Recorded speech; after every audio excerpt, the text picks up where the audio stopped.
Hello, good to be here again. Once again this evening or this afternoon, day. I don't know where you're joining us from, but wherever you are joining us from, I hope things are well with you today. We are having the second part of this show this starting right away, and I promise it's going to be a very interesting time.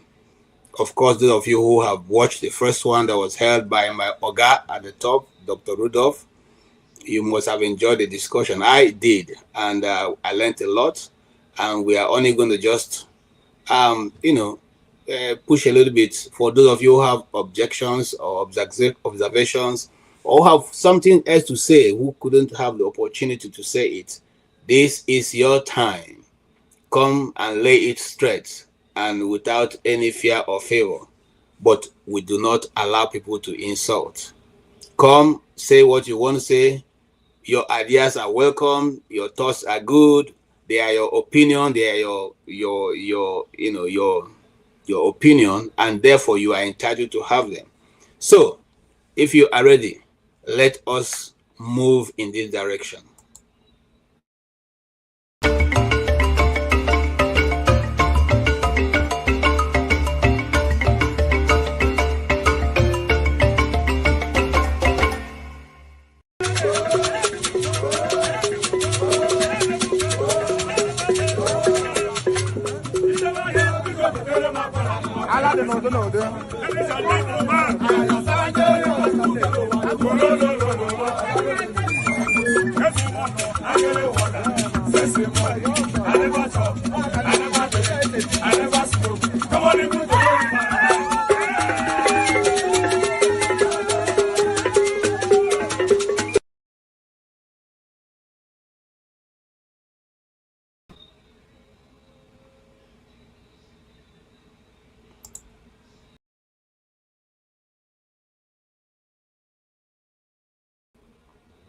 Okay, sorry for that mix-up. It wasn't.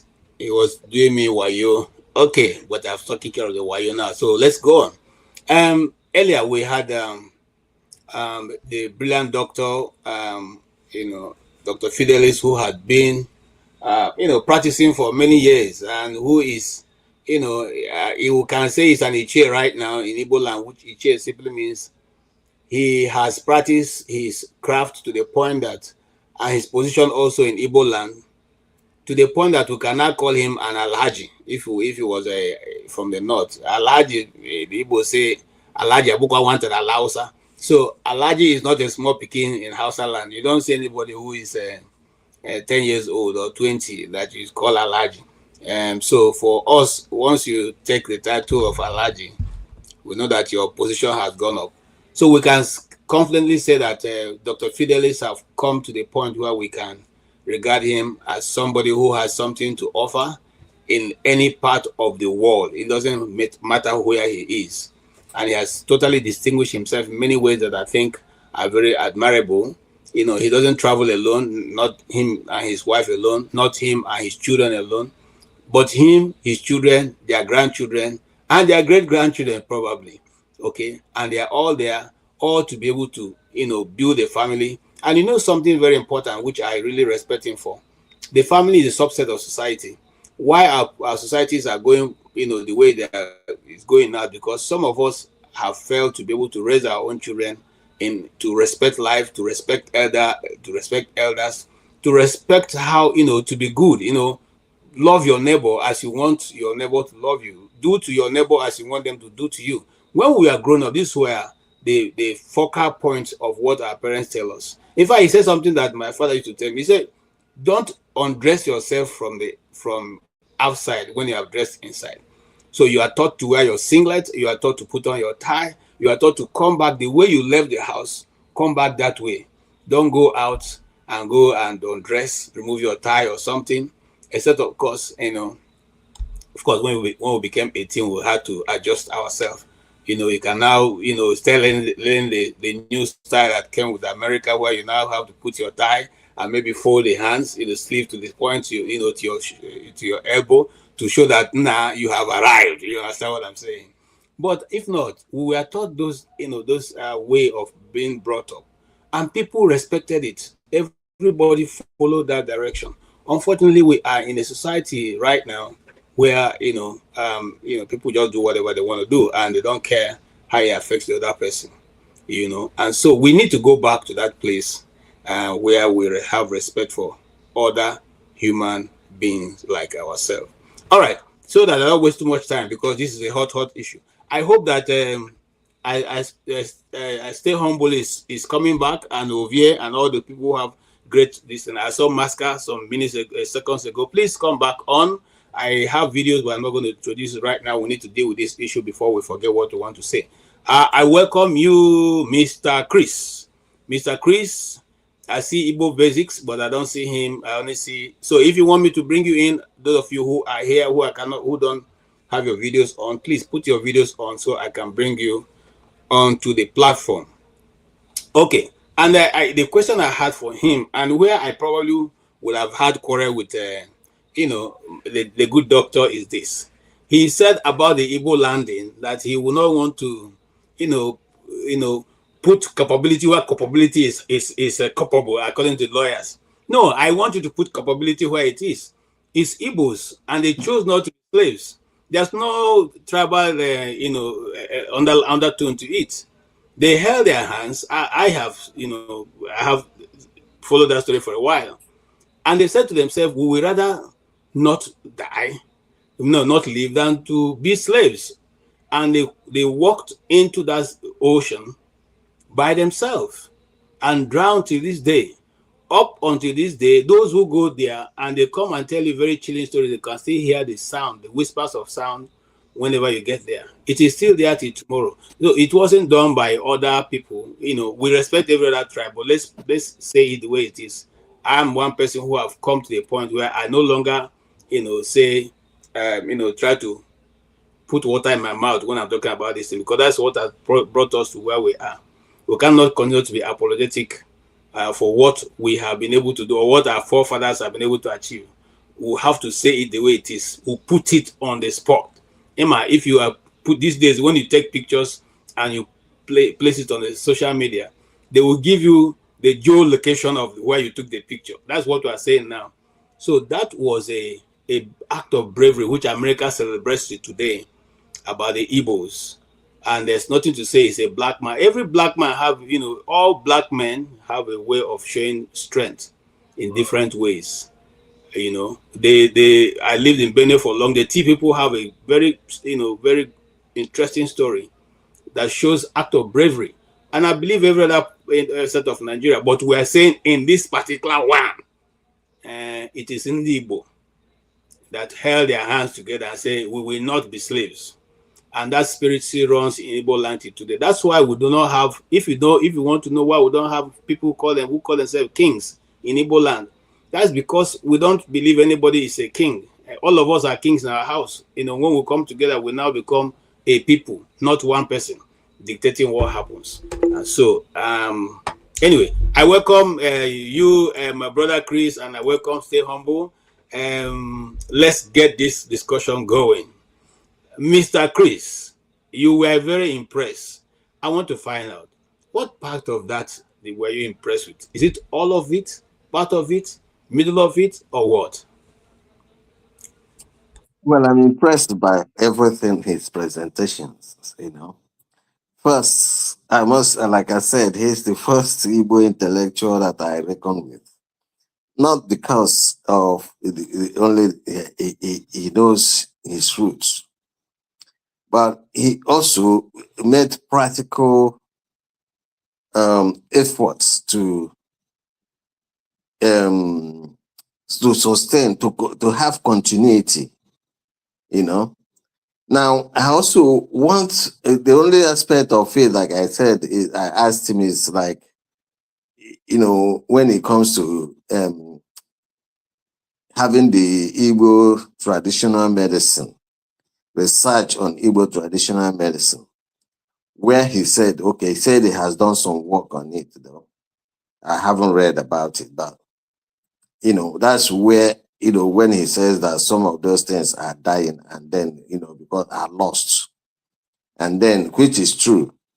So I was thinking, like, that's why, like, I pressed him whether he will be part or part of those who will make efforts to research more on those aspects that are lost or that are being lost, to see how they could be, because I believe that people develop from their culture.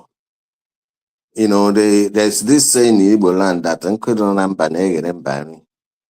if we teach our people, like I keep on saying, the difference between us Africans and the Asians is that the Asians often been colonized, went back to their roots, their culture, and combined the Western education and with their own culture, and then developed their own system of education. But in our own case, we simply embraced the Western culture, in Western education, and abandoned our own completely.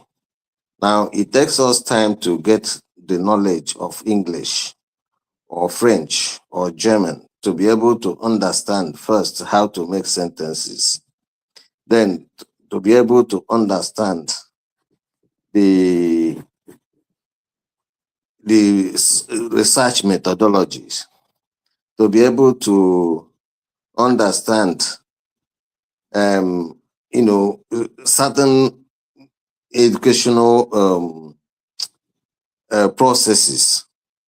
So that in itself is an additional burden, something we could teach our people based on our own environment. So the person who is taught within his own environment, who learns from his own environment, is likely to understand what he's taught than those who imagine from a foreign environment and then try to cram. So this is the reason why you see that people cram a lot when it comes to education in Nigeria and probably in Africa. But if, for instance, I will keep giving you this one example. If you take, the listing you get from palm fruit, the punch, we call it agrega, agrega. If you remove the fruits, the fruits, and then you burn it, what you get there is the ashes. In that ashes, you get something like potassium. Okay? You can use it to make soup. But when you now start teaching somebody about what you can use to make soup he will be imagining. Say, okay, sodium hydroxide, sodium, potassium, all those kind of things.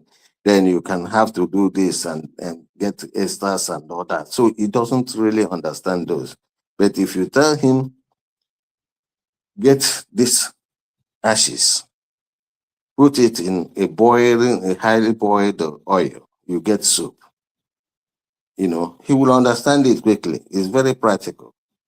So that's why I said, so that is why, in my own opinion, if it's not only that he decided to get Western education, but he also introduces himself and his children into the culture of the society where he comes from. So those things are very relevant in the children and sustaining the Igbo culture and Igbo education and everything. So that's why I'm interested.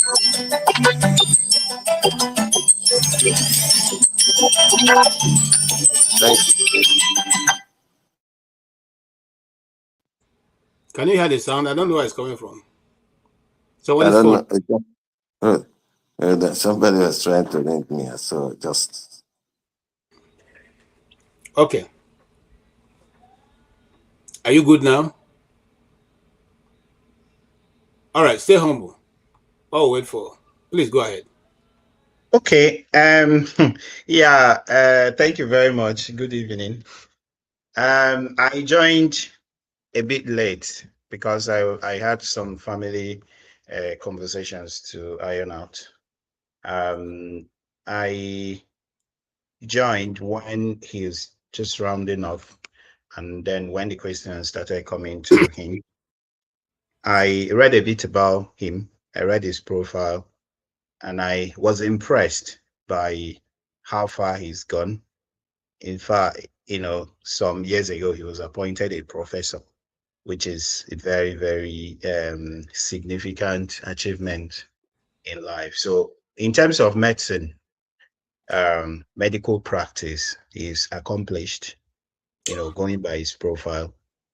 And, you know, but of course, when he started dealing with some of the questions that were posed to him, I discovered that there were few loopholes that I needed to explore more to get um, more of his thoughts.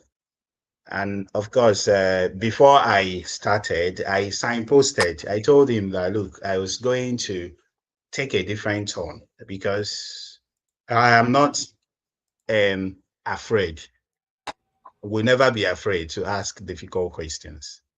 Will never be afraid to have different thoughts, and will never be afraid to propose a different line from what the multitude is following. And yeah, of course, my questions to him were clear. They were not abusive in any way. Of course, as a civil person, yeah, I will never, be abusive to anybody. I asked him, you know, if he had any affiliation with any organization or any non-governmental organization, any body, any country, um, because we've seen in recent times how things have panned out in Nigeria, how some entities have come up with some of these cultural that, and from there they begin to distract people, especially the younger generation, from the issues ahead of them. So I wanted to know that if there was any affiliation, which really got him mad. But he handled it with equanimity, which I appreciate. The other side talks, the other people that were abusing me, I would not join issues with anybody. Because if I join issues with anybody, it will be going down to their level, which I will not do. If he was affiliated with anybody. And of course, when he was talking about I know that when it comes to issues of religion, that people are usually irked when their religious affiliations and leanings are mentioned, especially in the light that they do not appreciate. And then when he was asked about the role of the Roman Catholic Church at some point in history, and some unsavory things that they did, he just glossed over it and said, "Oh, that it wasn't during his time." But he went on to praise the likes of Bishop Shanahan. He went on to shower encomiums on a lot of people, but distanced himself from the negative part, which I saw as somewhat hypocritical. Because even where I come from in Anambra State, I know that when you become born again at some point, in fact, in some communities, they will bring you out in the community and flog you because they will say you've gone mad. One gentleman called the Osewekan asked me to show proof. Do you need proof? Just go to any community and say that everybody, uh, if you're an Igbo person, you know this. If you're an Igbo person, you know this. Even in the days when there was this rivalry between the Siemens people and the Catholic people, if you grew up in Igbo land, you know all these things.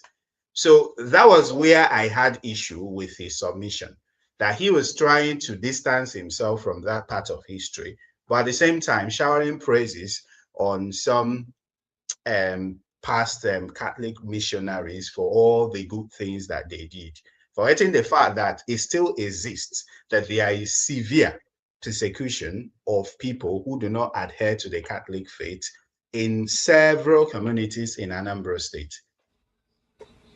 This is fact. But it did not go down well with some people because they are used to being OES members. That is not me. Okay. Can I? The other part that got a little bit controversial, which Dr. Damages did not give me time to round. Yes.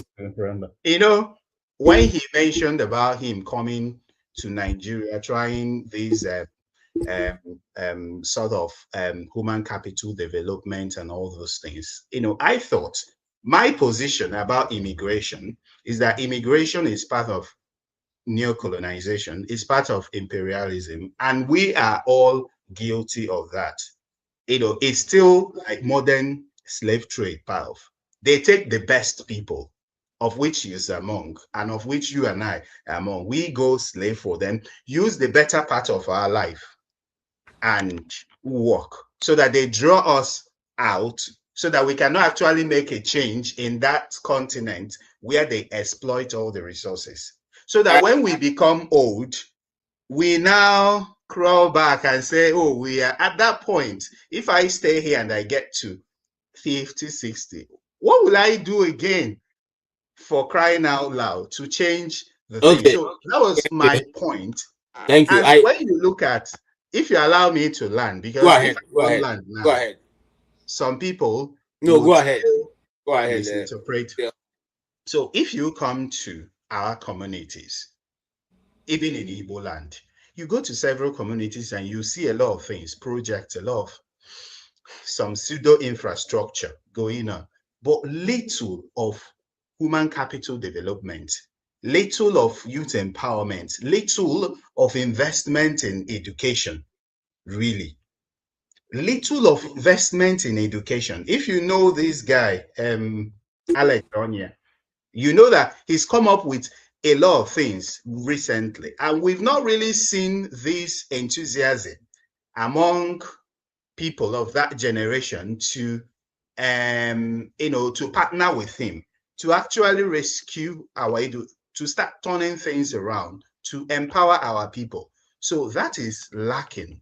And I didn't hear him in all his submissions speak to that or what he's done in that regard. In terms of medicine, he's accomplished. But in terms of human capital development, that was where I wanted him to address certain things. Okay. Thank you. I agree with you to an extent.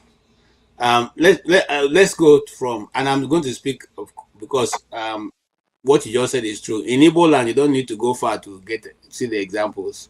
Even from our own village, those churches are not Roman Catholic church, are not regarded as churches. In fact, one of them, the Apostolic Church, used to call it, the nickname for it is the Ngololo. Ngololo simply means people who hit bottle.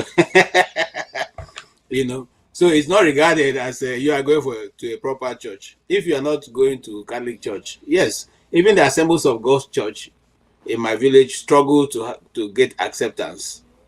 And then Methodist was the one that was accepted because somehow certain were a bit like the Catholic church. But to say there are very good examples that one can lay hands to, especially in Igbo land. I say especially in Igbo land because we know. Again, I'm not one of those Christians who don't know my history. I know the history of Christianity, and that's why I can stand and argue with anybody that Christianity is not a white man's religion. And Europe didn't give us Christianity. They may draw their own Jesus, that's their business. But we know what we are following, and so we know. And yes, also about the Catholic Church, the history, secular history, describe the time the Catholics were in charge as the Dark Ages. It's not because the Catholic didn't do anything good, but also they did some things wrong, which they did not recognize at that time. However, some of those things have been corrected now. we're not holding them accountable to it. We are simply saying those are things that history has recorded and have kept aside. We cannot say we didn't know. We cannot say, because I mean, if you're a Roman Catholic, as why when I was there it was called Roman Catholic, not Catholic. So you would have known some of these things if you went far in, in the Catholic Church, as some of us went. The reason why I left was because my uncle said some of the questions I asked, it's not something I should ask. It means that I have some form of, things not wrong with me. Why should I be asking all these questions that are, So the questions I was asking was questions that I felt as a child that I needed, answers to, which they didn't provide. However, I think where the man got, and I think this is where you rub your wrong when you say who is bankrolling you. That term is what he doesn't agree with. Yeah. Now, if you had said, how do you go about your finances? You're in a better position to get the answer you need. But who is bankrolling look as if you are attacking, look tacky. It's like you're attacking his personality and all that.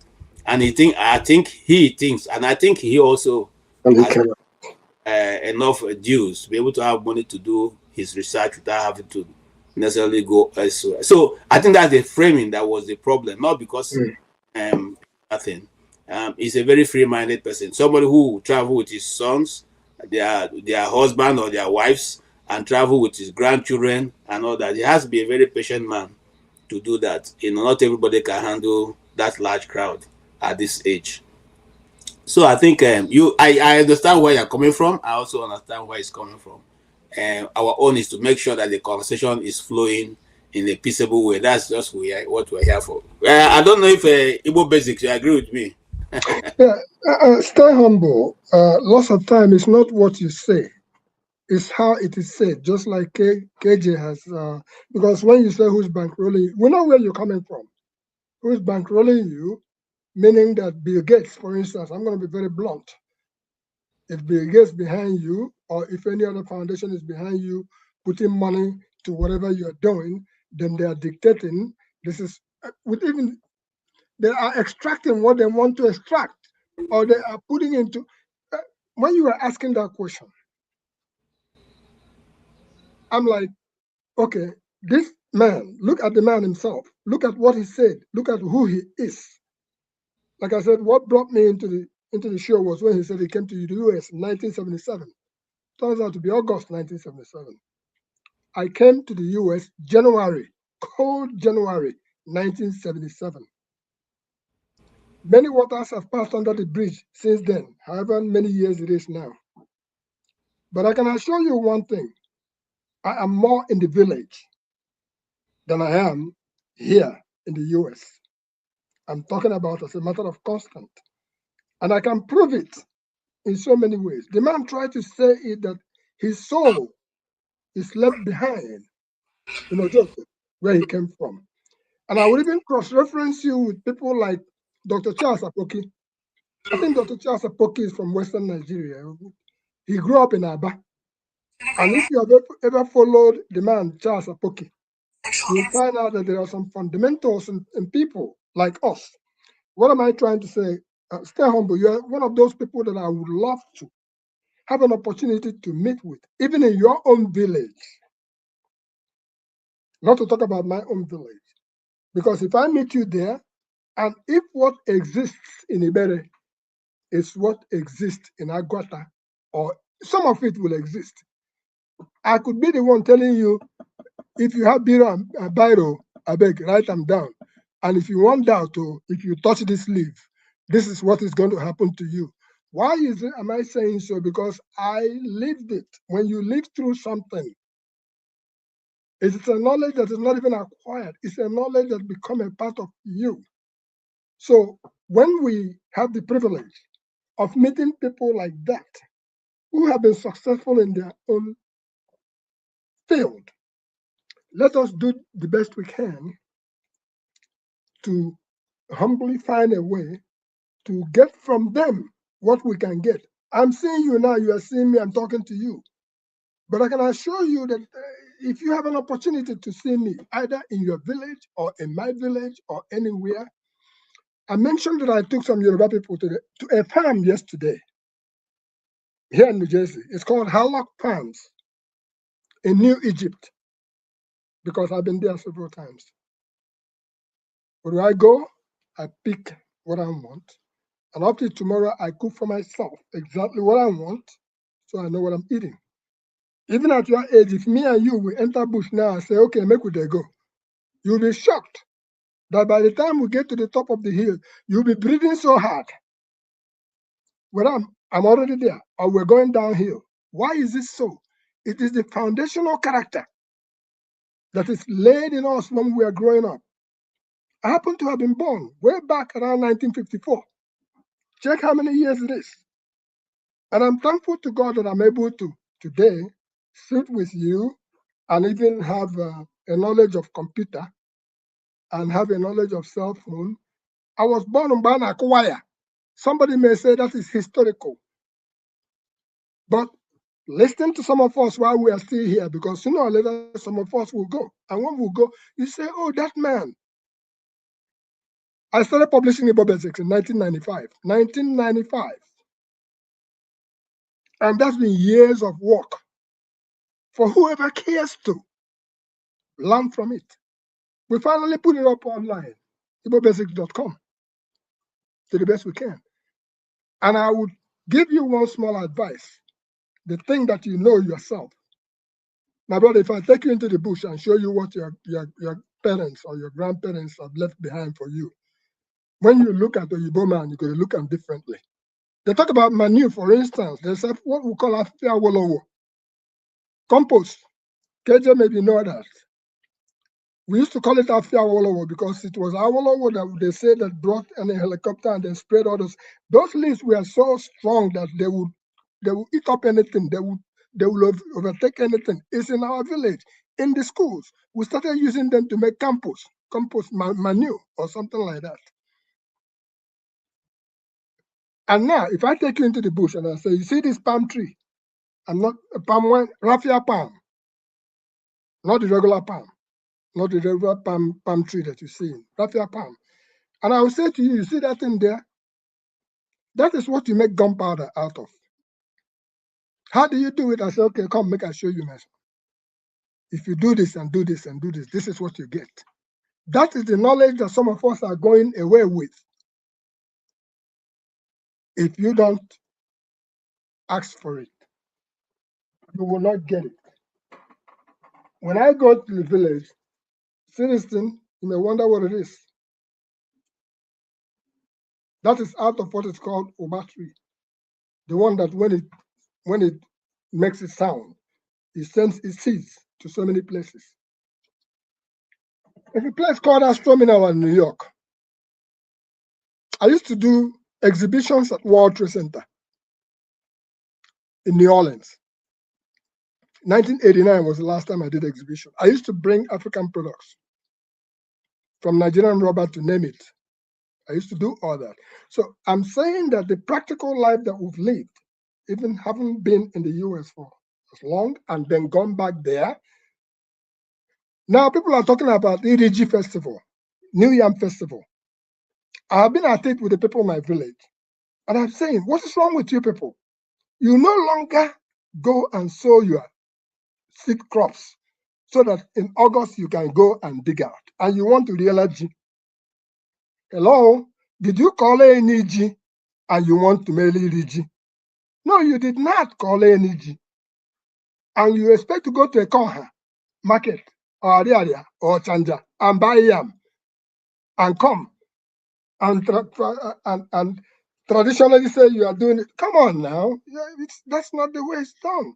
So I'm reminding them that if you have to perform certain things, it has to be yam from the soil, not the one you went and bought from the market to come and put up. So my dear brother, it is okay that we have the opportunity to talk the way we talk here. And it's okay we talk about Igbo landing. It's okay that we talk about so many other things. Sometimes I sit back and say, did we invest our time wrongly? Our youthful time wrongly? There was a time that publications like Igbo Basics was so ubiquitous that if it's in London, wherever it happens in Igbo, we are there. We were always there. And even as it stands today, I can assure you that our videographers on ground go to places that me and you may not go. What am I saying? Stay humble. That's what is called an underground railroad. I keep referring to it for anybody who wants to learn. Not be everything where would they talk here. All these people, the wind has ears. The little that is left of what we know. I'll give you one instance because I talked about the artifacts. The church will come, they'll collect, they'll tell you this is so bad. Don't do this, don't do that. But they're not telling you that that's the secret from which they are making certain things. Yet you're looking at it ordinarily because you didn't understand. That was one of the statements I made. Yes, bad things were done. One of my eldest brothers was born twins, but one died. It was called Friday. That my brother's name is John. Okay. There's a place we call Agwafia. I didn't witness when kids were thrown away there, but that was the story that happened in those days. So as it stands now, my prayer is very simple. For some of the things that we were unable to document from our grandfathers, if you have a chance in your own village, whenever you go to the village, go, find out, document it. If I'm giving you an instance when I say we lived through it, I'm a hunter. And when I go to the bush to hunt, I know the difference between any leaf that you run into. One that you can touch and you become disoriented. If I tell you, say, see what thing will happen to you, if you want, make you go try them. And what will happen to you will happen to you. But you'll be lucky because there is somebody with you that can guide you out. Those are the things that are secrets of the bush. Any day, any time. I went to the stream to dig fish in the stream. And I had a machete. And I was digging the hole to get the fish. And the machete cut right through here in my hand. As it did, panic as I may, but because I knew what to do, all I did was look around, grab some particular type of leaf that was in the riverside. They still exist up to tomorrow. Yeah. Slapped on it, tied it up, and that blood gushing stopped. That's a part of that knowledge that is not bought in the marketplace. Yeah. Thank you so much, Igbo Basics. You have just we are still here to give it. You have just laid it. That leaf you're talking about, I think I remember it because just like you said, one of my uncles is going to be with the Lord now. He's a hunter too. He told me a lot of things. He even told me that no hunter will ever tell you all that he sees in the middle of the night. No. Because if he never get into the bush, not in the whole lifetime. So he showed me a particular leaf that if I have a blood, I mistakenly injured myself in the bush, he called the name. He says ahegbe or something like that. You cut it, squeeze it. It produces green kind of liquid. Yep. You put it over it, and then it stops the blood flowing immediately, and then you can be able to tie it up and then go get treatment. So it serves as first aid for those of them who hunt in the bush. Having said that, a lot of what Igbo basically have said is correct, and we are all learning, and this is a learning time. I will come to you very soon, but I want us to before you go, KJ, permit me for 1 second. There is a specific type of yam. We call it Bema Babara. Give me the wall, I'll carry the wall. In my village. Some of them are still there. I went and I took some of those yam and somehow I brought it into the United States. I planted it into my front yard and it started blooming. And my reason was I was going to try to go find out what is it that is in this yam that will make somebody become so strong that you want to carry the wall. But all of a sudden, I come one day and both cold or the leaves, the things from here, just ate it and I saw it die. So it pained me because it took me some very serious effort to bring that forbidden yam. And then, so next time I do that, I'm going to try to take it to a lab where it can be, preserved and it can survive because I want to know what is in it. My work today And nothing. But I'm not cutting you, basic. In Igbo land, for those who have diabetes, there's a particular yam that helps you, doesn't carry any of those things. You boil it, you eat it, and it's healthy for you. It does not carry sugar, carbohydrate and all that. It just acts as roughage, but it's yam. It's there. Okay. So things are there available. But you see, one of the things I even thought I was going to have quarrel with the doctor is he took his children and he put them in the Mongo masquerade listing. But he's refusing to accept that there's a local listings that, because most Ritual. doctors will not they don't want to accept that these things exist. But they exist, and they exist. So how were people being preserved when they die in those days? That It's I Egungun have an uncle who they said masquerade. yes, and sit him on the chair and did all the this thing before they even let him to rest. So all those people, how were they able to preserve? Not with the modern medicine. So there are some Yeah. form of medicine that goes on. I'm coming to you, sir. That goes on in our community that the modern people have refused to accept that exists. People like Stay Humble, who are in the medical, who have all the big grammar. They don't want us to know that these things exist. But let's hear this man before I come to Mr. Michael. Oh, different from blue, blabber. Okay, so since we are going to a town hall very soon, I just wanted to get you guys ready because Osun State became a different thing by this morning. But let's hear you, Mr. Michael, concerning our dear doctor who was with us here. Oh, okay. Thank you, KJ, for moderating, and greetings to all the panelists today. Mr. Igbo Basics, I salute you. I respect you because you bring a lot of knowledge and wisdom to this platform. Anytime you speak out of what you know. It's not what you what you're making up of.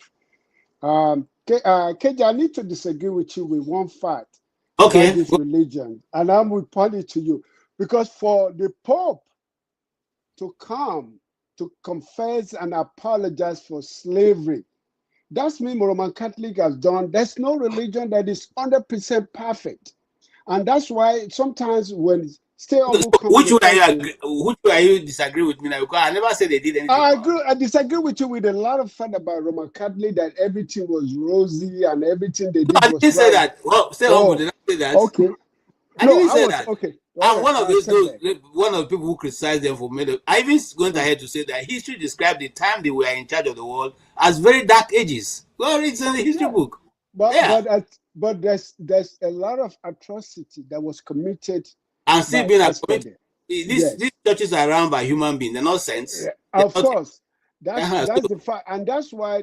And I need to put this question to both of you, Igbo Basic.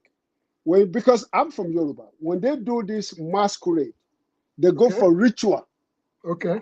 Before you put on that thing to wear, I don't know how they modernize it these days, or I don't know, because masquerade itself, it comes from what we call ancestral. That's your ancestor have come back to life to speak. Because in my own Yoruba, especially where I come from, we have our own masquerade. But our masquerade doesn't go outside to dance to solicit for money. He just come in. I know he's an old person that is in it. Just wear it, but they have to perform ritual and sit in the middle, and they start incarnation. And every time you go there, you prostrate, and they start greeting you with your own kind of name and all that thing. That's what it is. It's a cultural aspect that I need to know that in Igbo land, what is the difference from the masquerade that we have in the Yoruba? Because when they do this, they need to perform some ritual before they go ahead. So I need you guys to answer me, how does that, in terms of religion and in terms of presenting itself to the public, what do they do before coming outside? All right, KJ. Yes. Let me, for the benefit of those who are listening, a masquerade in Yoruba land, a masquerade in Igbo land, that's a masquerade. behind it, there are certain things that they do, Yeah. which is the secrets of the masquerade. And when they follow those rules, they will come out in flying colors. But once they go against those rules, there's a masquerade we used to call it Ekwalebat in Aba in those days. When that one shows up, it's a crazy masquerade. So the fundamentals, as far as masquerading is concerned, my brother, even if I try to dare cross-reference in terms of beauty of these days,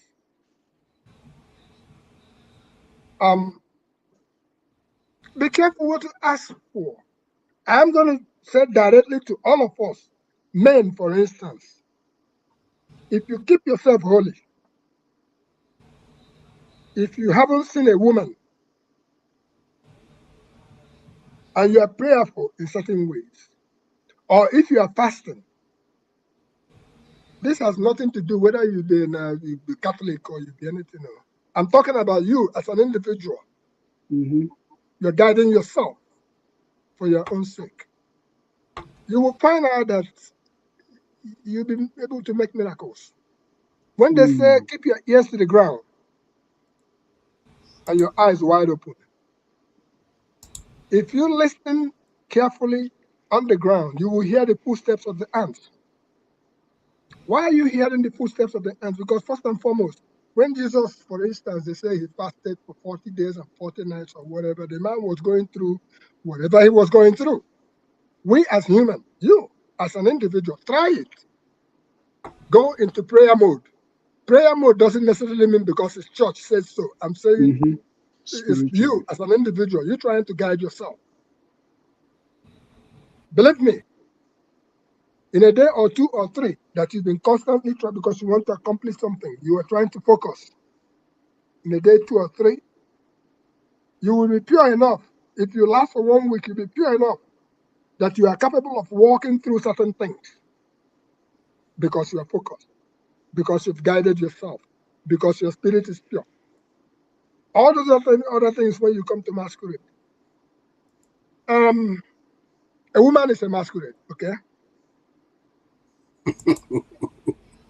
If you chase them, they chase them. If come out in masquerade, you don't see the masquerade, right? All that you have been pursuing, I could see waiting there for inside that masquerade. Yeah. You've seen it, right? Same 10 and 10 pennies. Just different performance of masquerades. So for the younger ones, I will always refer back to some of the basic life experience. I've said it on this forum before. The rituals that there are places that women are not supposed to enter. That is the secret behind that thing. Let me jump in here because that happened recently in Ibadan. They have this masquerade called Ololu, and it came out. And this young lady, you know, this young Gen Z, and just took out a video or what do you call a phone, start recording. I don't know if you see it on YouTube. She has to go through some of kind of thing to wear off because they say a woman's not supposed to see or to do anything. So I mean, to me, it's like, do we need to modernize our culture? No, we don't. To be acceptable? No, we don't. Or do we keep still, our basic form of who we are? That is originality. That is kind of antagonized to the new generation because they do not understand. Or we, the older folks, needs to sit down to explain to them because that young lady does not understand the implication of what she did in terms of that aspect of our culture. She just thinks it's a joke and she go out there and I don't know. Go ahead. KJ, you can add to it. Is that myth? Is that fear? When they say Okonko, when they say Ako, when they say this behind there. Okay, let me take it to a modern thing. There's a man named Santana Soap and Cosmetic Industry. We are going to publicize him. we brought a young lady from the University of Calabar, and we went to visit with him because we wanted a contract from him. What happened is, in the place where he makes his soap, you'll be hearing bigidim, bigidim, bigidim. But people are not allowed to come and see because you don't know exactly what is going on there.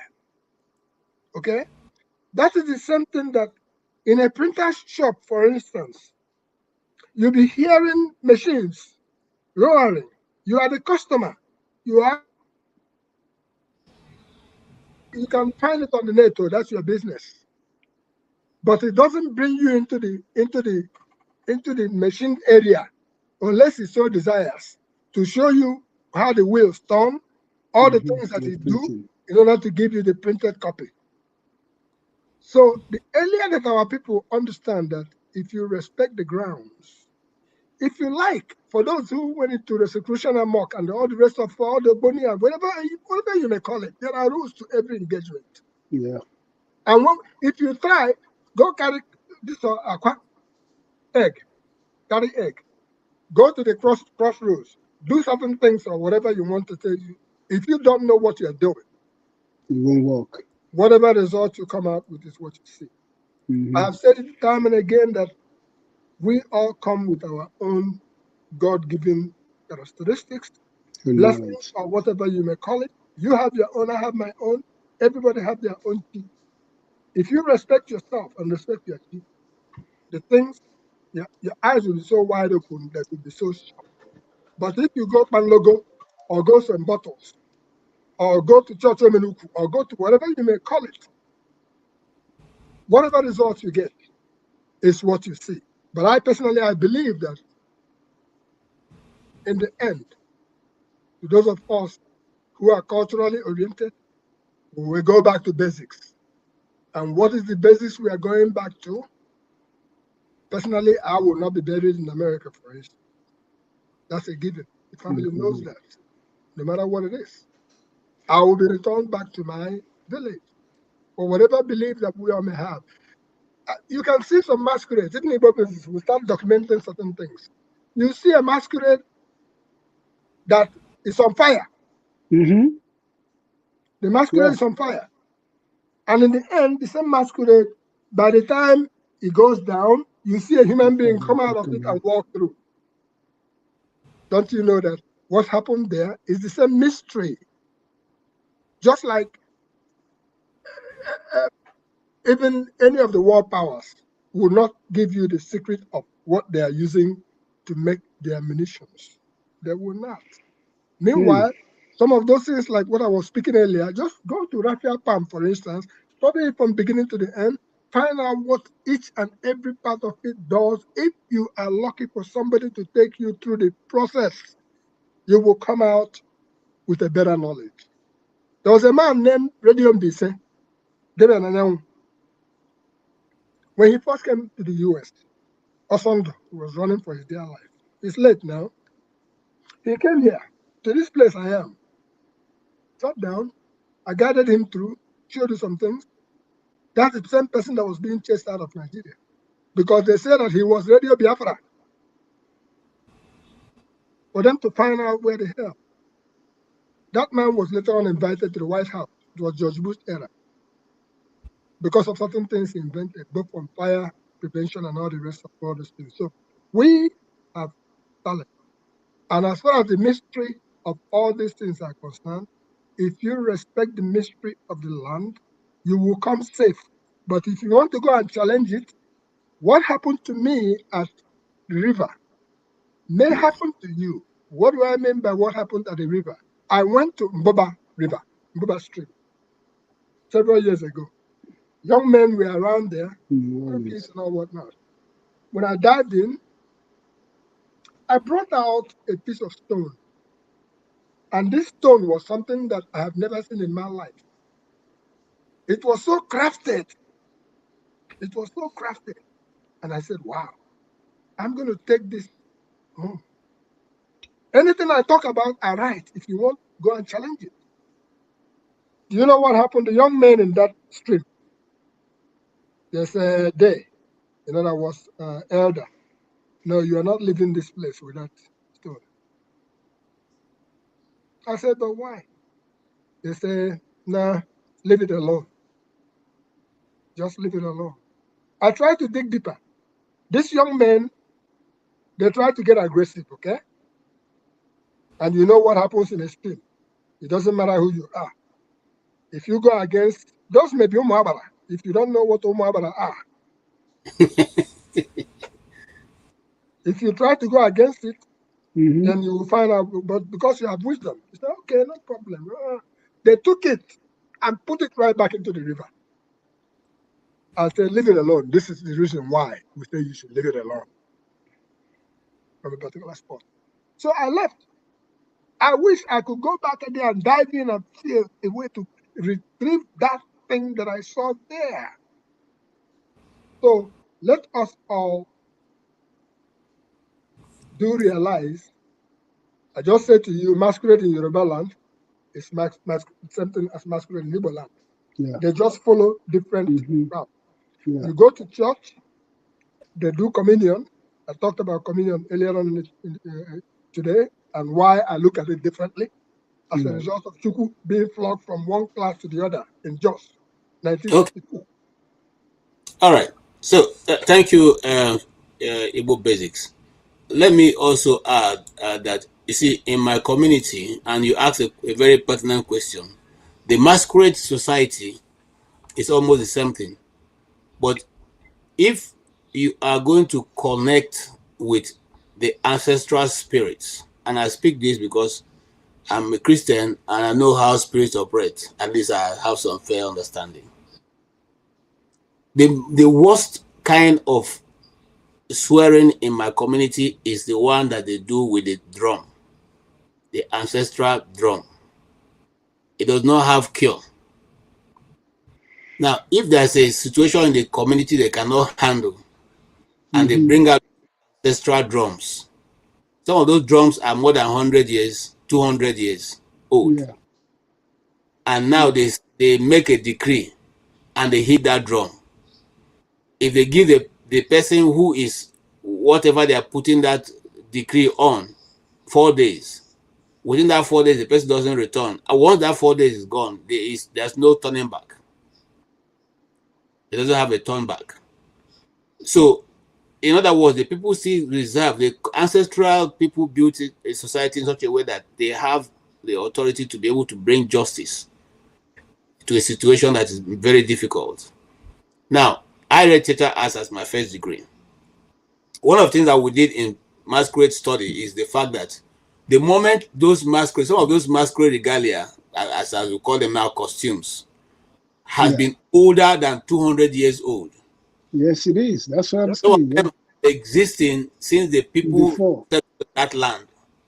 And every time a man, a living man, wears that thing upon himself, he brings to action those spirits of that 200 years ago. Yeah.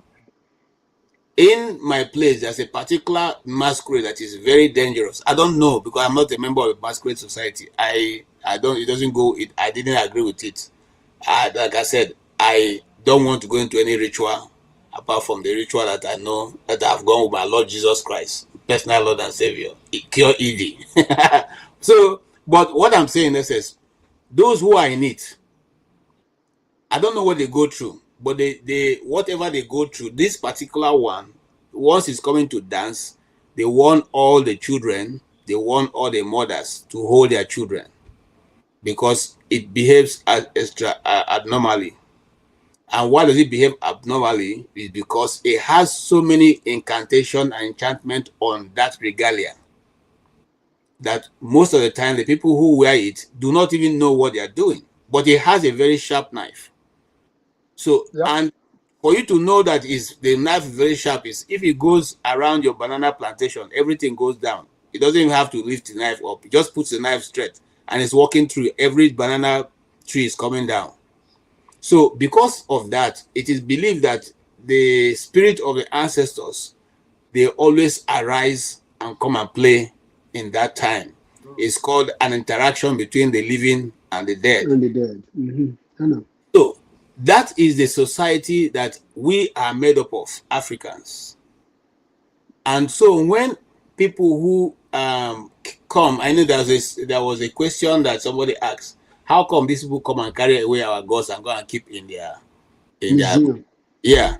You see, we were told, and I'm not somebody who's I'm not going to glorify the devil in any which way, but I'm saying that those things, just like he explained also, we have hierarchies of chi in Igbo land. Your personal God, which is like your guardian angel, is represented as Chimadu, okay? In Chionye, everybody has their own personal spiritual guide, which is like a guardian angel. We also have a more higher to the point of getting to Chineke, the creator. Now, what our people fail to know, and when I came to the US, I said to myself, are these people crazy? You mean I'll leave Africa where you didn't allow me to do my masquerade dance, and I come here, you say I should celebrate Halloween? Am I crazy? People know what you're even playing with. People are doing this because they don't know the implication. Come and try it now, because when I don't take all this evil, finish my ancestors. Go and try where people's ancestors are alive. You will see what thing will happen. So I don't partake, neither do I allow my children or my family to partake in those kind of these things, because for us, it's something that they are using it as their own drama, but we know that these things come alive and we have seen it in our own society. Africa, or as you call it, I want to call the real name of Africa. It's not the same thing as Europe. Okay, we are totally operating at a different spiritual realm. This is my own opinion. Somebody may disagree with me, but we are operating at a very different spiritual realm. And if not because of that, I think that many African people and African nations would have been extinct.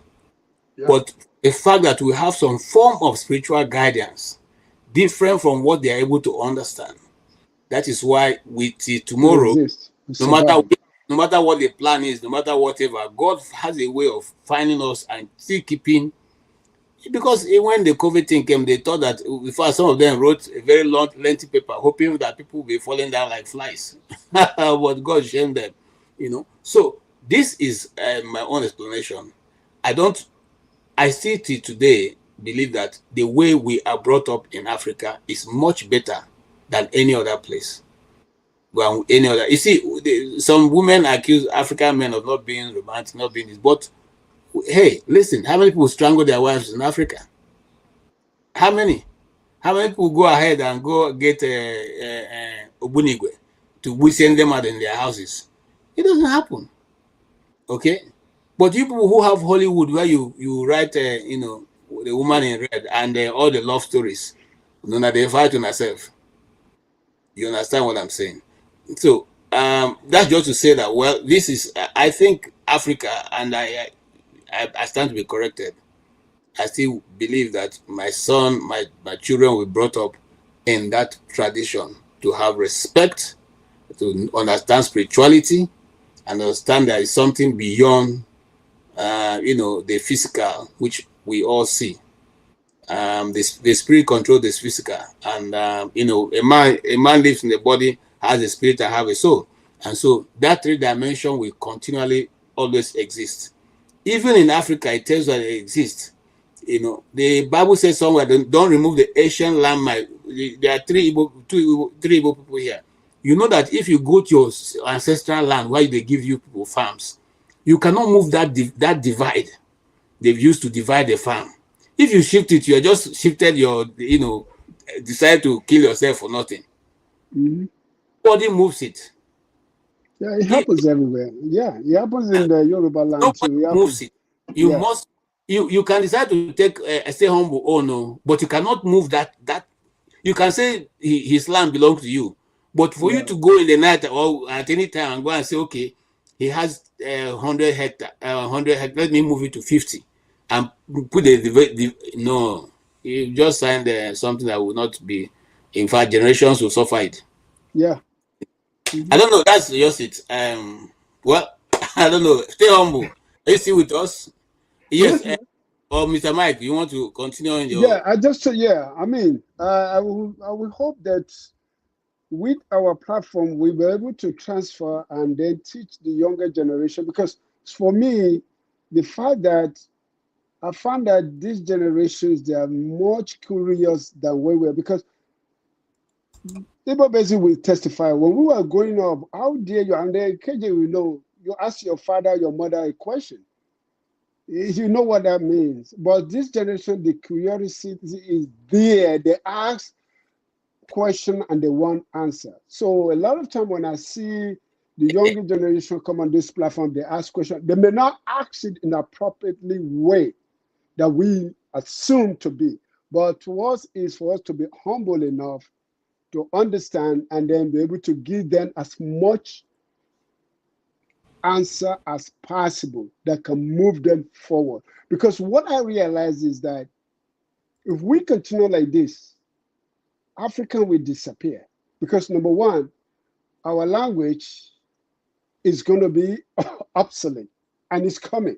Because when you go to Nigeria, because we all grew up knowing that, because that is, like you say, has been our generation. Because you guys know when we were growing up in school, vernacular. What is vernacular? You can't speak your you can't speak your that you get punished for speaking your language in school. Yep. Which is very, very important. So we see that happens a lot. So for me, it's like, because I tell a lot of people, my wife, she's not a Nigerian, she's West Indian, but as a fellow, as an African man or as a Nigerian man, I failed to teach my children the language. I never realized that bilingual is an advantage of knowledge. If especially you can speak 2 or 3 languages, it's fundamentally part of the brain that advance that enable you to. So that's, to me, it's like, I'm not ashamed to say the fact that as a fellow, as a man, yes, I did teach my children the language, which is so critical to transform from this generation to another generation. Because once we start losing our lingua franca, that's it. We are no longer in existence. Because language itself comprises of everything, the food and everything we do, culturally, everything. Because within the language, because when I speak to my children, certain way that we do things, I wish I can speak to them in my Yoruba language, because that will make them to understand better. But when I speak it in English, it doesn't translate fully. Yeah, yes, it doesn't translate. It doesn't give you that deep meaning. Yeah. That when you speak it in your native language, it gives meaning to it. So when I speak to my children, and I say, it's just like, So that's one thing I'm looking at for us to be on this, especially the platform that we have. It's an opportunity for us to do better, to enable to embrace the younger generation coming, and then for us to show them. I mean, we are not going to be 100% for them to accept what we say, but how can we explain it in terms of in the way that they will understand and comprehend and move forward? Here is one way, Mr. Mike. Here's one way. I'm going to zone in on individual and a family. In a family, there's a firstborn. Yeah. Maybe female, maybe male. And there is a lastborn. Yeah. And there are also people who have only one child. I happen to be privileged to be the last child out of 6. Okay? Mm-hmm. Mm-hmm. And this almost translates to every family. As a lastborn, you come with certain characteristics which makes you a bridge between the past, the present, and the future. This can happen in your family or any family. As a firstborn, you come with certain blessings. Yeah. As a trailblazer, the things that your younger ones, I'm not saying it cannot happen or may not be able to do. You're able to do boldly because that's the blessings that you were given and you are moving forward. And if I come back down into the same family unit we're talking about, in my own part of the Igbo land, They bring a chicken. They kill the chicken. When they're sharing it, the leg belongs to a particular child. The head belongs to a particular child. For whatever reason, that our forefathers, in their own wisdom, lay down that rule, those rules. If you follow it, there will be peace. Mm-hmm. But if you now, because you are stronger than the other person, you reach out, you go grab their own, you just committed what you don't know.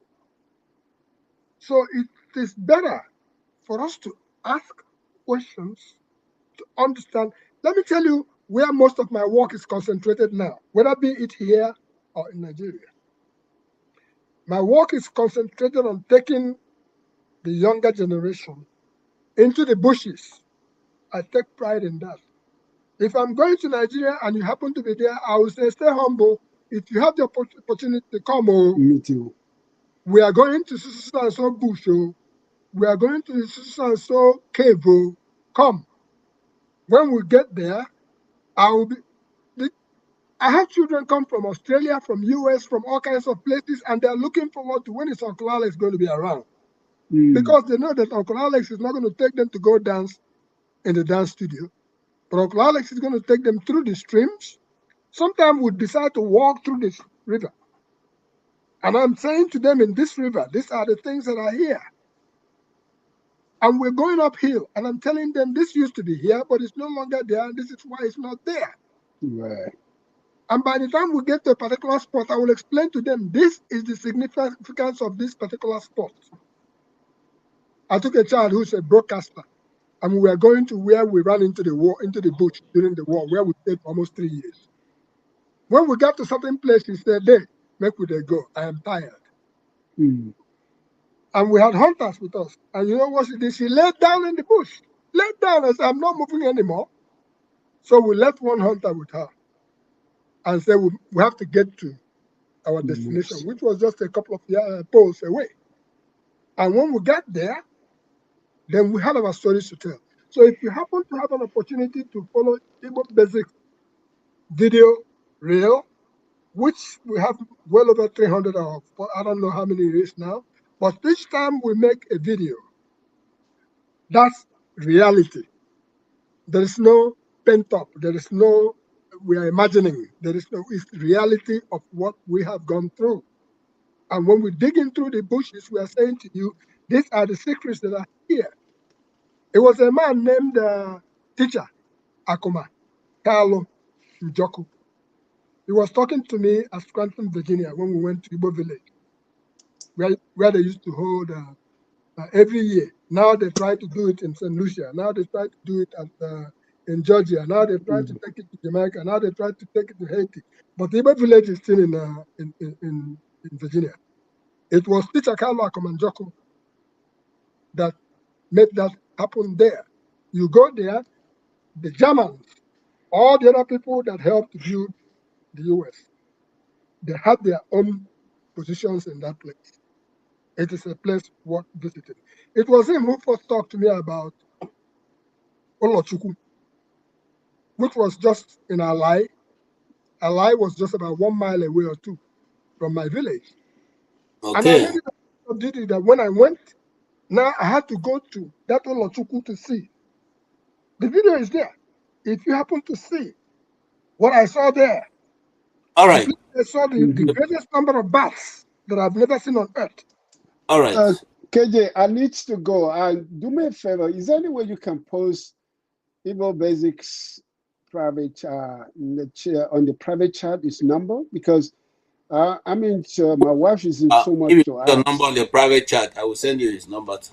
Or if you put your number on the private chat, he will see it. And okay, I will put my number on the private all right. chat. So let's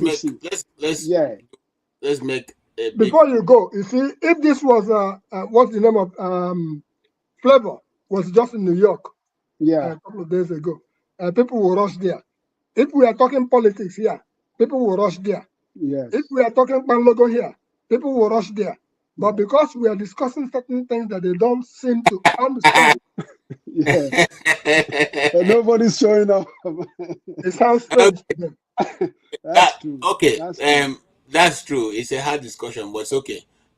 Let us move forward quickly. Let's hear this. Let me see.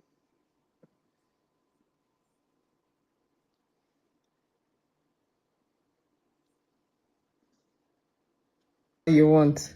Now you eat out more. You finally become a manager. Now you sit more. You finally grow the business. Now you sleep less. In my experience, some of the health problems we blame on old age is actually the side effect of success.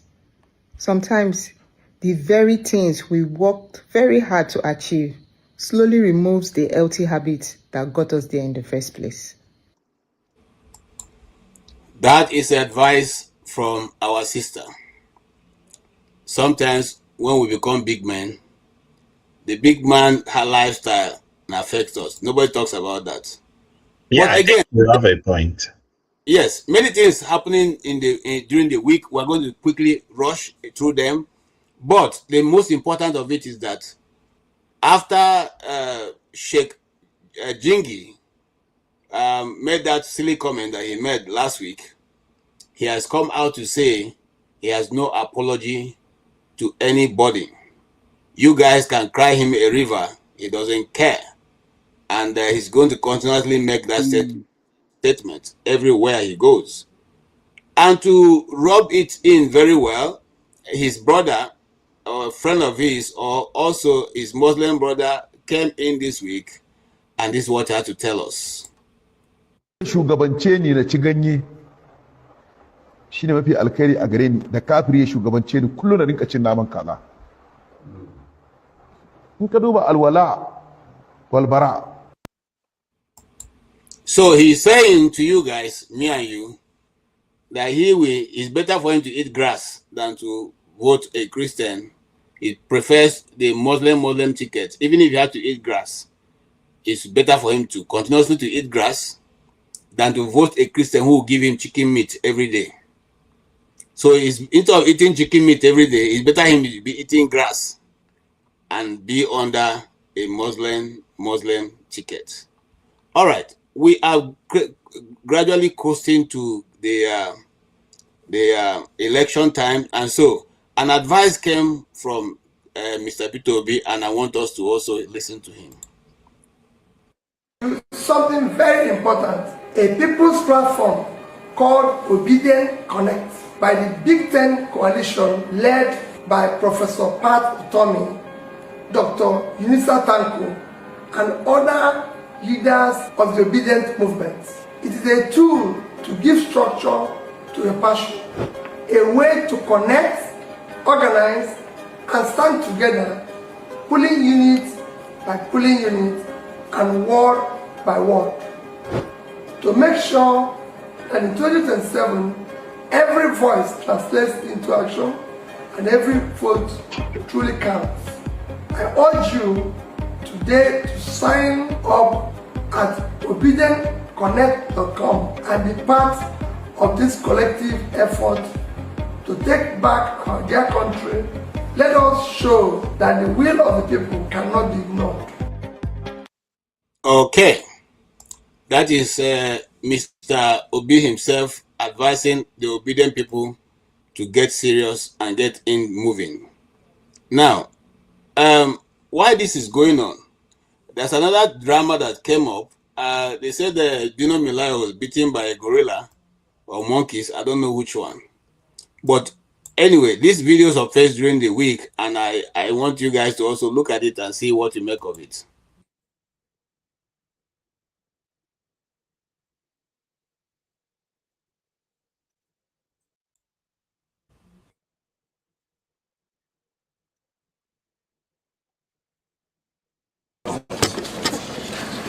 Don't give me any water.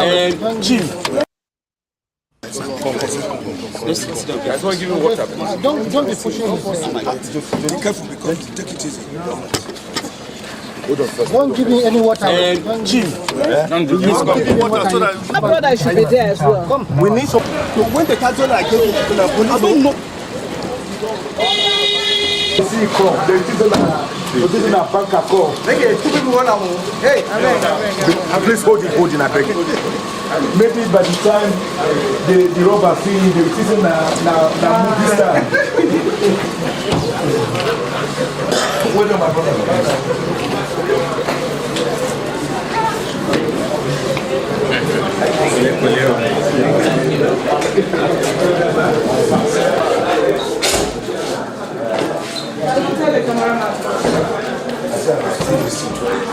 What kind of wahala is this now?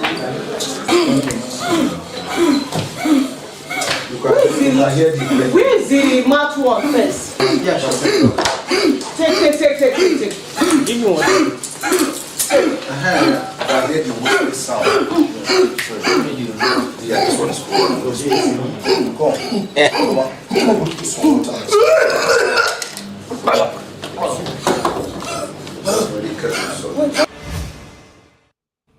That was from Arise News on Channels Television. The unending drama that is going on in our country. What you never see anywhere before. What you not witness in any other country. Nigeria is truly indeed a peculiar country. But because the bishops were in Aso Rock and told the president the truth, it has to be balanced. Last week we tried to bring this story, but we didn't touch on it very well. We're going to touch on it a bit. This is the story where they welcomed and supported the fact that the president welcomed the Malam, okay, leader of Nigeria.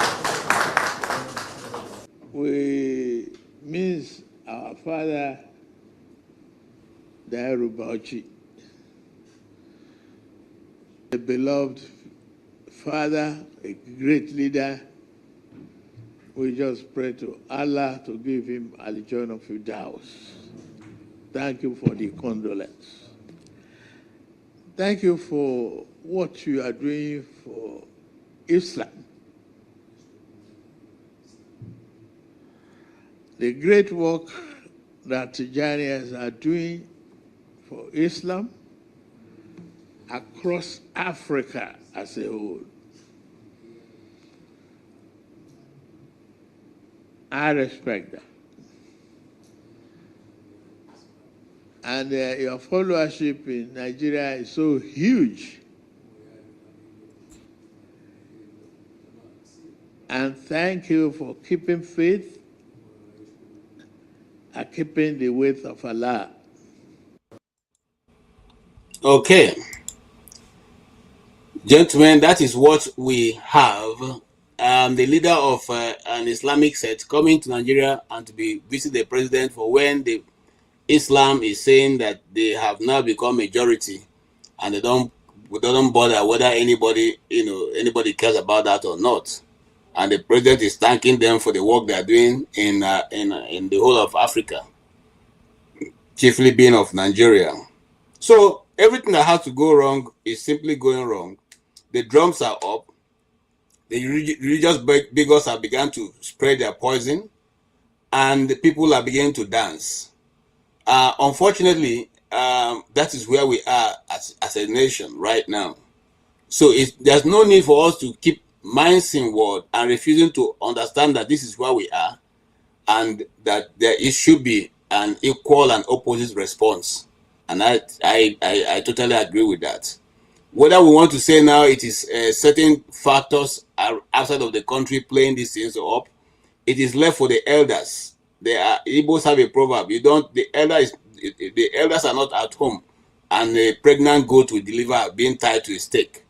So it is left for us to bring the kind of governance and atmosphere, clean atmosphere or peaceful atmosphere that we want in our nation. Not for people to say, don't mind if what they are saying is not true. No, with these days, the devil tells you what you want to do, and he will go ahead and do it. So we cannot keep quiet. Now, this is what Pastor Enenche had to say to them today.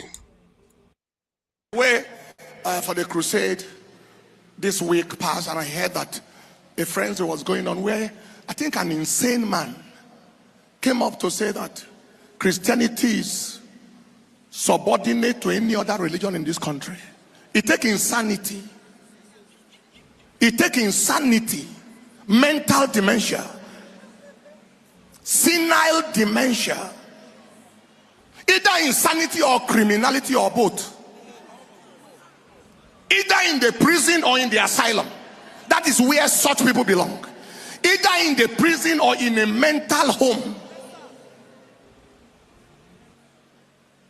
To say that Christians are secondary to any other religion, the Lord rebuke you and your devils.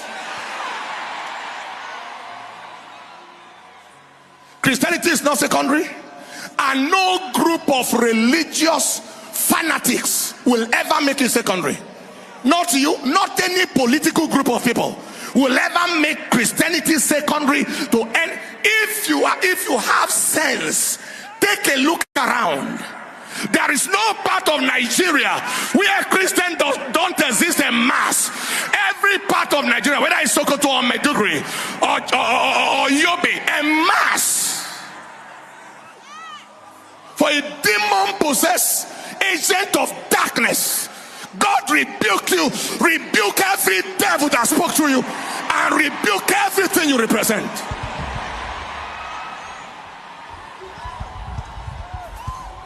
Nobody should take the church in this nation for granted. Don't take the church for granted. Don't take the church for granted.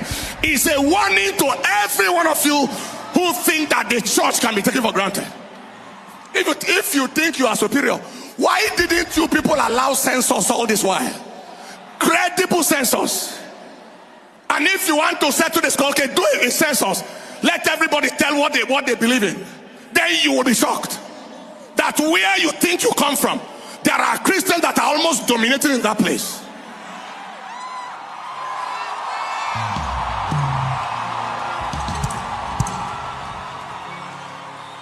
And this is the time for nobody to cower under any pretense. We are agents of the devil. They are not tired of bloodshed. They are not tired of destroying the nation. Ask yourself, the speaker, what have you contributed in the development of a nation like this? What positive thing have you made in this nation other than talking garbage and bloodshed and inciting violence? Shame on you and everything you represent. Nobody should take the body of Christ for granted. Whoever, we have kept quiet and calm for a long time, but in the name of Jesus, the Lord rebuke you. The Lord rebuke you. What is in your mind, what you said and what you think has never happened and will never happen. Has never happened, will never happen. We are here, and we are here for a very long time. Some of these people need to be taken to psychiatric homes. Let them do mental state evaluation for them. Okay, so Pastor Inenche, Dr. Pastor Inenche, spoke the mind of a lot of us. It gets to the time you have to call a spade a spade. And so we will not continuously to lie low and allow people to ride rough shoulders over us and make all kinds of assertions and connotations and innuendos. And the world media will run with that. And by one way or the other, decide to say Nigeria is not secular. Nigeria is totally a secular state. We don't have any state religion. We don't succumb to any. The Constitution didn't say that. But if they think it says that, let them bring it on. We are waiting. We will not be pushed. We will not be coward. We will not do that. We will return every abuse back for abuse. Having said that, because again, many things have been surfacing, Peter Obi is gradually picking up steam, and the dust is rolling, and things are moving in different directions that people didn't expect. So they've gone ahead to dig up certain videos here and there to try to, people who spoke in the past or in the present. Let's listen to one of the men who spoke, and then after that we'll have this discussion. We'll let it go. put the place on good. In fact, what he was doing in Anambra was a cruise control situation. Cruise control. He was on cruise control. In education, in health, in public service reform, in everything, he was on cruise control. You had got the ship sailing. I had sealed everything, started the ball, and passed the ball to him. And he just put it into the net. The evaluation done on education were my years. 2004, I was governor there. 2005, I was governor there. 2006, I was governor for half of the year. That was the evaluation done. So, but I'm not going to enter any controversy. They will not say I'm like Governor Soludo, who is attacking everything Obi. I'm not attacking everything Obi. Obi did well as governor in my state because he followed my footsteps and consolidated everything I was doing. None of them, most of those things are not his original idea. Thank you, Dr. Chris Nwabweze. Health. I put up the 2 teaching hospitals, Onitsha Hospital, where I did my housemanship, and Amako. It's me who did the refurbishment. I brought the containers with the materials, 2 40-foot containers, to equip them. They were in General Hospital Onitsha. Obi received them. They were in the handover note, my SLG, they gave them. And I chose Onitsha and I chose Amako. I started refurbishing of Amako before I left. But he didn't waste our money. He put it into good use. Yes, he put it into good use. Well, former governor... So like he left money for Obi and I left money for him too. So you should be talking about it. Okay, we have not heard that before. This was a new one that I heard, and that's why I thought we should discuss it. Now he left money for Obiano. He too left money for Peter Obi. So the question I asked him, because I got to that broadcast, I said, Oga, Peter Obi said he left money. He told us how much he left. How much did you leave? Tell us now, since you say you left money. You left money is not a statement. It's not a statement of fact. Peter Obi said, I left this amount in this bank. I left this amount in this bank. I left this amount in this bank. I did this. Look at the receipt. I did this. Look, you tell us how much you left and in which bank. Verify. Go and verify. Tell us Nigerians, go and verify. Then we'll go there and dig it out. So, because again, the drum is changing. Let us start it from Osun State. The dance has changed because the drum beat has Why changed. not speak about the ones we've done, because we'll forget everything, because there was something Ngige mentioned that I wanted to speak to as someone who was there. Go ahead. When these things I'm being happened. called out. I'm being called to come to family. Just within Ngige and the rest of the things that you have laid on the table there, you put so many of it out there. But I'm going to try to just please allow me to do a very, very quick executive summary. Okay. On Ngige's case, I happen to have been privileged, once again, to have gone with a camera to his office in Anambra, where he was governor. We came to meet with him. Jim McGreevy was governor of the state of New Jersey then. One-on-one. And I asked Chris Ngige, after he was just rescued from the bathroom, what do we do? He pivoted to, when you go back to New Jersey, we actually sent by the state of New Jersey, okay? We're a team of about 5 of us. Tell my brother governor, that's the language that these governors speak. Tell my brother governor that the locust has eaten all the grain in Anambra. And we from Anambra here, we have a lot of our people in the state of New Jersey. And that is human capital that we have exported to that place. Can you please see what you can do to give us a helping hand? So I'll leave it at that. In other words, once you bring in any topic that we have lived through, We'll just step in a very, very simple form. Thank God he wasn't trying to throw anybody under the bus, but history will judge each and every person accordingly. And then getting back to Dina Melaya, if that's the man who was gasping for breath, it teaches us one thing. Nobody is above health conditions. He may have been suffering from asthma. I don't know what he was suffering from. I don't know where they were taking him to, whether they were taking him to the hospital, but that just tells you, as strong-mouthed as you may be, watch your mouth, prune your mouth. But that notwithstanding, that raises one question as far as the Nigerian context is concerned. Again, everything in Nigeria. Don't people have a little bit of privacy anymore? Of course, everybody has a cell phone now. I'm not sure that would have been the situation in a lot of places. So whatever you're doing, be careful. And whatever you're saying, be careful, because the next day you might, I don't know what will happen. So you can see a whole big man gasping for breath, looking for a helping hand. Maybe after he has encountered that situation, which I understand sometimes you are seeing stars from the great beyond as those things are happening. Maybe he will come back and he would advise himself, you know what, slow down with your mouth and just take it easy. So it calls for some very serious privacy matters when it comes to health issues, no matter whose ox is God. And then you presented something about the obedient movement and the rest of it.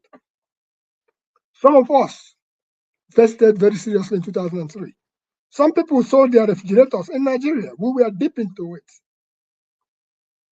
Some people sold their phone to make contributions. Some of us who were outside appealed to some people who wouldn't have participated in any way, shape, or form. And because we said so, they made contributions. We sent the monies to the big tent. We even formed an organization, Foundation Democracy Initiative, that is still existing, websites and all the rest of it. But this time around, we are watching and we are making sure that whatever contributions we are making, just like Flagship said, just do your part. Just do your part. When that day reach, when they go dance that dance, if madman come up for Market Square, I beg, make you try to be mad, though, because if you know they're mad, if you want to go to court, we may not have 2030 or 2031 to see. If madman push you, you push him back. We are not advocating otherwise, though. We are just saying is that free and fair or not free and fair. Just like you touch upon the religious thing and all whatnot.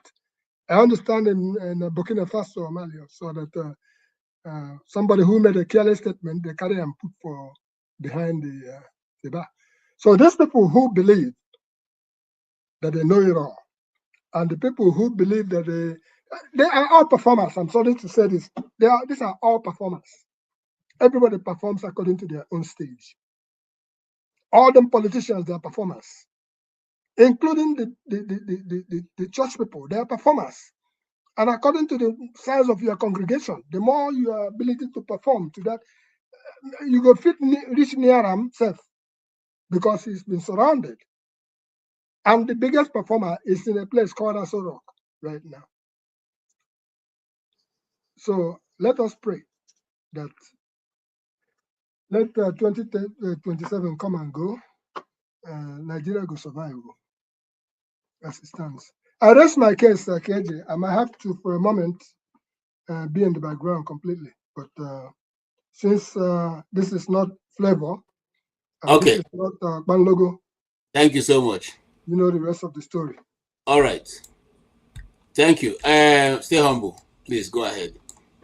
Okay, so I understand where Oga biophysics is going. You know, he's not happy with the turnout of people. But you know that there was a time when people were not really interested in politics, still it hit them bad.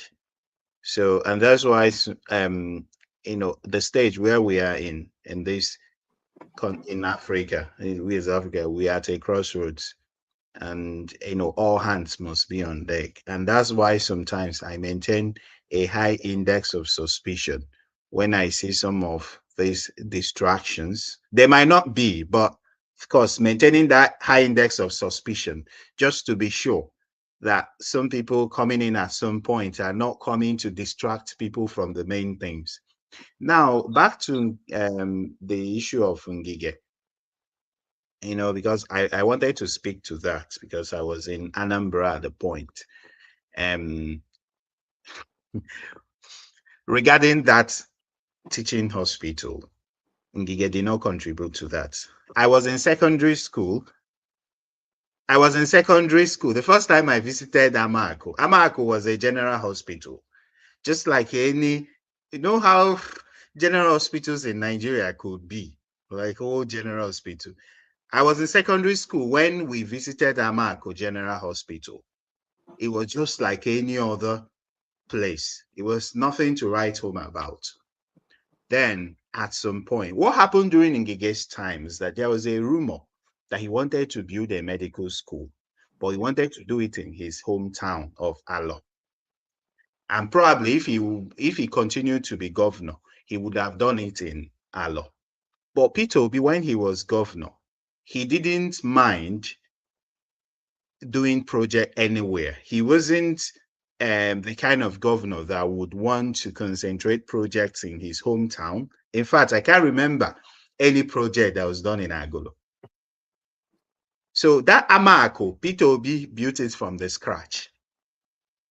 And he did it so speedily that when the Medical and Dental Council of Nigeria, because before then, people were not applying for medicine for Anambra State University. In fact, those that applied that were there, they were there for years because there was no accreditation. There was no teaching hospital. So, of course, they wouldn't be accredited. So when Peter Obi completed the teaching hospital, the Medical and Dental Council of Nigeria came for inspection, over several inspections. And before you could say Jack, they got accreditation. And before long, they got full accreditation. It was one of the fastest you could get because I know how the accreditation process goes. In fact, when Lagos State government wanted accreditation for its general hospitals, for people that would do housemanship, how long it took for them to get those. In fact, the teaching hospitals, a lot of visits, because they will make sure that everything is in place. So kudos to Peter Obi. Ngige, when he came in as governor, he did well, relatively. He built some roads, but Peter Obi focused on human capital development, focused on rural roads, focused on primary healthcare, secondary healthcare, education, primary education, secondary education. These are things that will not fetch you a lot of money if you want to embezzle money. If you want to embezzle money, just do flyovers, award some roads, you embezzle a lot of money. But if you're telling me about a governor who's done a lot in primary healthcare, in education, in human capital development, youth empowerment, women development, caring for the less privileged, pregnant women, children, the aged, then you're talking. Regarding Dino Melaye, that video that you played, you could see that there are issues in that scenario. What are the issues? First, he had a problem, an emergency. Where was the ambulance? Sometimes when we tell some of these people, even some of these are people based in the UK who say they are supporting so and so and so APC is because this is that. Tell them that one day this Nigeria, whatever you are helping to promote, might be your bane. You might face it one day. See somebody that they say if you go to his house, it's like he's selling cars or something. See how he was being. Where were they taking him to? Where was the hospital? Where was the ambulance? In that video, there was no ambulance in the picture. you could see the people attending to him are probably people that are unskilled. They have no clue as to how to sort that kind. And even with all his money, he doesn't have his doctors that he's carrying about. They are following him to administer any medication or treatment to him. You could see how foolish these our politicians are. You could see why I keep on saying that they all need psychiatric evaluation.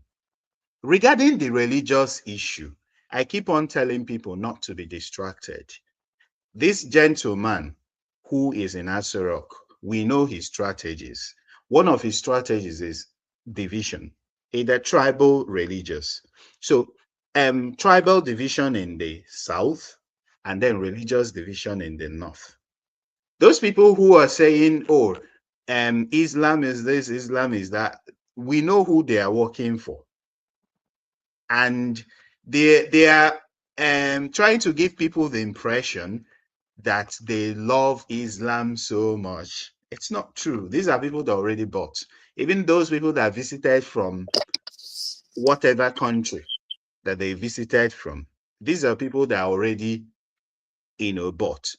So that's why sometimes you see them accusing Peter Obi of religious whatever, because they are causing tribal division in the south. So they think that because Peter Obi is also, has huge followership among the Christian Southwest. So that Peter Obi is doing religious division in the Southwest, and then let's say tribal division in the North. But this is their own strategy. But Peter Obi knows how to handle that strategy. So he's flipping it. If they want, he will flip it for them. But he's not doing that. He wants to get Nigerians to have good governance. Then the other one, the last one you played, what was it? Again, I wanted to comment on Ngige, Dino Melaye, the imam. You are muted. Okay, sorry. The guy who said he would rather eat grass than and be under a Muslim ticket than to be under a Christian president and be eating chicken every day. Okay, yeah. So those people, again, they are people that already bought, because that's the strategy now. Because this gentleman in Asorok knows already that he doesn't have the support of the people. And you know what they used to do in the north, where they would, because what happens in Nigeria, the reason is that you might go to a polling unit where there are 1,000 registered, so-called registered voters, and 700 of them may not exist. Just like you do have in our voters register. In fact, in our voters register, they say we have 97 million people. There might be 50 million fictitious names. So what they do, because those people don't exist, they fill in for those people. And it's very, very common in the north. And why they're able to achieve it in the north is because they have gatekeepers. The gatekeepers, the so-called leaders, religious leaders, ethnic leaders. But this time around, it's looking like those people are not going to cooperate. So they are now just trying to hold on to any straw they could in the sea that they are drowning in, and just manufacture all sorts of conflict and division, call some people that will profess that they are Muslims, that it's Islam and all those things. But people should not be distracted, because that these people are already losing. So I think when you mentioned your issue, I will comment. I'm sorry. There was the Peter Obi saying people should get into the move. Okay. Yeah. Okay. So at this stage, the last time Peter Obi contested, we're trying to get people to know Peter Obi, and Peter Obi was trying to pass his message across to people, say, this is what I've done. Go and check my records. And people believed him and voted for him. This time around, I keep on saying it, Peter Obi does not need to campaign to tell people this is what I will do. People already believe in him. People are getting voters card. And also, some what happens is this: they manufacture names and include in the voters register and delete the names of actual voters. So you discover that, let's say 15 million people may register to vote. They might delete 12 million names. And then, you know, if your name is Adebayo,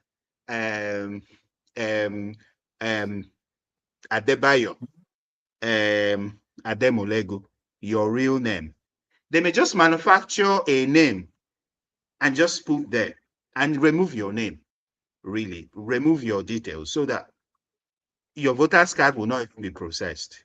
You won't get a voter's card. Your name will not be on the register. So this time around, this is what people will need to focus on. The voters register, everything around INEC, and then how to defend the votes. How to defend the votes. We're not campaigning. We are not saying I will build road. We've talked about those ones in the past. How to defend the votes. All right. Thank you so much. Jagun, you're welcome. Hello, sir. It's good to see you. Before you came, a young lady said that what is worrying you now is because of your lifestyle. You know, you became a big man. You refuse to be walking again. You refuse to be walking around, jogging. You know, you're now rather drinking champagne. You know, and there's, you know, generally, you know, just brawling around. You understand what I'm saying? Living at a, you know, at a very, you understand? You are out tomorrow. You are in plane today. So that is what has brought about some of the illnesses that are amongst our very big men.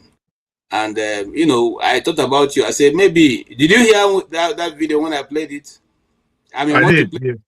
Okay, so is it true that you, Jagun, decided to use champagne as water and, you know, I refused to drink water again? So this thing now became a problem because of your lifestyle. I hear you very well. Well, in my own particular case, that's not the case. Okay. My father is from a riverine area.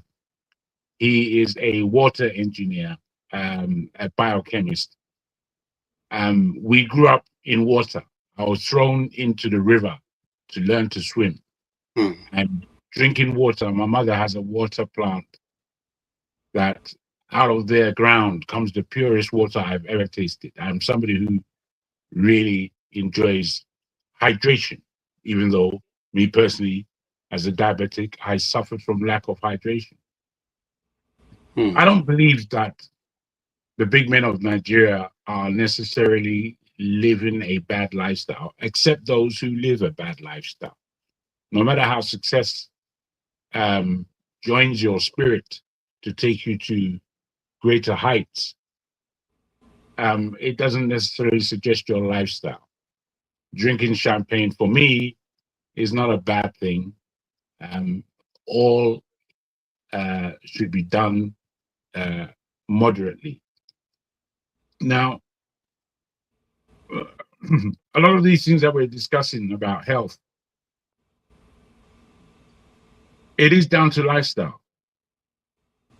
You know, if we're honest with ourselves, we are, as a people of Nigeria, born with a lot of physical attributes, health and prosperity in our health. I think we as a Nigerian people have some understanding of it. But again, as Nigerians, because we are rather taken by certain lifestyle that says we are successful, we don't really foster exercise, health, sports, things that exercise the physical. We don't really have a lot of respect for that way of life. And unfortunately, it is that lack of appreciation for what it is to be healthy and how you exercise your physique. As I say, we enjoy to exercise our minds in being educated, in getting gainful employment, and what the exercise of education can do for an individual.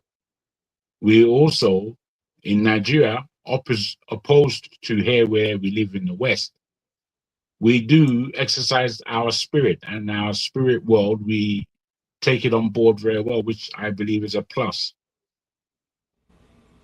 But where the physical comes in, this is again opposed to the West, exercise and the lifestyle of health is what they have taken on board to a large degree, and we're just catching on now to the importance of that, I believe, as a nation. And I think that speaks more to the Nigerian circumstance of success and health. Okay, let me quickly ask you, Jagun. Yesterday, Adeleke was declared winner, but APC said they're heading to court. And two shocking moves for me yesterday was I was very embarrassed when I heard the governor's speech saying that he still stands with Tinubu and gives Tinubu all his support, despite the fact that the Nigerian people, in terms of the people of Osun, put their lives on the line to make sure that he remains as governor. About 30 persons lost their life before these elections. And there were about majority of the governors who were in Osun State yesterday and House Assembly members. Nigerians or the people of Osun filed out in their number, were in the streets and around the place of the result to just put pressure on the system, only for him to come out to say he wants to thank the president for a fair result, for a free and fair election. What is he trying to achieve? Since you are, around that vicinity, you probably understand these intricacies of what he's trying to arrive at. What do you think he's trying to arrive at? Is it calling the people who stood and died for his cause stupid? Are you speaking in the line of Adeleke himself winning and what yes, Adeleke winning and now saying in his first maiden speech to say that he wants to thank the president for free and fair election. Okay. And that he stands in full support of the president for re-election. So the question is it that those who died for nothing? And those who stood through the night to make sure that he gets the desired result, did it for nothing? What's the mindset he's trying to portray there? Okay. Well, I'll tell you this in answer to your question, and I thank you for giving me the background in it, because I haven't really been following it, apart from the voices from this particular show. Last week it was spoken about, and this weekend it's been spoken about again, with the results coming out.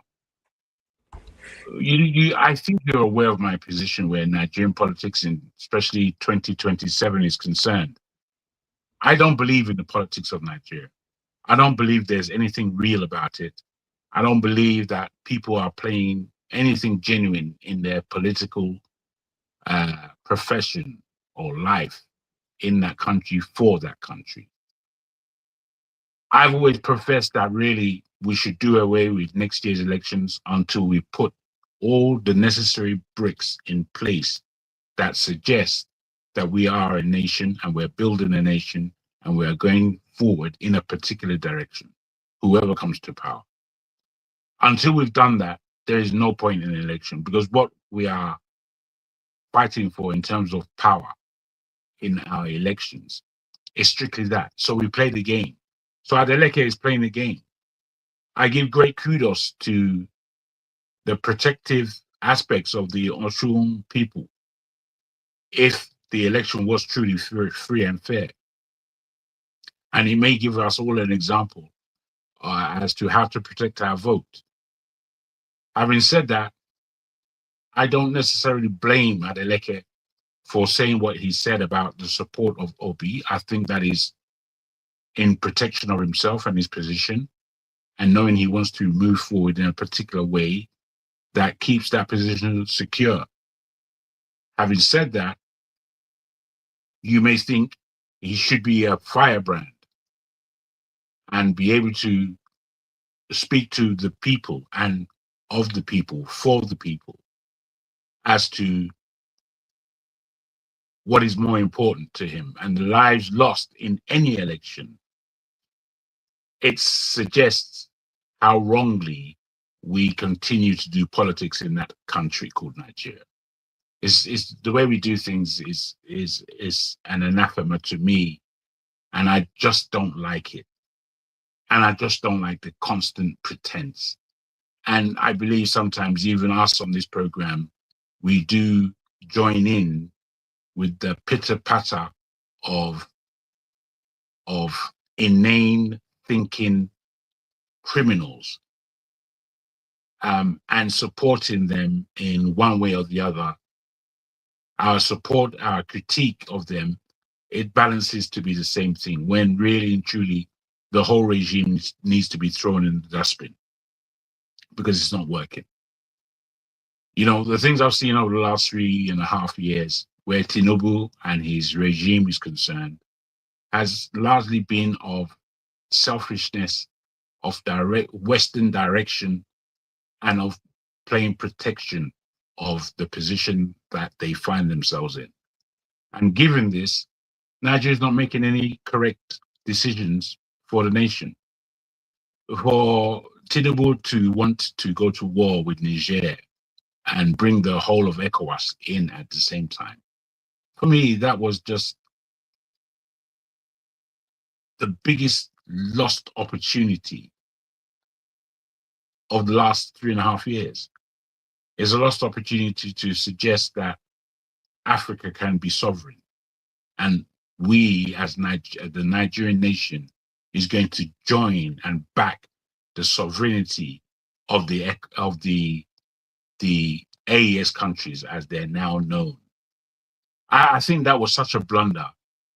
It put us as a black peoples of the world backwards, and it appealed to the nuances of the West. And when you put yourself in that position, where does that put the rest of the country?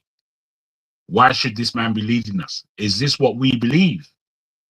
And I'm afraid that there are too many sycophantic people who do believe that Nigeria is well positioned through its policies of governance.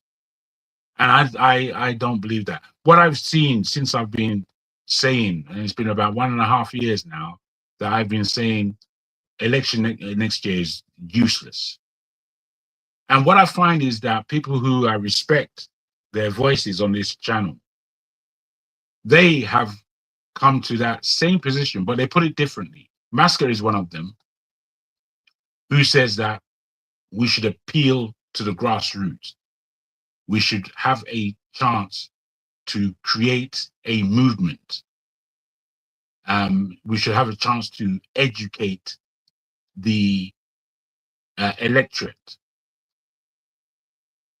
I see that as real steps, but I also see it as joining my position, but doing it subtly. And I don't think it's to be subtle necessarily in arresting the further downfall of the country at large through politicians. We need to stand up and show who we are. We need bravity. We need strength, courage. We need the integrity. We need these aspects to be brought to the fore.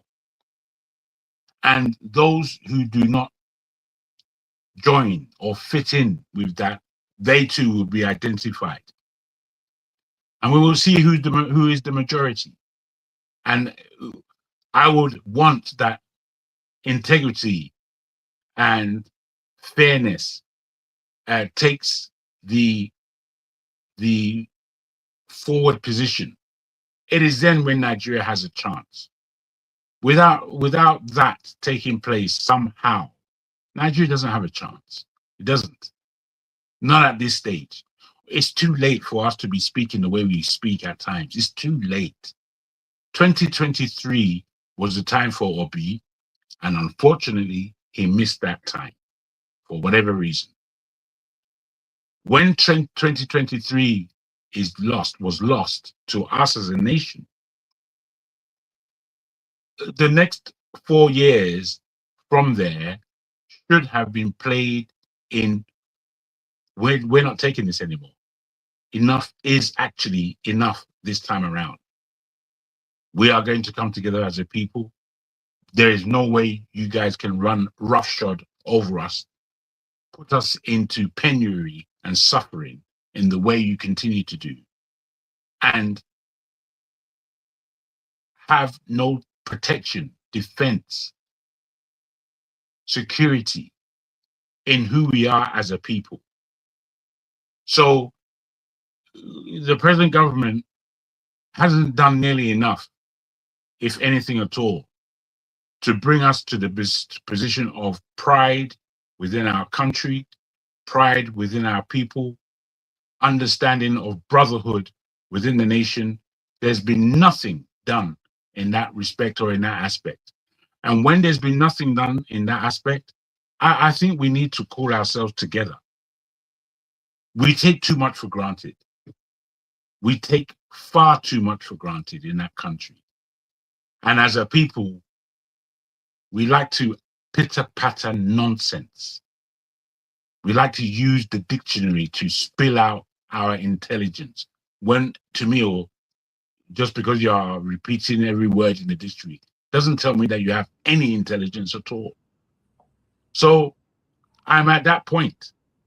I'm at that point where I'm thinking, you know what, Nigerians, if we prefer to dislike each other and hate each other and pull each other down, if that's what we prefer, then let's continue until we see more bloodshed, more war, more opportunities missed, more of our gifting from the Father being thrown away. Because that's what we're doing. That's what we're doing. And all communication with the media, with the political class, with the elites largely, not every one of them, but with the elites largely, has poisoned this whole society.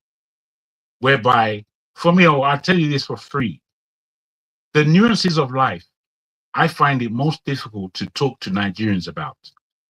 I can speak with all my veracity and all the things that people on this platform don't necessarily like me about, which is fair enough. But I can speak like that anywhere else in the world apart from to my own people. Because my own people would defend the indefensible. They would defend their utterances of rubbish. Let me go on, I prefer to eat grass, or whatever that person said. What's that for? Shut up, you idiot. Why should you be bringing that to the table? You know, we don't communicate well. Our utterances are one largely based off self-indulgence rather than speaking to a nation. We're full of ourselves to the point that we think that we are beyond critique. Who the hell are you that you think that you're beyond critique? So I answer that question like that. I thank you for that question. Mike. Thank you so much, Jagun. Thank you. Welcome, Maska, to the late evening show. Today we've been here on a different topic and many things can be discussed. But like I said, the issue going on right now in Oshun has opened up the space. It means that, just like we have said on this, many times, if everybody goes out and stays with their votes, it does not matter how much they will have to succumb, because if for pressure, the federal might was in Osun State, yet the people might overcame the day. So that's why I felt a little bit totally embarrassed by the governor's utterances. Why his younger brother was saying a different, his cousin Davido was saying he will never support APC in his life. His uncle is saying, I am for APC throughout, and thanking the very president who, if not for Davido, he would have lost that election. I say it again. If not because of the man resources that Davido brought to the table, that election was as good as gone. But he's thanking the president for a free and fair election. And my question goes to Masker. Is that the way the free and fair election have become in Nigeria? When you have to have up to how many governors in your state with uniform, and an army of security people everywhere, police snatching ballot boxes, and starting people not finding their names on the registration list, and all that. Is that the free and fair election that the governor wants to have in 2027? What we saw in Osun State, is that what ANEC is going to offer us come 2027? All right, thank you, KJ. And once again, like I did in the other show, I need to thank you, because this work you, Mr. Rudolph, forefathers, show, and the rest are doing, we should not take it for granted. Almost everybody is opting for self-aggrandizement, but you people have consistently kept to things that would, one way or the other, now or later, impact the collective. So once again, thank you and God bless you. Thank and you. May all loved ones be granted their heart desires. Amen. I receive it. What I would say, KJ, is nothing new. My positions, I'm not a very, I don't know. I shouldn't say that I'm not a rigid person. People say I'm very stubborn. So I think being stubborn and rigid should be construed to be cousins, if not blood brothers. So I believe that I'm somebody who can change position when I see spurious argument or I see imagined facts. But so far as Nigeria is concerned, and as far as our politics is concerned, I think it's a same old, same old. So my position remains the same. What you're dealing with, you can refer to it. There's this thing they call the agency theory. It's prevalent among us. It's prevalent around us. A typical example, let's say shareholders and maybe executives of a company. But the bottom line, why agency theory is relevant here, is that most of our political elite people who would stand in front of you, say they are contesting, effectively, what they are saying is that they want to go and serve as the people's agents. Meaning that they want to go and cater for the interests of their principals, in this case, which is Osun people. But the truth is that if you look around, most times it's a lie. They would stand as purported agents, that they will go and serve the interests of the people, but they are not. They are the principals in their own right. They want to go and serve their own interests. So I think if you understand that, that will help you at least understand why Adeleke is taking the position he's taking. And he's not different. There's nothing new about that. Let me give you an example of my state. I'm sure everybody knows that Kwankwaso did all that he could do with his new party.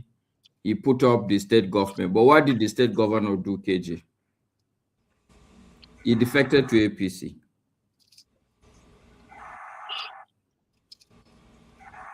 Even if Adeleke has not said he is with Tinubu, me, I know that he is with Tinubu. This I know. And if you look at all the pointers, does Accord Party have a presidential candidate? The answer is no. Forget the fact that PDP people said that their people should go and vote Adeleke. But in the end, all these agents, they go there to serve their own interest. So the question to you, Maska, is this. If he is supporting Tinubu, then why did Tinubu do everything possible to frustrate and even get a man out of office? That's the question. That's my own worry. I'm supporting you. You know I'm supporting you. But you brought your own machinery and all that to come and remove me from the office. If they have removed him yesterday, where will he have stood to make that speech he's making? People died fighting for him. More than 30 people died because of his cause. And then the first thing you say is say you are in support of the president who has given you free and fair election. But you know what went down? You see, this is my challenge with Nigerians. It's not about Igbo, Hausa, Yoruba. It's you and your people. And you still can't even tell your people the truth. You know what you went through. You saw, we were following it, all of us were there. But let me ask you, KJ, what did he go through? Do you think he was, what did he go through? It was a struggle to even get his own people to vote. It was a struggle for him to even be able to access people to access their ballot boxes and all that. Some ballot boxes were carted away. Some were taken away by police. The videos are here. We have the videos. Okay. So look, KJ, I hear you loud and clear, but I think the problem is that most of us, we don't spend time to understand the full circumstances and the issues we're dealing with. That's why most times when I talk, people think that we're apportioning blame somewhere else. No, but you have to understand the full spectrum of the problem you're dealing with. Mr. Adeleke understands this process very well. Winning the election is one process. Osun State, what is the resources from Osun State? Or what is their internally generated revenue? I'm asking you these questions now. I don't have that figure, Master. But how much, guess between 1 and 10, how much is Osun State generating for itself? Where do you think Osun gets the bulk of its money? From federal government, obviously. Exactly. So this is the quantum, the kind of the spectrum of problems we are dealing with. It's not just, I've said it here, is it yesterday or day before yesterday? Elections is just a small part of our problem, even though it's a significant part of our problem. But even if we vote you today, KJ, into power as governor of your own state, Nigeria has constructed today, there are so many problems that you will not be able to perform at the level you would want to perform. Sincerely speaking.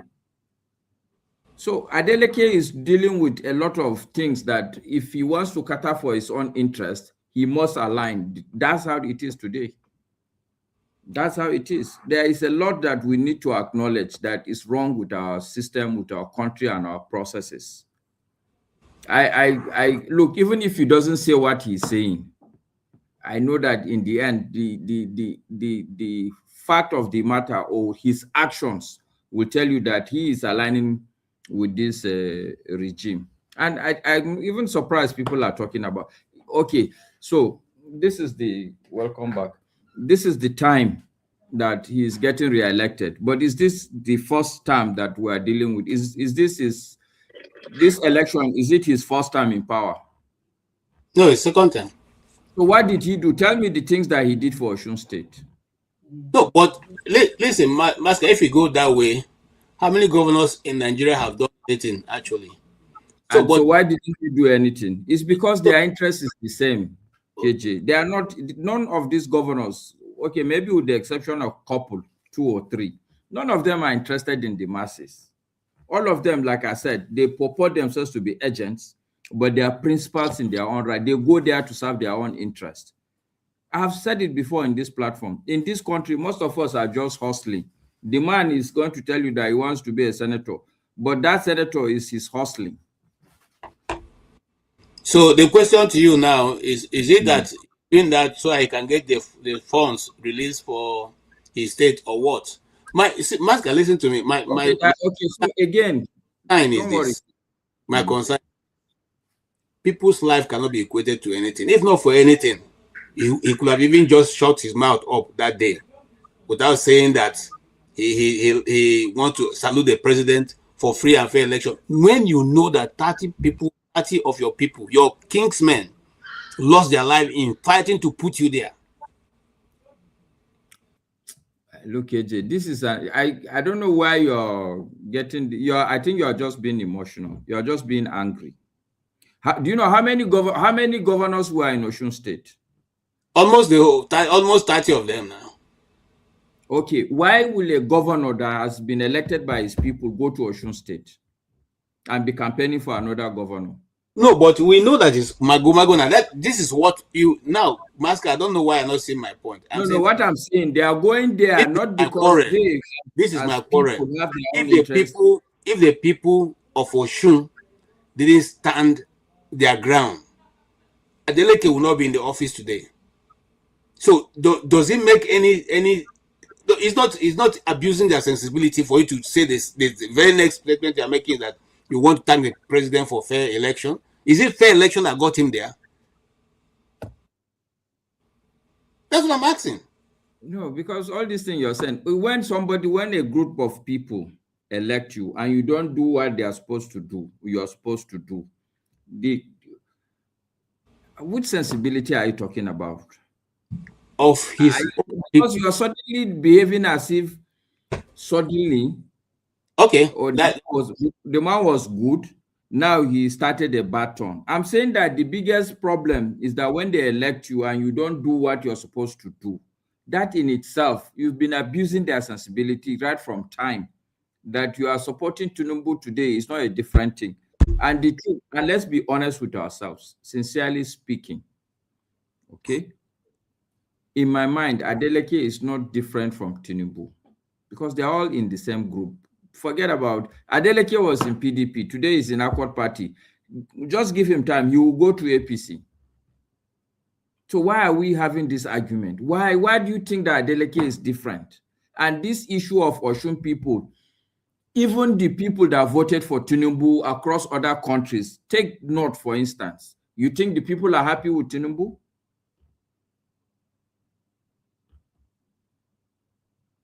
Look at somebody like Erufai who stood in front of Tinubu. Look, just this evening, we had a long discussion with two of my friends. And they were asking me why I've not joined politics. One is a politician. He actually wanted to even to contest for Senate in his, House of Reps in his state. He's from River State. No, not River State, Cross River. But the governor upturned the thing. So I turned around and I looked at him. And I told him, the reality is that as a politician in Nigeria today, if you truly are going to be successful in politics, you have to discount a lot of your principles, which I'm not ready to do. We know that this is a country where somebody who wants to contest a high office as high as governor, this guy in Anambra State, what's his name now, that they took him to a shrine.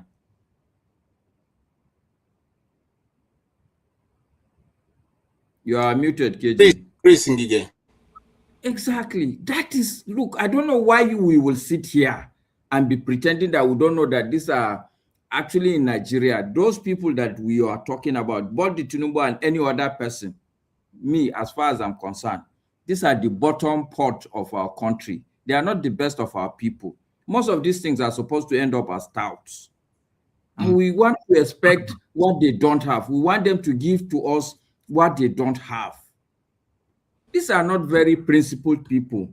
You are looking for principle from people who are not principles. People who are in a career today in Nigeria that you can't succeed in that career path if you are principled.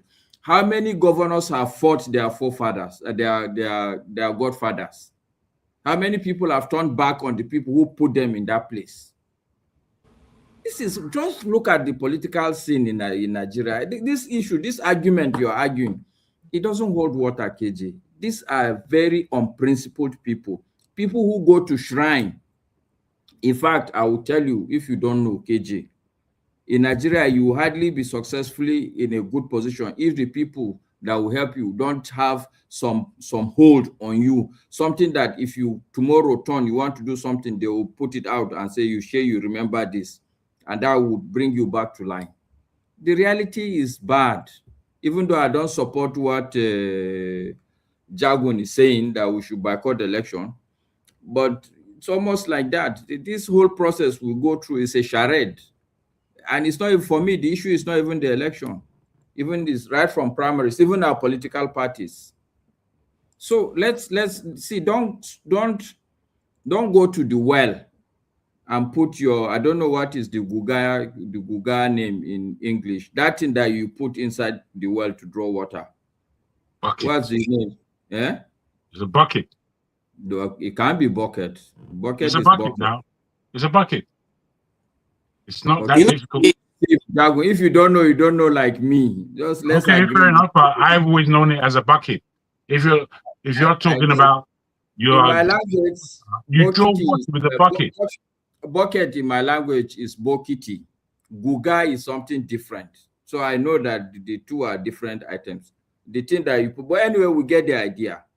What you are doing, KJ, is you're complaining that your guga is not bringing out water when the well itself is dry.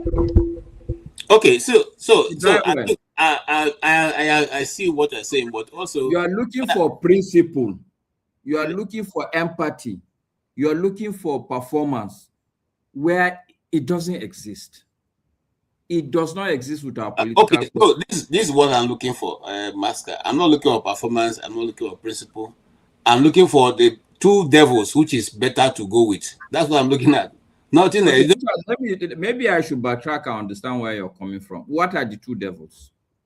Both the one who is coming from APC and the one who is winning, which is Adeleke. They're all of the same. But me, I'm saying that the life of the ordinary Nigerians are being spent on this issue, and the only honor you have to give to those people is to come out immediately to say you totally support this man, and you want to thank him. The only honor you can give is it not when you have honor that you can give honor.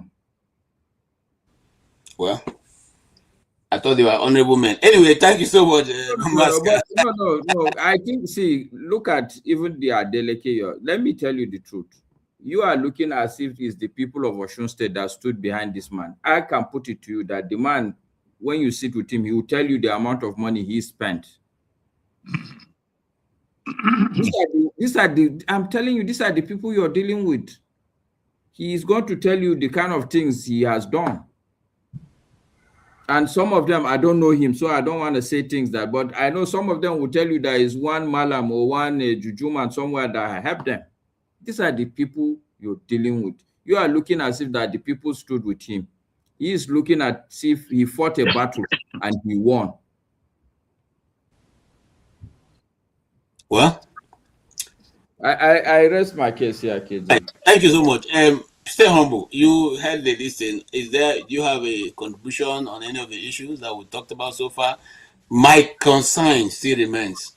My concern remains with the politics as it's drifting. It's drifting to a dangerous level that we will not come back from if allowed to get there. Because right now they are seeing that they are losing the people. So now they are trying a new system, which is religious bigotry. And that is where we will not be able to control what goes down. The people are no longer in support, and the people are now saying, we will take your money, but we'll still vote who we want. Now, they need to introduce something different. And what they are throwing in now is the fact that there is Muslim-Christian issues. What do you say? And do you think that this level that we are drifting into is we're going to fight? Okay, so I think I would agree part with what Mask has said about these people that we are dealing with and who they ascribe their victory to. Sometimes you think it's the people that they would thank, but there are other factors which they think contributed more significantly to their victory than you think. You know, these politicians, you know how they get into the ballot in the first place. You might say, oh, this person has been elected by the people. But how did they get to the ballot? How did they find their names on the ballot? That's one thing. So at the end of the day, you will see that the people played just very minor role in them getting to office. And about him congratulating the thanking the president. Of course, we don't know what's going on in the background, but even if we don't know anything, what we know is that you know, that they're all working together, because he said that he will support the president. And one of the reasons why he would want to publicly state that is because the matter will still be adjudicated. The matter will still go to court. The election will still go to court. And, you know, he's afraid it will go to the tribunal and then appeal court and Supreme Court. And at any stage in that process, he could lose his victory. And you know that sometimes there is more to this than we are able to see. When this whole conversation of Adeleke's performance in Osun State was going on, I was expecting to hear things. I was expecting to hear his strides in healthcare, in primary healthcare. I was expecting to hear his strides in education. I didn't hear any of those things. You know, they kept on saying that he's constructed so and so roads here and there and all those things. So, you know, what you know that these people are not really working for the people, but it's just a matter of Nigerians choosing the lesser devil among them. So you said a number of lives have been lost. You know, do they really care about the people? They don't care, really. Whoever is losing their life, they don't really care. Like Masker said, they might go and thank one Malam somewhere, or some people. They've spent a lot of money. They spent a lot of money. It's really sad that we're in this situation in Nigeria where elections are treated as war. People go into elections as if they are going into war. And you see a lot of things happening. You see people losing their lives for elections, which is not supposed to be so. And you see that we've made these our elections very sophisticated. We've made even our local election. It's a local election, really. And we are even writing letters to Donald Trump. We are writing letters to the European Union for a local election. You know, so when the presidential election will be at the UN General Assembly every day, you know, crying, come and monitor our election. Do they need to monitor our election? I keep on saying it, that any day that the politicians decide that the votes will count, you know, that's when we'll know that all these things that we've been doing over the years, we've been spending a lot. We've been expending a lot of energy trying to conduct elections, which are very easy. And one thing that these people have tried to brainwash Nigerians about is that simple things are difficult. What are the simple things? Delivering good governance.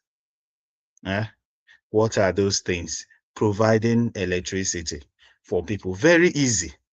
It's not like we are in a country where we don't have resources. We have all the resources needed to provide electricity. Everything, more than any other country. We have gas, we have everything. Anyway, I rest my case, really. Okay, thank you so much. I'm still on you. Before I come to Jagun. Or Jagu, unless you want to, no, I will spare you so you listen and you can make your own comment. Coming to you, back to you, stay humble. Did you follow the election? And if you did, is there anything that a serious-minded politician who is looking to win in 2027 should have learned from what went down in Osun State? In terms of organization, in terms of planning, in terms of strategy, is there anything that showed a person who is desiring to win and take the horns of leadership, of governance, learned from what we saw in 2020 in Osun for 2027? Of course, many lessons. One of the lessons being that these people are not ready for a fair election. And because they're not ready for that, the people must take it. If the people must have a say in how Nigeria is governed, they have to take it. So that's the lesson. Okay. Really. All right. Thank you. Jaguar, I'm coming to you. A Nigerian speaking on a news platform in CNN said he was asked, what will be the strategy that any serious-minded politician will use to defeat Tinubu in 2027? And this is his answer. He said, set up your own parallel INEC to have offices in the same number of polling booths you have. And those same people will report, just like as INEC staff report, so your staff will report, collecting every piece of scores done in every of the centers. And when that scores are collected, you collect your own, tabulate yours, get your own results. And if what INEC is announcing is different from what you have, then let everybody go into the street and make sure that the results are upturned. Do you agree with that strategy? No, not really. Not really, to be frank. You see, one judge over an operation, over a discussion, over an affair, over a disagreement or agreement is sufficient for people who want to play an honest game. Two judges is he said, she said, which is your own word. So whilst they're opposing, people will choose their side as to which is valid, and it would end in a stalemate at best. At best. So now we would ask for three. That we will say one said this, the other said that, and then the third one is now the real adjudicator. This isn't how to do things, KJ. What that guy is stating is that the system is broken. That's what that answer to the question put to him is. It suggests the system is broken. My appeal to Nigerians, whilst I believe next year the election will go on, and if it goes on, I can only pray for Nigeria in what may and I want to be very wronged by the outcome and by the refreshing of the system. But me and you both know, and Masker knows, that that's not going to take place. That is not going to happen. We are going to have the same thing all over again. Masker agrees, the same old he just mentioned. But he says he's not in support of me saying it should be annulled. It's not annulled. It should not be, we should not go through the process of 2027 election at all. But he recognizes that the country really isn't ready for any election. I know Master recognizes that, he knows. But he wants to be polite. He wants to be on the safe side of communications. No, I'm not like that. I say things as I see them honestly. There is no way forward with the way Nigerian politics and electioneering goes. There's no way forward. There's too much corruption in the land. There are too many liars at play. There are too many thieves within the infrastructure. So what just like Master said, what do you expect from Adeleke? What do you expect from him? He will speak the way of self-survival. Full stop. So what do we expect of the next election? In true terms, let's be honest. Let's stop this shim-sham tightrope walking. It doesn't work. Let's come to the courage of the position that we foresee in our country. Our country and the people of the country and those who believe themselves wise in that country need to draw the whole thing to a halt, because it's shim-sham. It's not real. We are just following the behest of the strongest man in the land. And that strongest man is an ogre running a profiteering group of ogres. And we are now saying who of them are we going to follow? Me, I'm not following any of them. They're all rubbish. They're all rubbish. They're rubbish. I'm gonna say it. They're rubbish. When this guy comes on next week, I'm hoping to be. I have one more question before I go to Masker. Uh-huh. Now, the National Electoral Commission, in response to the accusation from Atiku Abubakar, said they only published what Tinubu filled in the form. They didn't go outside that. Whether he has primary school or not, that is not their business, but they published what he filled. Now, Atiku Abubakar, and I'm wondering why all the Nigerian lawyers have not seen this all this while, has done a very clever thing. Whether he'll get justice or not is out of it now. But Atiku Abubakar went to court. And by the Nigerian constitution, for you to hold a public office in Nigeria, if you went to the university, you must have a service record. You must have done NYSC. And so since Tinubu went to NYSC, by the pictures that are displayed on we have seen, which they also have, which he has a certificate, Atiku now have gone to court saying, please let him come and tell us.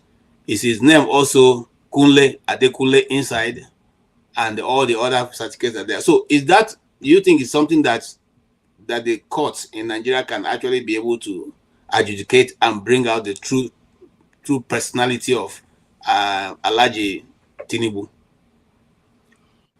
Again, KJ, you're asking a question that maybe you should be the person answering it. No, I'm asking you. No, I hear you. I'm not running away or from the question at all. But Tinubu is the most suspicious person who has ever held office in Nigeria. The most suspicious. Nobody knows the truth about his background. Yet, this man is running the country. If that in itself, before you go to any court, if that in itself does not tell you that the Nigerian system is corrupt from top to bottom, I can't help you. Tinubu is a ghost as far as everyone is concerned. He's a spirit, a shapeshifter. I mean, what are we looking at? What are we talking about? We speak as though the country is normal, and the country is far from normal. Nobody has to do that in England, though, and I don't want to necessarily compare Nigeria to anywhere else in the world. However, you cannot hear of such thing in England, that nobody knows the person who's running the country. We don't know his friends from primary school. We don't know his friend from secondary school. We don't know his family and where he's birthed from. We don't know that he's actually an accountant at all.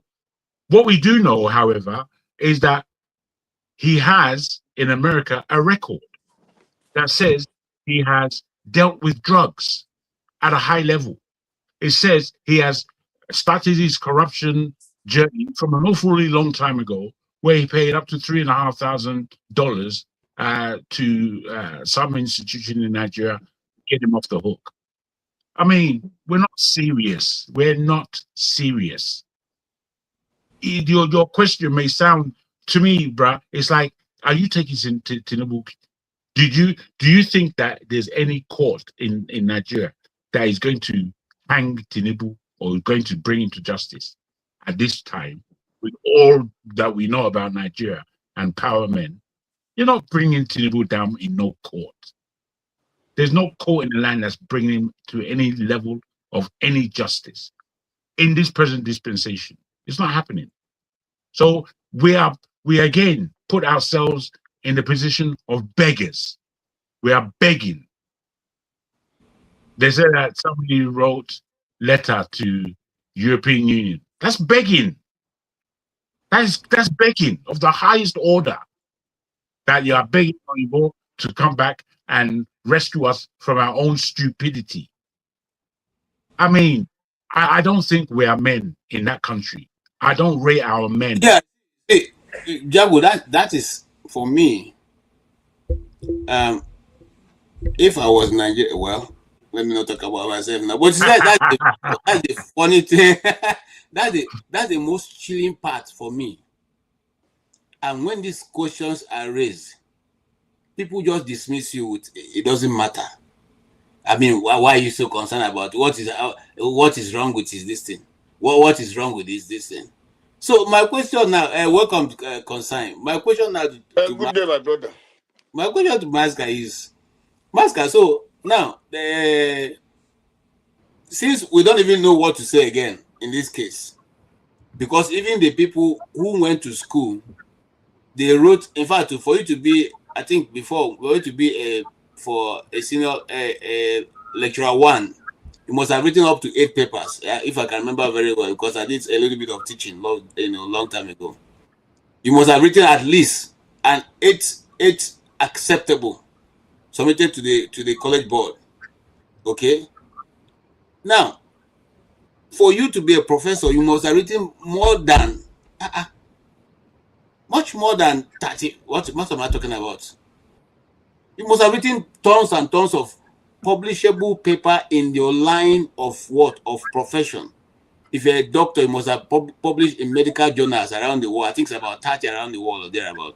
If you are an engineer, you must have done the same thing. If you're a theater artist or a media person, you must have published in many media outfits, okay, around the world.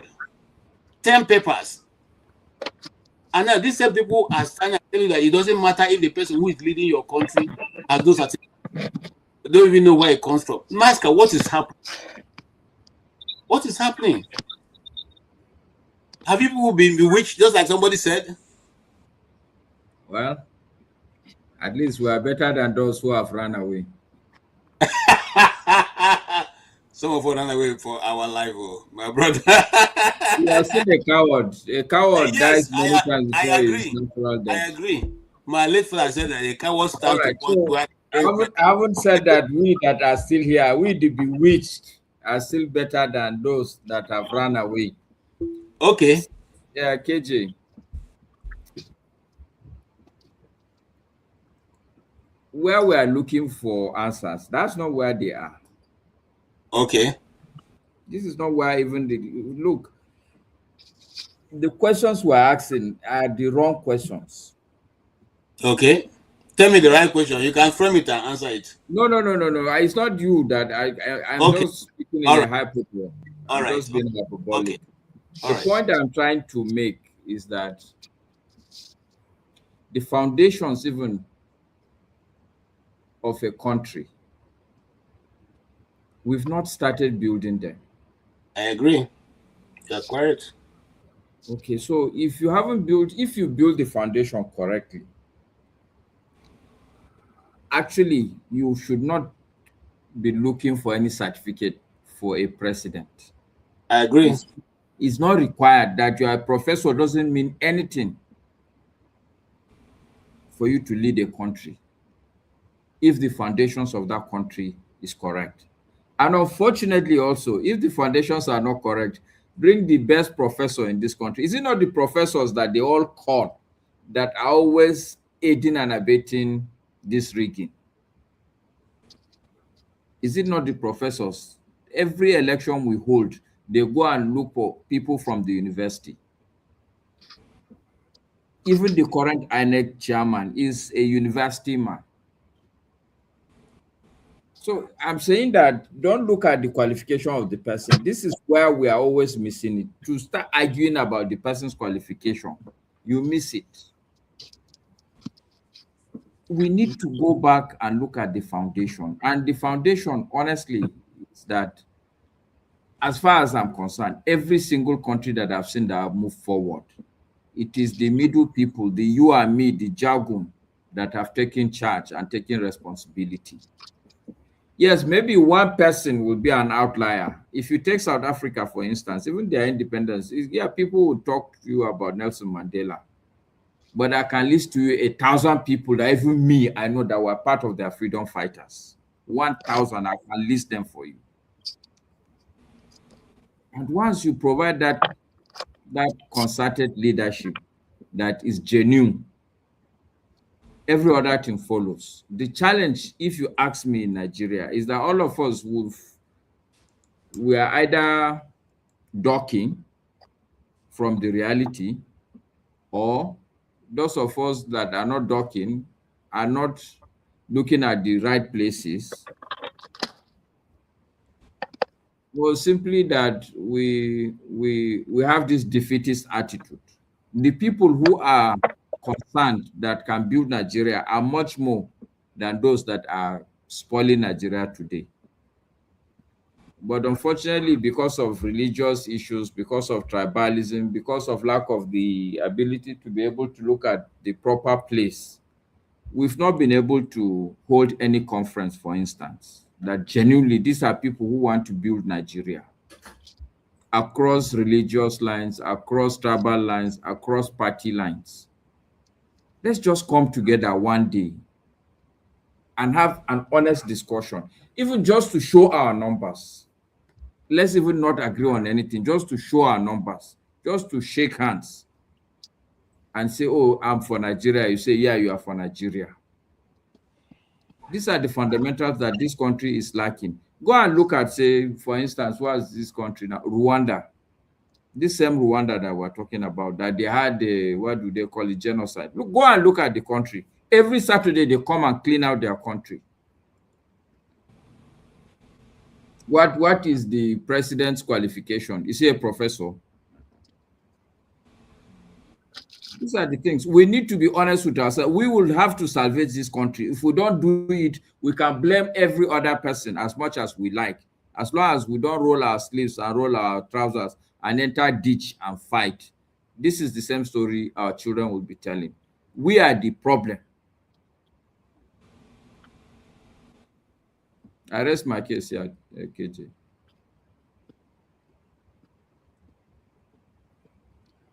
Consign. Yeah, Mr. Dr. KJ. Mr. Thank you. Jagun. Good morning, Mr. Jagun. Good day, sir. Before you came in, I was the where I was alluding to. It's not because, like somebody asked, it's not because I'm looking for academic qualifications. But you see, one of the things that education helps us to do is to have a process of thinking, a process of being able to analyze, a process of being able to reason things out, by vigorously debating things and all that. Not necessarily because of the qualification. There are many people who have run countries down, who are very qualified education-wise, but they were never able to be good managers. So it's not about the qualification per se, it's about the thinking process. Because if the people who are leading Nigeria have been thinking properly, why will you take Nigerian money? Let's even assume you want to steal. Why don't you steal that money and invest it in Nigeria, where young men, young women can see job and work? You take the money, you go to the Bahamas, you go and buy a house, start businesses there, help the people of that nation while your own people are suffering, I don't think that's a proper way of reasoning. Now, none of it, they've now been a reverse in the case that somebody in America steals money from America and come and invest in Nigeria, or somebody in Britain steals British money and come and invest in Nigeria, or someone in South Africa steals from South African government and come and invest in Nigeria. If you have not seen that, Mr. Consign, why then do we continue to behave in this stupid way of taking our federal money and go and invest in countries where the people don't even care about you? Do you know what it takes to have a house in America? Whether you live in there or not, you pay. You pay the rent for that. You pay the mortgage for that house. If you don't own it, even if you own it, you still pay. If you are not living there, whether you're living there or not, at the end of every month, you pay for the utility. You must pay for the utility, and you cannot afford to leave the house to be in a disarray form. If it's that way, the city council will charge you. So you have to make sure that your compound is well tidied up, well the lawns are put properly, the paints are okay, everything you have to put it properly. So if you be in Nigeria stealing Nigerian money and using to service your utility or your mortgage in America, where has it been before? In which place if there's any country that people have lived where there are people from other nations who came and do that apart from Nigerians, let us know. You come and buy a whole street, okay? You buy a whole street and live in one house and lock the rest up and go away. Where is it done? And what do we need to do to change it? I'm coming to your concern. You need to tell us how we need to do this thing. Mr. KJ, you see, sometimes when you start looking at Nigeria, looking at the product of Nigeria, you start laughing. Sometimes it's laughable. You see, I will come to that side, but I want to talk about that Deleke. Because you were arguing with Masaka was asking you why you so concerned about him saying Tinubu, congratulating Tinubu and all the rest. You see, the problem is this. For that man, it's unfortunate we have this kind of people in Nigeria. The man is not even sympathizing for those who died. He's not even sympathizing for them. His only concern is about thanking Tinubu. And I saw him at an interview at Channel Television. Akimbele were asking him, are you really serious about supporting Tinubu or what? Or is it because so that he can support you in your re-election? He was telling him, no, I sincerely want to support him for his re-election because he's a Yoruba man. And he has started some reforms. And also wanting to build some roads for Yoruba land. You see, it's very unfortunate. You see, we have many criminals in Nigeria. And that is why the country is not moving forward. Because I think that these people, these criminals, they don't care. Or, again, I think some Yoruba elites, many of them, don't care about the common man. No, they care about let the Yoruba man be there. Whether he's really not surviving, whether we are surviving, whether we're not surviving, let him continue to be there. Because a fine gentleman like him, I don't see the reason why he have to be bringing those nonsense from his mouth. A man like that the people came together, or some people came together, they died for you, and you may become even the man who wants you to die. Tinubu want him to die, but instead of thinking about the people that helped him, he's talking about nonsense. You see, so then that's got me to even I don't agree with Jagun sometimes, but today Jagun made a very good point, and I used to say this before. Where are Nigerians? Where are the intelligent Nigerians? Do you have even men in Nigeria today? Because the way you look at Nigeria, it's like we don't have men. We don't have people again. It's like the intelligent people are already dead. Because you can't talk about a country, it says no certificate. The president have no certificate. The president have a secondary school, he doesn't have primary school, and it's very good for you people to talk. The National Assembly did nonsense they did, and it's very good for them to come out. They don't know that the world now has gone global. This internet world we are now.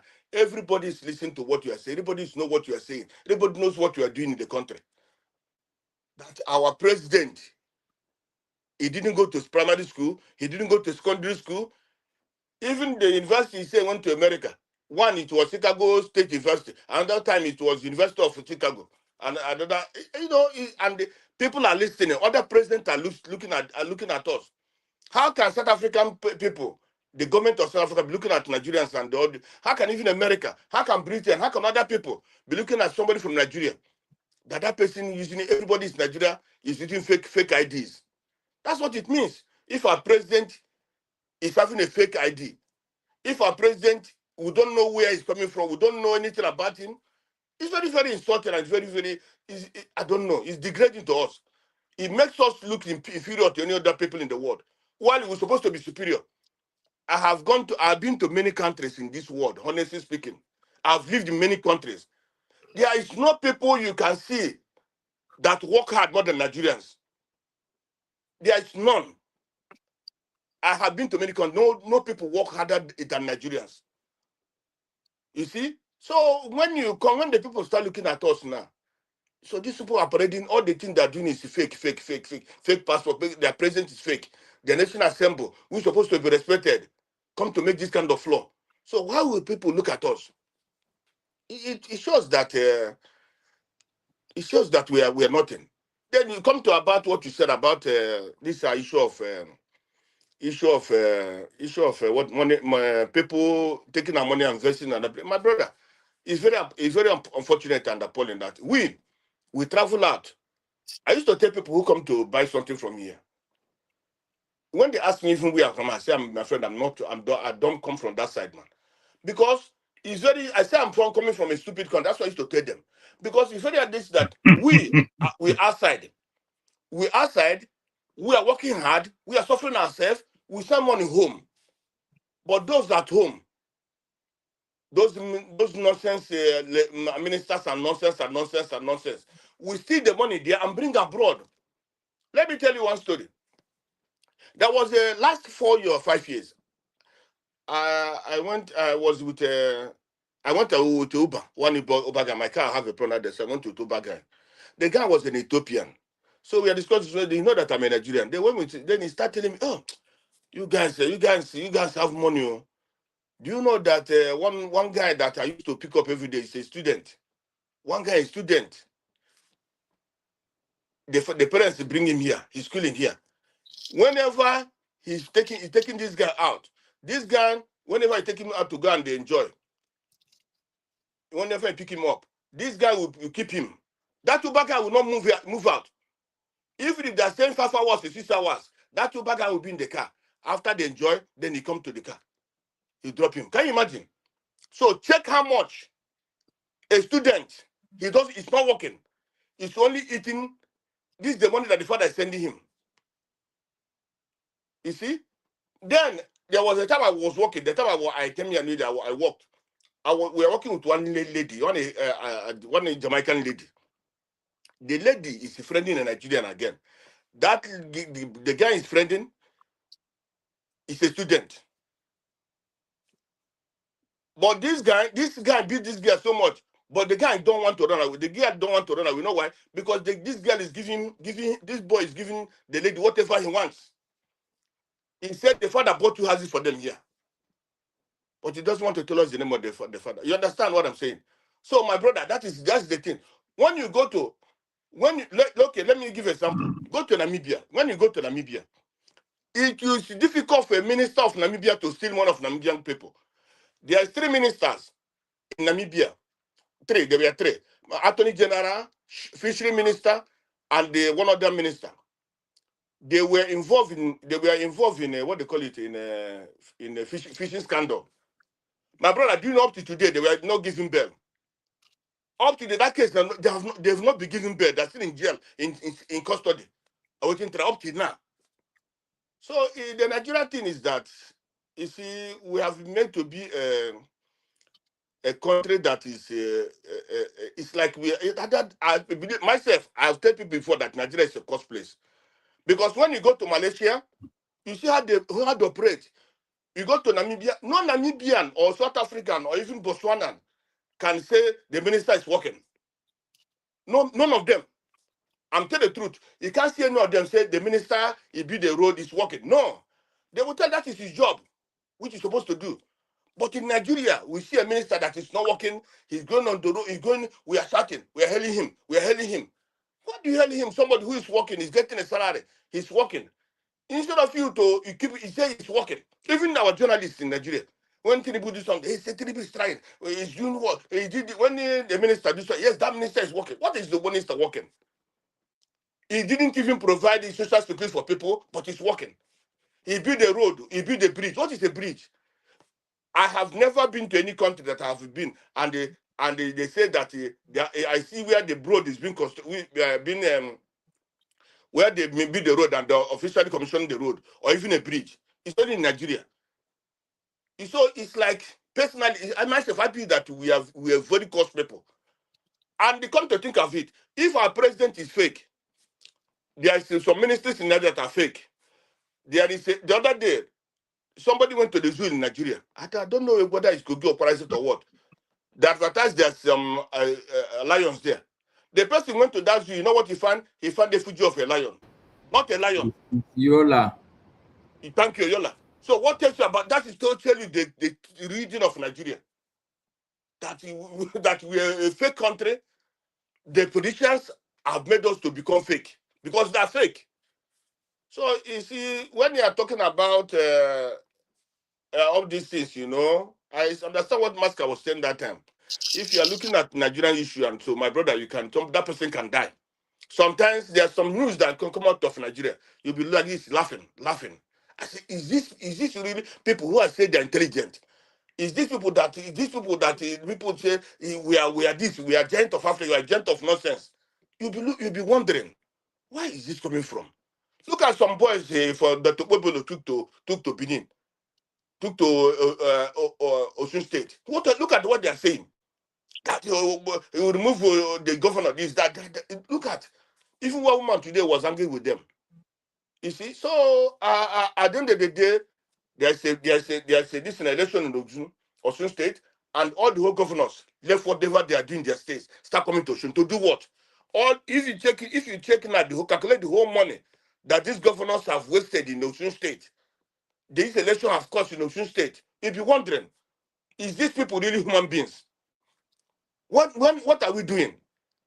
You see, I'm talking about Nigeria. I listen to news. I have time every time to listen to Nigerian news because I'm making business. I'm not working. So I wake up in the morning, I start listening to news and but for me, with the way we are going, we cannot go anywhere, we cannot reach anywhere. I put it again that as a bit now, you know, I don't normally used to have time to come and because whenever I'm like this time now, it's a bit free for me. In the day, people are chatting. When I want to talk to people chat on me, so my phone will go this and again. That's the problem. Because all my phones is for business, you know, I make online business. So that's the problem. So, but whenever I have time, I submit today that the best thing, Igbos is a problem of Nigeria. Even this thing that Deleke is saying today, because it's an Igbo man that they believe that can, if things works out, that man maybe Obi can be there. That's why he said he's supporting him. For me, I believe that the only thing that can help us help everybody. For me, I believe that I think that the other tribes or some other tribes or some of them supposed to be ashamed of themselves. Because these people you people are looking for, these people are destroying, these people are trying to destroy. You are going after them. The Buhari was there. He formed all this nonsense. They are killing Igbos. The Muslim Yoruba group and the Muslim Fulani group have been killing Igbos all along. They are trying to destroy us. They don't want to do anything. Make even River State, even Delta State, they don't want to make a seaport for them. Why? So that Igbos will not benefit. You understand? Even now, they have started that thing again. Hey, let Yorubas don't vote for Igbo man. Because if they vote for Igbo man, the Igbos, they will, or the Calabar or Igbo people, they will have their support and people will not be coming to Lagos again. That is nonsense. So with what is happening, Obi may even win again, but they will not give to him. I submit today that the best thing for we, the Igbos, is this. Let the people, leave Igbos to go. Because like this, Igbos are learning evil. Because Igbo man, not that Igbos are not corrupt or bad also, But a real Igbo man, a genuine Igbo man, doesn't believe that this kind of way is the way he can go. No Igbo man can truly support an evil thing. When you say an evil man, say it's an evil man. When you say an evil thing happening, say that thing is evil. Don't go and say that is not evil. If that is or the others, they see that this man ruling us is not qualified to rule us. Even today, please, let me finish. Let me make this point. Today in Channel News, no, in this thing that Abba used to conduct every Sunday. That's it. I forget that name of that thing. Every Sunday he used to do that thing. So one Yoruba lawyer there, and so they said even this case that what is done that Atiku is bringing, that is dead and arrive and this and that. My brother, this is a genuine, this is a very true case. This is a very good case. But you see, they will bring it. Even about himself, he's supposed to. Whenever he's talking in this news, he goes for Tinubu. Whenever anybody bring out anything about Tinubu, he bring it down. But if you bring anything about APC, he will condemn that thing. But don't you talk about Tinubu in the wrong way. No. Abati will tell you no, it's not. So I believe, for me, the best thing for us, other people can be ashamed of themselves, because these people are trying to destroy have not been destroyed. Upon all the $20 you gave them, $1 you gave them, it's not destroyed. If anybody is talking about Southeast governors are not that people are not representing anybody or any Igbo man. Only the Igbo of Abia, because Abia people, Igbo people voted for him. These other people, Soludan, nonsense. No, Igbo people don't vote for. These are people that we are used on Igbos, imposed on Igbos. So those people are not Igbo people. For me, I believe that the best thing for this country, is to divide this country. Yorubas can do better if they are alone. Fulanis can do better. Or no, they can do better. And if again, for somebody, an idiot to come and call me an infidel, while that infidel is from where he's getting money, where they used to go and get their oil and gas to feed their people, and he's calling us infidel. And that infidel is the one feeding you. That infidel is the one giving money to go to Saudi Arabia. Is that infidel? That is, the majority of them are not working, but they call us infidel. That is nonsense. To yesterday, where in the world have you seen that a governor or a government go and make wedding for people? It's not improvising them. It's not killing them. You can make a wedding for people. God, instead of starting business for them, or instead of helping them to work hard or to invest in agriculture, to help them in the agriculture, you are making wedding for them. It's not killing the young men. Thank you so much. Let's move. A town hall different from blabber.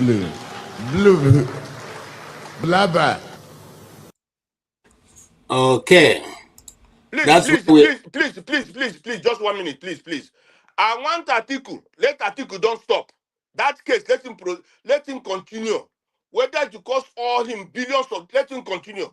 Because no country can be in no right thinking people can be in the country, and it's somebody who have no certificate, somebody who is like a ghost, like ruling the people. Now there is a ghost minister. How many ghost ministers do you have? Let Atiku go, and even if he's a bad man, no problem. Let him control on this case so that they can find the solution to this problem.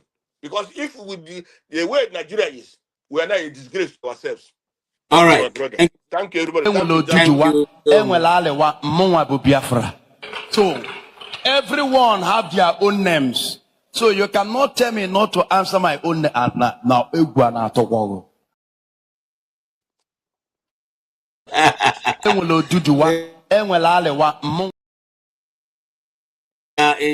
we are enjoying the moments of this program, and we are gradually drawing it to a close right now. I see Mr. Igbo Basics. Are you ready to talk to us now? Igbo Basics is driving. I'm probably in about 15 minutes if you're still on. All right. Okay. I'm not sure we'll have the next 15 minutes. I was wondering, I couldn't find how to get in to see you ordinarily to just watch, but that's why I'm here. Okay. All right. No problem, sir. And I don't even want you to park anywhere at night, just until you get to where your destination is. All right, Maska, give us your your final thoughts on these issues. And I'm not saying rant because I don't do rant. Ranting is for people who don't have anything to, you understand. So what will you say? And we played a video that we didn't touch here. Maybe that's probably where you want to conclude from. Obi has now come out to tell his people, this is the structure we are forming. People should get into obedient movement, Do you support that move? And do you think that is going to yield the necessary results? And also, as you round up, the G100, what do you make of it? You know me, KJ, I don't like, my brain is a small brain, so it likes to deal with concise issues. I know they carry, when we're young, the culture is that if you do something very well, we rear fowl, not chicken, it's fowl. So they will say, well, go and catch one fowl and slaughter it yourself. You barbecue it, maybe you and your friends, when you do something good. And the first lessons we learn, like there may be 10 or 15 fowl. If you make the mistake of following after like 3 or 4, you may not catch anyone. So as children, we've learned early in life too. Once they say go and catch one fowl, first you study this fowl and see which one you think you can catch. And once you zero on that fowl, anywhere that fowl enter, that one, and your eye is not in any other fowl. You focus on that fowl, and that's how I've grown to be.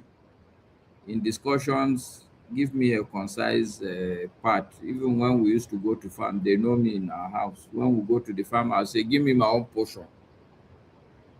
When I finish, I may not leave you people in the farm, but I'll go under the tree and sit. I know that. They say, what time do I say that? I have finished my own part. Say, okay.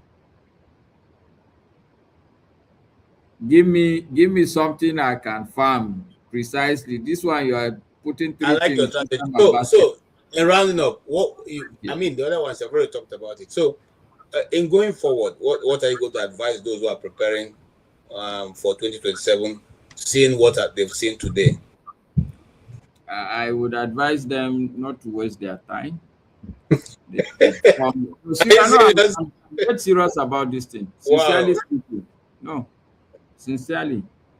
Anybody who is going to contest, in his mind, if he thinks he's a good man, he's wasting his time. What we need to do first is to galvanize our people. We need to galvanize our people. And because, look, this thing is so logical to me, KJ. And I've had the opportunity to sit with some of the governors in my life. This thing is so clear to me that, like, the idea that you first contest is not, because how many years are you going to spend, KJ? As good as you are, how many years are you going to spend? What we need is to galvanize our people, to conscientize them, so that even after us, the good people have gone, never again will they give room for charlatans and allow them to be in position. And as long as we don't do that, you may go in there even for 8 years, do all the good work you will do. They will, after you go and elect a charlatan that will come and destroy everything that you've done. So for somebody like me, it's so crystal clear. That is not where to go and start. That's not the beginning. We need to build the foundation of this country. And that foundation, like I keep saying, is for people like me and you to all come and agree that this is our responsibility. This is the only reason why you go to school, to build a better society. I could have been a billionaire without having to go to school. I know that there are many billionaires without going to school. So let's all work together. Part of it, you people are part of the problem. You go to school and the first thing you do is run away and leave the country behind simply because of bread and butter. Let's agree that collectively we have a responsibility to build this country. Let's educate our people. Not that this thing, it doesn't take much. Somebody like Peter Obi is doing the right thing. He is contesting, but in my mind, when I look at him, he is just educating the people. He is making them conscious. And All if right. you look at the man, you can see that his tendency is not really to be in that position of power, but to make people understand that this is the right thing to do. So anybody who is killing himself to go and contest now, you do the contesting, you do the winning of the election. Are they going to allow you to do the work? All the people that won in that Labour Party, where are they today? And as much as what's the name of this guy in what's the name of this former banker now? What's his name?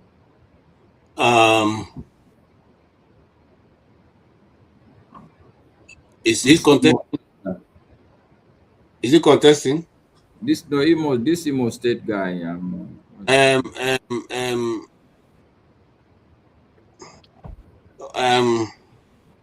Alex Oti. Alex. Okay, Abia State. Oh, Abia, sorry. Mm. I'm sure one of the key lessons that he will get to learn is that if he doesn't conscientize his own people, after him, they will go and elect a charlatan that will come and rubbish all the good work he has done. So it's very, very important for me. That's where the work is, not in. I can't advise the man who has decided. In fact, I'm currently celebrating because I have a very good friend who for 2 years he has been contesting to be a governor in his state. No, 2 times now. But I think he has realized that it's not a game cut out for him. He just declared not too long ago that he has decided not to be a politician. A lot of us are celebrating and jubilating for him. So there is no advice I have for anybody who wants to go and contest 2027. Okay, Masker, you surprised me there. Was okay. Because you see, one of the things I realized long time ago is that you don't use good men to repair a bad society. Good men. God will bless you. God will bless you. God will bless you. You don't. You use the same crooked, LGBT people to repair a society. That's why I thought that Tinubu would have done better, but he refused. All right, Jagun. Sir. Sorry, KJ, before you move on this matter that you've raised, see, I also have an argument that with a few exceptions, sincerely speaking, when you're looking for gentlemen and good people, Nigerian leaders are gentlemen and good people.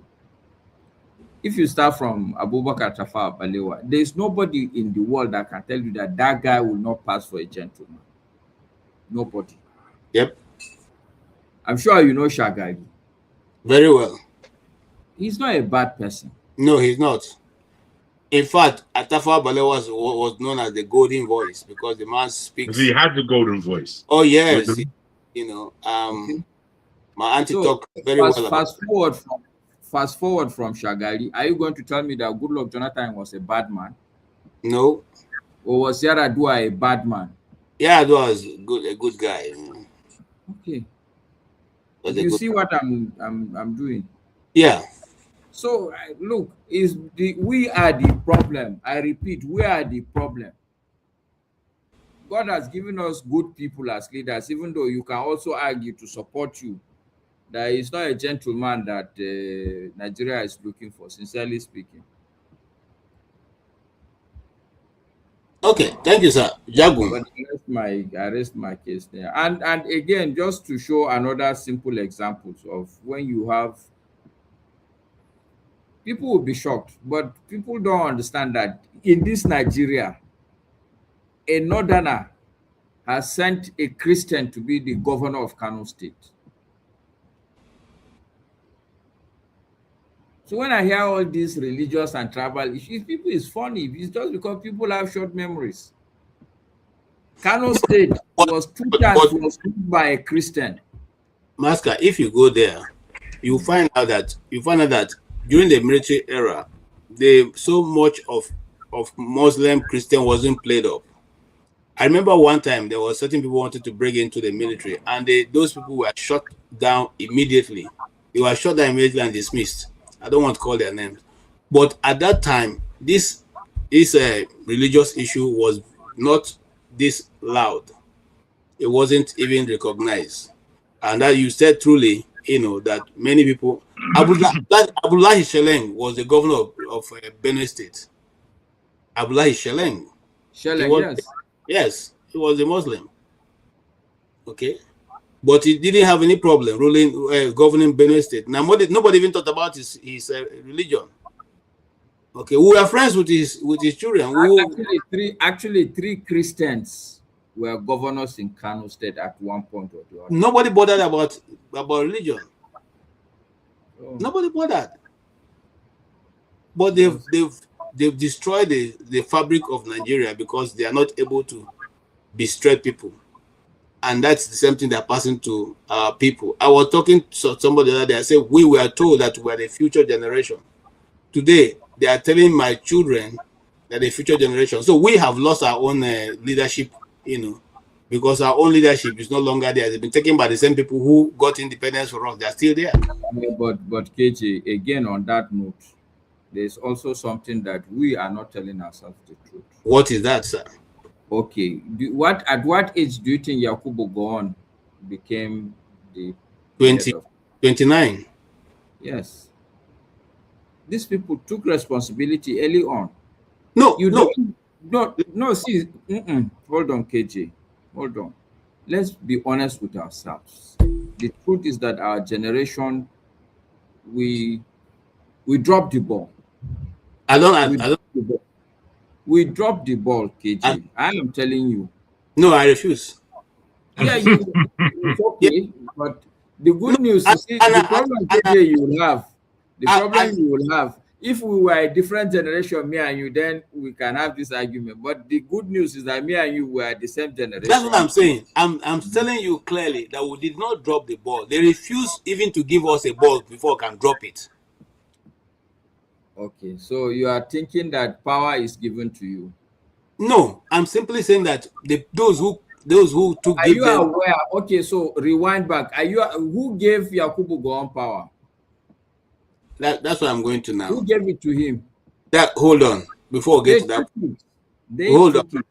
Hold on. And many youths have tried taking it. Oka was about our age when they refused to give him. He didn't succeed.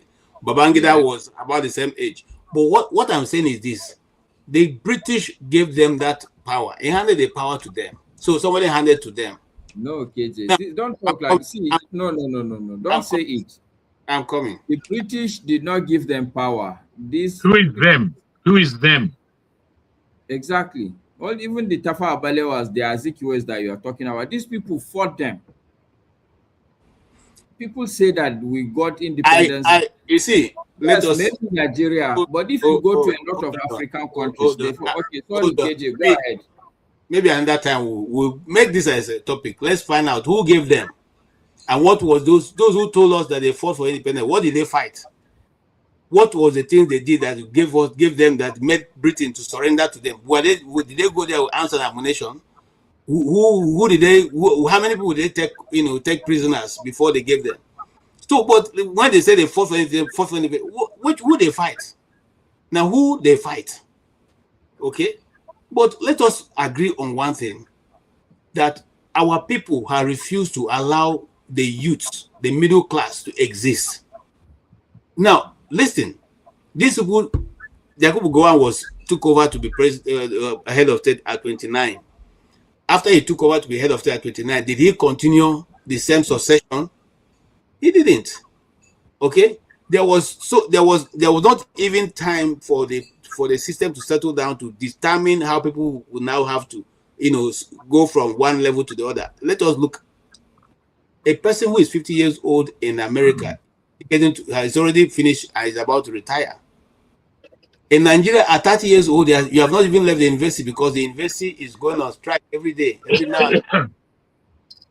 But here, at 30 years old, people are already, captains of industry because the environment is created. Listen, the tragedy of the Nigerian person is so much. I'll give you an example of myself, and I won't. Before you even go there, KJ. Yes. Masca said, "Our generation have dropped the ball." There's a lot to be taken to that. There's a lot of nuance inside it where there is argument. However, if we are saying that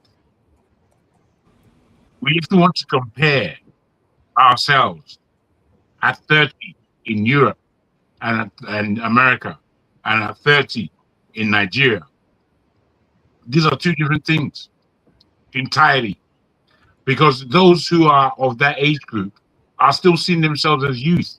You can't call anybody in Europe a youth at 30. Nobody. That's what I'm saying. Hey, but it's not what you're saying, because that was built. No, wait. If you are listening to what I'm saying, you even get to No, because what I'm saying ends it with what Maska is saying, which is that because whatever fight we have to fight in our country for dignity, self-dignity, we haven't done that. We've watched our parents or our forebears' generation run roughshod over us, so much so that we are panicked and scared in our own country. So instead of fighting the good fight, we ran away. Yes. That is called dropping the ball. No, you can agree or disagree, but it doesn't matter unless you're dealing with facts. Because you see, what we do a lot in Nigeria is protect our individual selfish minds as opposed to looking at the collective. How dare you call me a youth? Okay, hold on. Let us hold on. Just hold on, sir. Let us even hold on. Let us follow the standard procedure. Hold on, sir. Let us follow the standard procedure of what makes somebody mature in Nigeria. You are told that you cannot enter the university except you are at the age of what? 18. So if you like whatever you do in the whole of your life, you can only access the university at the age of 18. Please count with me and stay with me. Now you have to go and do a 5 years course if you are doing law, or a 7 years course if you are doing medicine, or a 4 years course if you are doing just a BA. So from your 18 years, if you made it, if you didn't make it, if you couldn't get in the first time because JAMB will restrict you all kinds of stuff, you probably get into the university when you are 19 or 20. You graduate when you are 25. When you are 25, you have to serve NYSC when you are 26. When you are 26, you are serving. When you finish serving NYSC, you are coming out, you are looking for a job, which is not very available. Now, if you are well-to-do, where your parents' position, they will get you to a Petroleum Equalization Fund, or those other big places, or NNPC or CBN. How many Nigerians have the opportunity? So you find out that at the time you are 30 years old, Jabu, if you are listening to me, I'm listening. You are struggling to even be able to rent one bedroom that you can sleep in and look for how to survive your life. Can I jump in real quick? Your counterpart in England or in America can take university courses while he's still in secondary school. He can do university courses while he's still doing his secondary school, high school. And then by the time he gets into the university, he's doing 2 years. At the age of 18, he has already graduated and looking for a master's. And at the time he's graduating, he's already getting jobs, job offer in this university. And you are telling me that. So how do you compare? No, you see, I'm afraid your argument doesn't stand. No, let me tell you. You are talking. I understand where you're going, but your argument does not stand.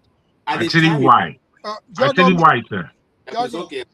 All right. If I may, the reason why your argument does not stand. Wait, Igbo Basics, job. Please just hold on a moment. Thank you.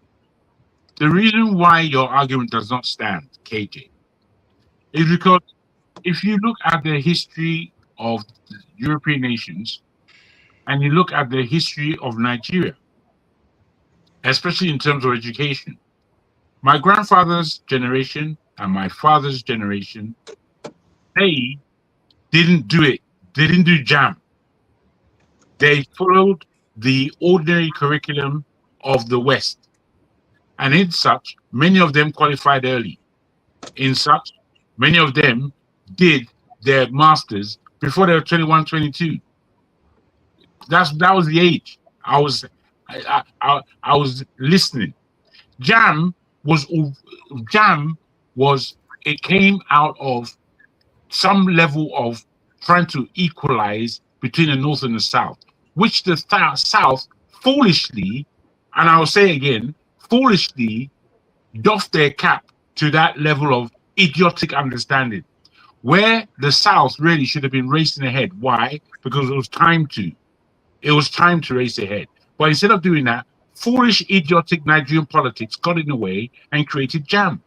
That is the fault of that generation and the generations that followed. Because what you're underlining is all the things that were wrong. You went under that regime of wrongdoing. But it's only on this platform that you spoke about it, because you didn't speak about it where it was necessary so that thing can be overturned. This is responsibility that we're talking about. Responsibility. You can't just be looking at it and say, if I talk, or they will just bully me down. If you talk, they'll kill you, and all that rubbish that we have in Nigeria, where they want you to be afraid. Me, I didn't grow up with fear. I didn't grow up to be afraid. And I warred with my parents, with my own parents, about the things that they were trying to lord on me that I knew were obtuse. They were wrong. They were wrong. But my cousins, many of my people, they didn't do that. Instead, what they did is point the finger. So you are very bad. You are very wrong. Look at the state of the country. Look at the state of it. It happened because of people who were afraid.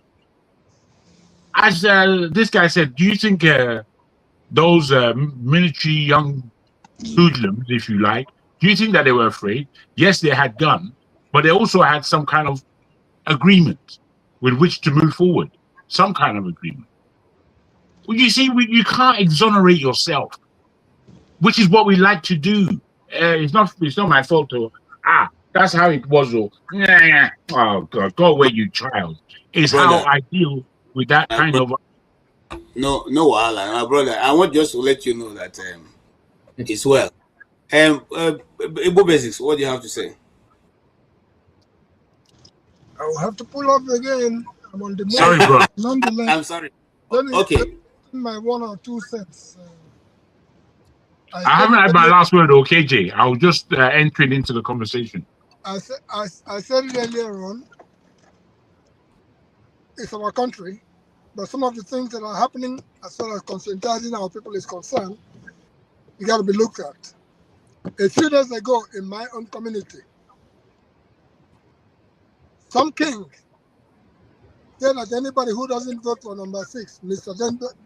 Benjamin Mkparu, that the land will kill the person. And then the people went on him. He retracted his curse on the people. My take is that you don't curse your people and you don't force your people to do anything. It's a free country. Again, a few days ago, 2 or 3 days ago, this past week, St. Benjamin Mkparu came to my own village to put in his campaign. Yeah, he was welcomed. The kings gathered around and, as usual, did what they had to do. They thanked him for coming and all the rest of it. But one thing that happened, which I want to bring to the national attention, is that ordinary citizens who should go to work and do their daily routine were prevented from going to work because Mr. Big Man politician is coming into town. To me, I think that's totally wrong. It's not everybody who wants to come out because anybody is coming into town to come and line up to support or not support. What I'm saying is that we should bring it to the attention of the nation. People who go to work should freely go to work. And if you chose to remain at home because you want to welcome one politician or one pastor or one priest or whoever, that should be left to the person. It should never be mandatory that people who regularly should go to their regular job would have to stay home in order to welcome any kind of politician. That is all I wanted to bring to our attention, and I wanted to also thank Maska for continuing to do his best to be as neutral from his own perspective as much as possible. I understand the rules of the game. I have been on the road, and I'm going to continue being on the road. I'm on the Garden State Parkway. That is all I have to say. And KJ, keep up the good work, because all we're doing is trying to keep the how do I put it? The narrative going. Keep the light, keep the candle burning. Yeah, because you started out earlier on, and you took it all the way. And I'm glad that Jagon and Masca, and maybe before you close, somebody else might come in. That is the essence of keeping the house. Thank you. Congratulations, and keep on doing it. Oh, by the way, our photographer is in Ekiti State. Wow. I thought I sent you some of his movements and the things that he's been producing, and I learned that in Ekiti State, one of the traditions, they have some big masquerading today. Remember, we talked about masquerades earlier on. They did some really big masquerading today. Okay, so we'll be looking forward to having you tell us about it. If you want, I to host a special program for that. I will send you programs, because he ran across all the way from Anuchuku, where he went for an event. I saw the one you sent to me. I'm still planning to do that. I want to do a story on Abia and all that. We'll put all that in. No problem. Let's go ahead. Let me be on the move again. Thank you so much. All right. Thank you so much. Jago, I appreciate it. Thank you so much. Thank you, my brother. Thank you very much, sir. All right. Now, Jagun, I want to let you guys, I'm drawing your attention to something. At the time that our fathers were doing ICI, I remember reading my uncle doing ICI, Institute of something Institute. They didn't have the well laid out process of getting, they didn't have JAM to stop you or to determine whether you're going to go to university or not. These guys had a straight entrance into the university. I want you to look at the fact that the years of your youth is spent within the time of education, which these people did not have anything like that. Yakubu go and didn't go to university. He didn't. Okay. Now, majority of the army officers at that time didn't go to university. But look at what the tragedy of the Nigerian society is, that at the time you finish, you are struggling to even find your footing, except you have a rich parents who will put you right. You are struggling. You cannot tell me that when you left university, you go and start fighting because you finish NYC. Why are you going to fight? Who even give you the footing to be able to fight? I give an example. There are some of us during our secondary school time and our university time, we started programs that if we were in other nations, by now we would have been world champions. Those programs ran for years. We didn't get any support from anybody. We didn't get anybody to even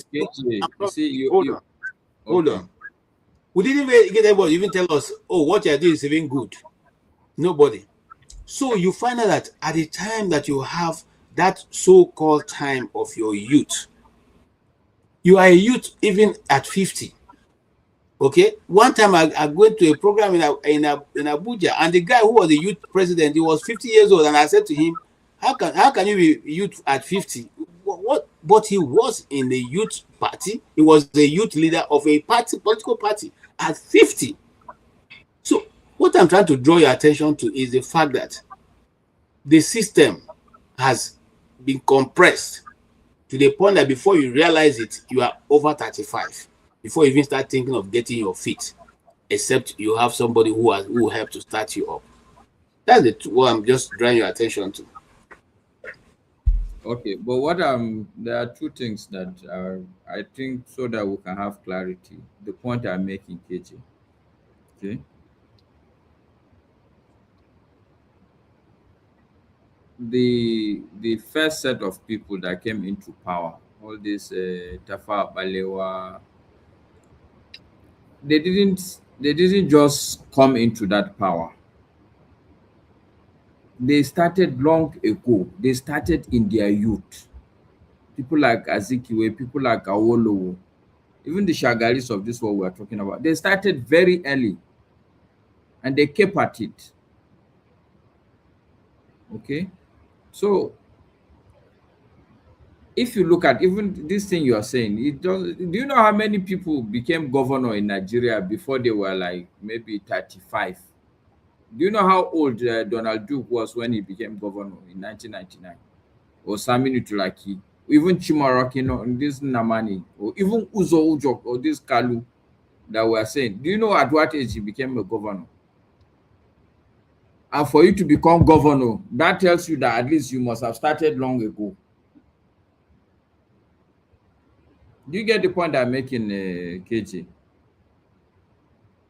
It's not that the environment did not give people the opportunity. My argument is that, and I don't know why, but and you can see it if you look at Nigeria today, you can see it. The same issue that is annoying you, this Adeleke person, it's the general attitude. We Nigerians have become so docile.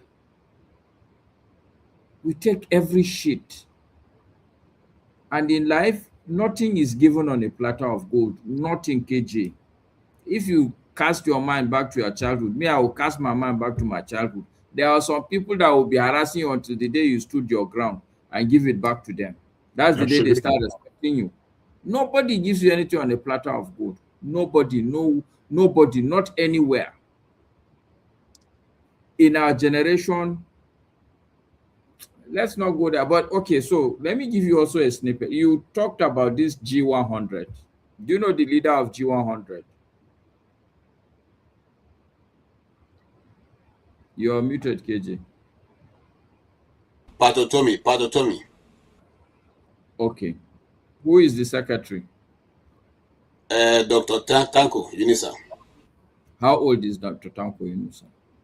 I don't know his age. Exactly. But he's not an old man. It's not. Well, again, you see, let me say this. If I was in Nigeria, I'll probably be also in that move.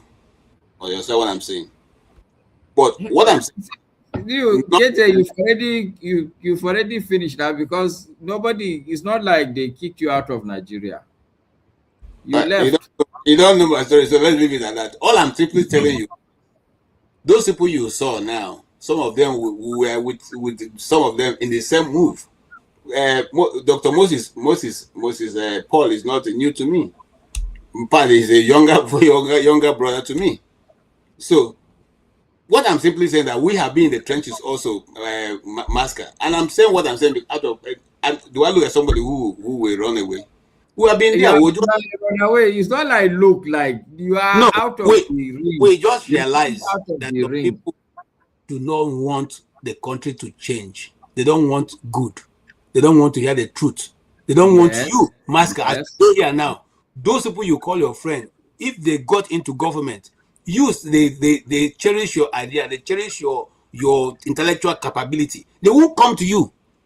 In fact, even if you struggle and go to them, they will keep you at the reception and keep Kabashi, whatever you want, Abashi. You will be there drinking this day. Every day you come and sit there, they will pass their back door and go away. Because they know you come and meet them and say, Danwa, is this what we discuss? They don't want that. Sorry, KJ.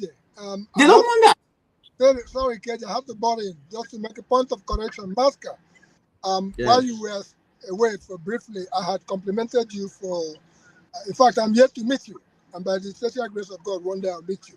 Because Inshallah, I told you in the program, I earlier told you that a friend of mine now, Dr. Selio Kogu, who is late now, he was the person who was trying to introduce you to me years ago. But that will come to pass by the grace of God. But the correction I wanted to make is this. Carlo, you just talked about Oji Carlo. Oji Carlo is from my village. But that was not the Carlo that I was referencing. I was referencing Benjamin Carlo, the man who is, whatever, the deputy speaker of the house or something like that, number 6 man in Nigeria now. So there are two different things. When you hear Carlo, all the way from Nana Carlo to Oji Carlo to, in fact, some people even started trying to answer Carlo for the heck of it. That's the point I want to point out. No.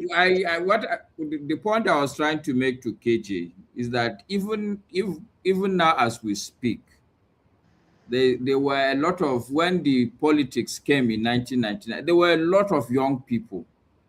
Yeah. A lot of young people that became governor. Carlo becoming one of them. Oji Uzo Kalu was less than 40 when he became governor in 1999. He's my cousin, and I know him very well. Yes, you can attest. He was a young man when he became a governor. He was formerly in PRP as a member of the House of Rep. People don't know that. Yes. And I'm not So, saying Ozzy Carlo was a businessman who was selling palm oil, who was doing a whole lot of other things. He made his money before that period of PDP came to town. And Ozzy Carlo was one of those who financed that organization called the PDP, that party. He was one of those who financed it. This is before becoming governor and stuff like that. and this is the point I was making, Igbo basics. You see, when you take responsibility at that early age, forget what Uzo Kalu has become today. Those people that are responsible are in responsible positions today. They took responsibility at an early age. Okay. We that are supposed to be the good ones, we that were supposed to be the good ones. I wanted to end this show, but Masker, I want to call names of people who are about the youths now who have been in government and who were frustrated out. In the first place, listen, at a 30 years old man who wants to go for governorship, where will you get the money to even buy the form in the first place? So the stakes are kept against you. There used to be a man called Chukelu who was Minister of Information. Like there used to be a man called Femi Dorotoye, Felash Dorotoye. These people are young people who are full of ideas. Were they able to survive in the system? No. Did they even have the money that you are supposed to use to buy forms to even be able to contest? No. The system is skewed against you, except you accept to go in the direction that they want you to go. This is where I'm going at. When these people became governors, and how much did they buy the form that made them to become governors? Was it in billions? Now, let me tell you something, Masker. For you now to run for presidency in Nigeria, 30 billion is not even a starting point. I repeat myself, 30 billion is not a starting point. We have checked these things. So this thing you're saying, TJ, look. Is it not true? This thing you are saying, like, okay. Are they not true? Do you know how many young people have billions in Nigeria now? KG? You know, say me, I know some people how they make their money. I know get that kind, so I don't know them. I don't know them. I think we should move on because we're trying to prove. Wait. I don't think we needed this length of conversation coming against KJ. Also prolonging it now by what I said. Go ahead and make your point. Yeah, because KJ has stood his ground saying that the system is against us, against younger people, against right-thinking people.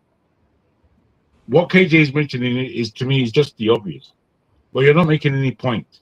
You're just sticking your feet in the ground and saying, it's against us. Now, I'm saying, yes, of course I know this. I'm a Nigerian, but it's the obvious statement. But to an obvious statement, there's the obvious opposite. The obvious opposite is what to do when you are oppressed. Do you stay and take the oppression, or do you fight against the oppression? And I'm telling you that the Nigerian state and the Nigerian culture at large they are not fighters. They are afraid to fight. They have skewed levels of respect and respectability for their elders and wisers, according to them. This is the status quo. In every religion, in every culture and ethnicity and tribe in that country. That's how we operate. We operate like we are subordinates. When you have that kind of mindset, you remain a subordinate.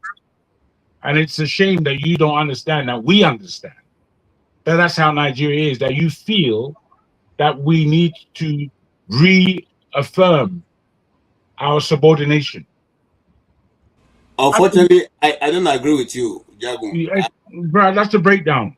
That is the breakdown. But wait. Whether you have had 4 attempts at putting your case forward, none of them are are new. Nothing you said is new. Nothing you said is something that I've never heard before. I'm telling you that the whole of Nigeria needs to upgrade itself, and it needs to upgrade its cultures within itself. No. And it needs to be weighty. It needs to be stronger and wiser, and be able to deliver real truth. That is something. You know how they cussed Fela? In my own household, Fela is the age group of my parents. In my own household, this is me being honest, the way they used to use that guy to his name to wipe trash, they didn't understand what he was saying. You mean that guy who went to marry 27 wives? Smokey Igbo, he can smoke Igbo. He's a madman. Up to today, there's not one word that Fela said that is wrong. There's nothing that he said that we haven't lived through. But yet still, none of that generation cannot side Fela. You see. Wait, Joe, please let me because I'm. Oh, no, more things are coming to my head. I don't want to. I'm speaking now. It's my turn. I haven't spoken in a bit. What I'm saying is that the only reason why that generation has any respect for Fela is because the whole world loves Fela. That's the only reason. It's not for Fela, who was talking to his own generation about how stupid they are being, about the fact that things are just going wrong and we're walking by, about the fact that we are not being our true African selves. We are trying to become Oyibo. He spoke all these things way before we did. None of his generation listened to him or about Algeria himself. Threw his mum out of the window, killed her. That was the response. That Fela didn't stop fighting. Nothing stopped him. Why are we so afraid? Why are we stopping? You're not taking responsibility, I'm afraid. You see, life and death are hand in hand, two sides of the same coin. You know, if they said, if you have nothing to live for, you have nothing to die for. To have something to die for is an honor. Nigerians don't understand this. You probably don't understand the sentence I've just made. To have something to die for is an honor. It says that you have a direction of the way you are living, as opposed to be directed as to how to live.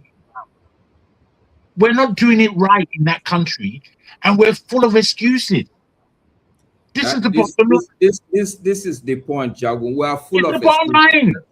All the things that you are saying, KJ, they are just excuses. They are not excuses for what you said. Let me tell you, they are just excuses, and I'm not excusing myself out. Absolutely, me neither. I'm not excusing myself, because if I take you through to the trajectory of the steps I take, I knew when I chickened out. I knew where I took the wrong turn. It's not really wrong turn, but it's the wrong turn as far as the country is concerned. All of us at some point, look, KJ, let's call a spade. Let's bring it to a close, but I will not agree. I will not take KJ, don't be stubborn unnecessarily. Before we close, KJ, hold on, KJ. Sorry, please. You guys are failing to see that at the time you're talking about, Nigeria had just about 4 universities. Nigeria had just about 4 universities. How many was the population of Nigeria? Six. How is this university thing relevant? Hold on. I'm telling you, the population have increased, and the thinking of the people who are leading us are still very, very primordial. So they are rather keeping the power to themselves. That's what I'm just, you know, or that with the point I'm making. You can't say that, KJ. Nobody are the most important. Hold on. Let's just do a common. You are here set of people will give power to you. What the youth of this country that we should have done when we were younger, KJ, me and you, we then with the right ideas, we will have fought tooth and nail fought tooth and nail to kick these people out. So out. let's just do a small this now. AY went to invest in Nigeria. You went to invest in Nigeria. Ajagun went to invest in Nigeria. How many of your I didn't go to university in Nigeria. I'm a Londoner. Okay, you were out. Those people went to invest in Nigeria. How many of your colleagues? How many of your contact, your friends or people you serve NYC with, who got employment immediately finished and who became somebody in the next 5 years that you went to school with? Can you remember anyone? Yeah, I can remember plenty. Okay, tell us. Look, I got employment from the university even before I wrote my final exams by an international company. There was KJs. Let's be honest. Let's be honest with ourselves. During your time, there was graduate recruitment in Nigerian universities. You cannot deny that. I didn't have it too. I'm from the southeast. You forgot. I'm from the southeast. Okay, so maybe what you should say, KJ. What you see, and by the way, hold on, because you're laughing because you think you should listen to me carefully. It was not government that comes to do graduate. I know what you're saying. I know what you're saying. Companies like what's this? Cadbury, companies like these are private companies. What you can tell me? Evil banks. You're not hearing me. Let's leave it. Let's leave it. We have two more people who can talk. No, this is the attitude that we did during our youth that led us to where we are today. We quickly leave things. Absolutely. This is the breakdown. Why? Because we have been on this thing for the past 35 minutes, and it's the fault of the generation of now. It's the fault of the generation of now. Okay, welcome, AY. Welcome for. Hold on, before you go to AY, KJ, you won't run. I will hold your feet to the fire today. Okay? You know me now. I cannot. Why will I run now? But so just hold on. Give me just a small time. You guys are not hearing me, and I'm not hearing you. So we're not moving forward now. Good. The time me and you went to university, we will be lying to say that it was a bad country. We were having graduate recruitment, and the work I got, everybody in ABU that year that was graduating was asked to come and write that exam, that aptitude test. It was an international company. Everybody wrote it. The opportunities were there. Don't tell me Southeast. You can tell me that you didn't go to Nsukka, because I know even way back then, it's not everybody that in the north that got that. Most of these companies, they will go to the few universities. In the north, they go to only ABU. I know they go to they go to Uniben, they go to Unilag, and I'm sure they go to probably Nsukka. But the opportunities were there. What I will tell you, KJ, is that during our time, most of us became selfish at some point. Everybody decided to go for his own self and build his life. But the truth is that we should have sacrificed and built our society. And if you had built that society, all these problems would not have been there. Even those if they are words. Here today, they will not those are words. Those are real words. Okay. Ewa, let's hear from you, please. Yeah, greetings, everyone. Well, I need to add to that. So what Maska is saying is very true. But I think the point KJ is also raising is valid. What really happened with Nigeria's system, right? I would say things were getting worse. Say from the last 20 years, things keep degenerating. I remember, like, when we graduated, you will see a lot of companies calling for tests, calling for interview. You do a couple of interviews, you have multiple offers, decide to take one. If you check, especially from the last 15 years, let's say 10 years, I don't think there is any company that is really recruiting right now. But what Maska is saying is so true that then in some of the universities, especially some of the federal universities in Nigeria, companies will come and conduct interview looking for fresh graduate, even oil and gas, Shell. I wrote share tests in at SLS Hotel Ogba in Lagos. Shell, Chevron, they were all recruiting. Mobile, they were actually recruiting. But right now, even the government, but right now, my friends got work with Coca-Cola.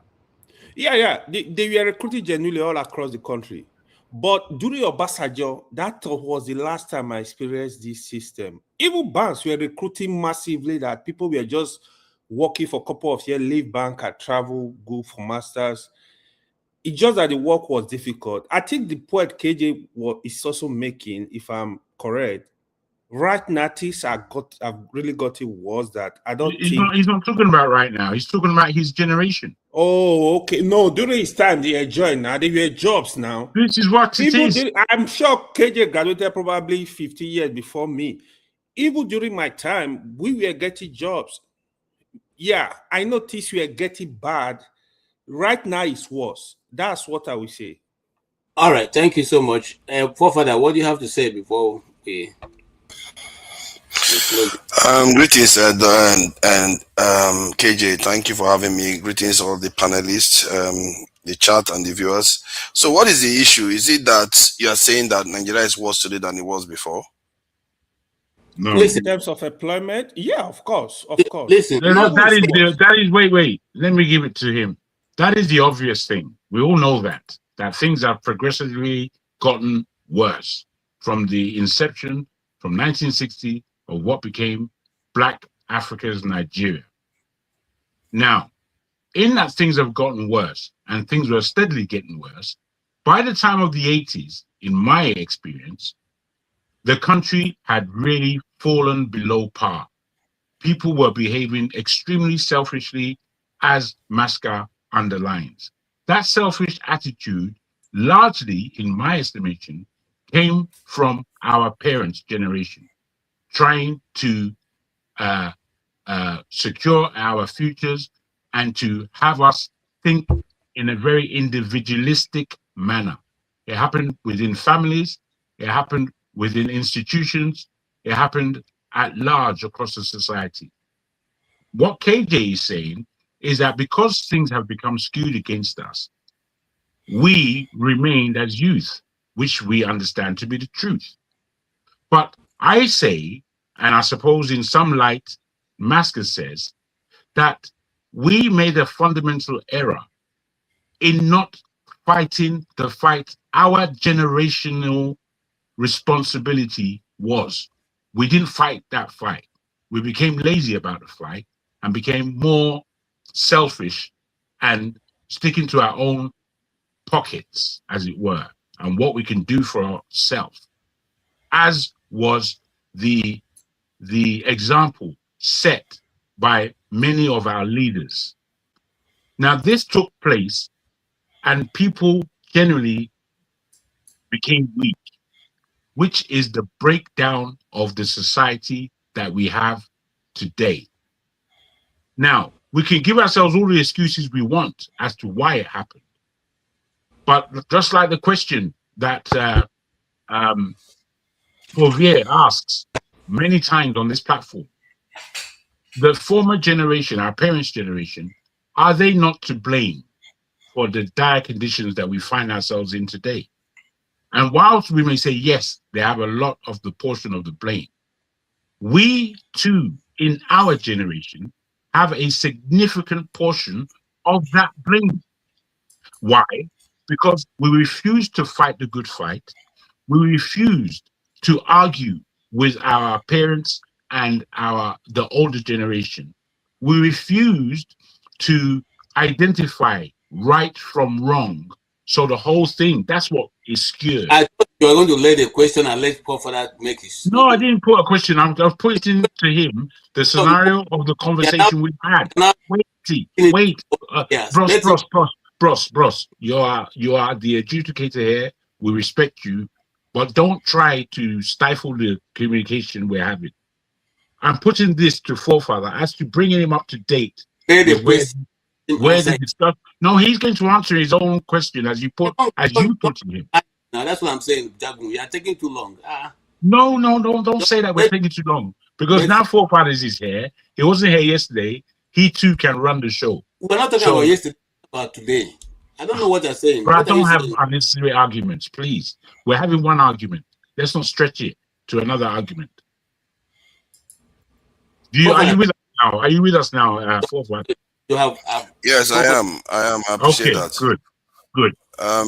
Thank you for the breakdown. I was here by yesterday, by the way. I was just a little bit late.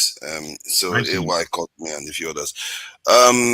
Regarding what you said, from my own perspective, I look at it from the point of view that it's like we have a car that needs a full tank to get to its destination.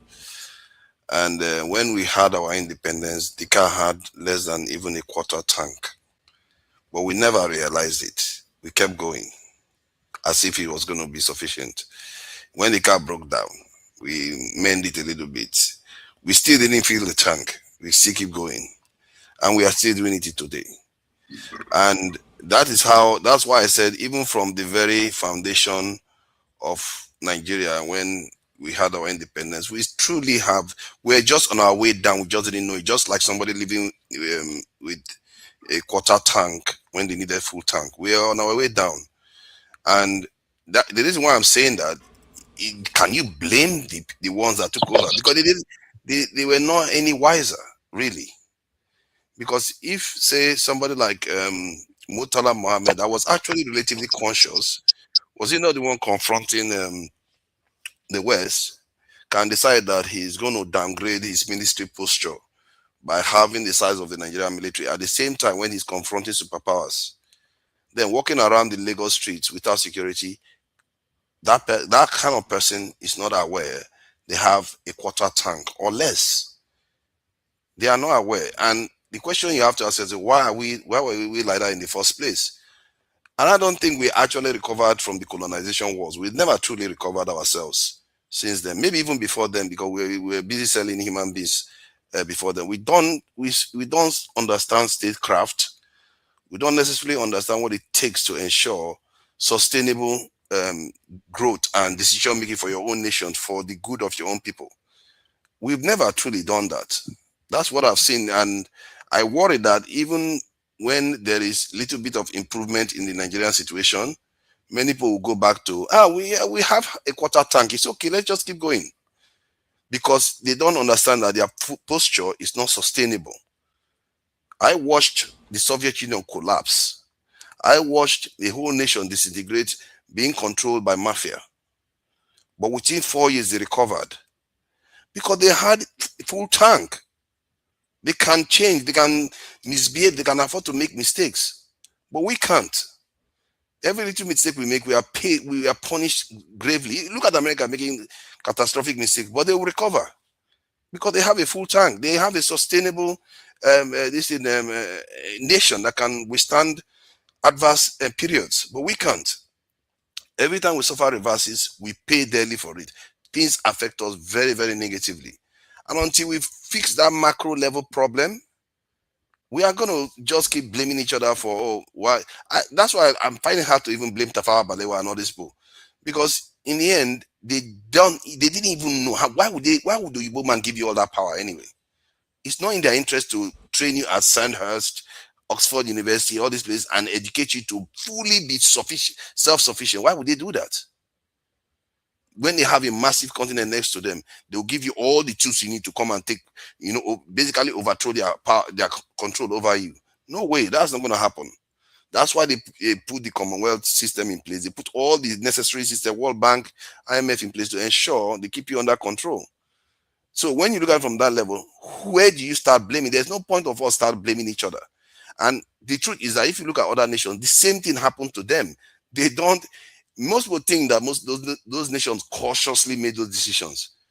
It's a kind of freak of history where if certain things befall you, you wake up to reality that, okay, if Nigeria had to experience something catastrophic, something that opens our eyes to realize that, okay, we are running empty here. We really need to get our act together because our tank is not full. We cannot sustain this type of development we have.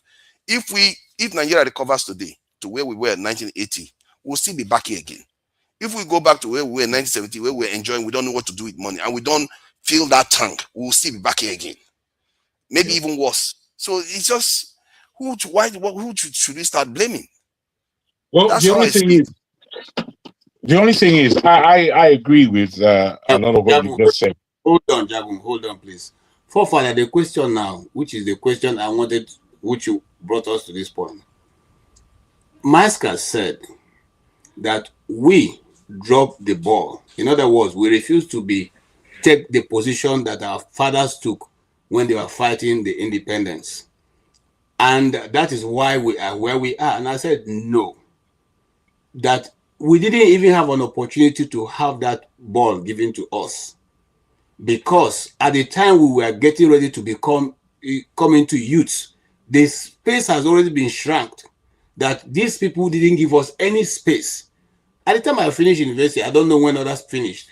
Okay, I didn't have offers coming from everywhere. Yes, in NYSC, people came and and they asked a particular set of people with a particular set of courses. We left and we started our own thing because we couldn't get into the system. There was no space made. So what I'm saying is necessary, and I've been on that point.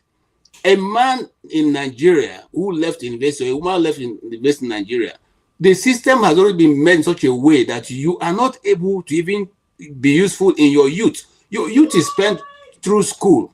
And I gave an example. I said, in other clients, while you're in secondary school, you can take courses in the university. That shortens the time you spend in learning. So that you see that some people, by the time they are 18, 19, they've already finished first degree or finishing first degree.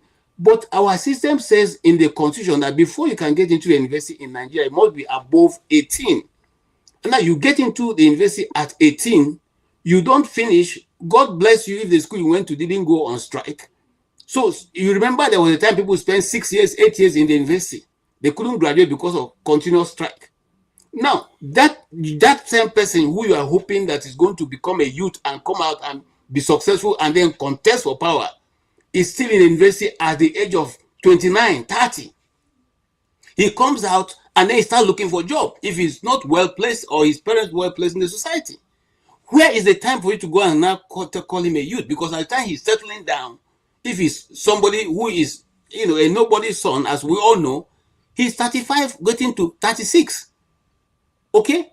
Is that the time now you want him to go and stand and begin to contest for power? Which money does he have to even buy the form to contest against these people who are already established? Listen, I went to school, and I'm going to call his name. One of the people who has been in government for I went to school with his son. Okay, I went to school about 2 of them. About 3 of my mates are in the National Assembly today. We were all in the University of Abuja together. All right. So, did I get to the National Assembly? Did I have the money to do that? But they had parents who already had the money to sponsor them. That's what I'm talking about. So those of you who have the know-how to go into the system and fight it don't have the opportunity. You are still struggling to make get your ass together. And that's what I'm saying. So if you don't see it, well, I can't do anything. But the time KJ, what you are describing, KJ, is basically, when I said if you start with a quarter tank and you're heading in a direction, then you lose some of it.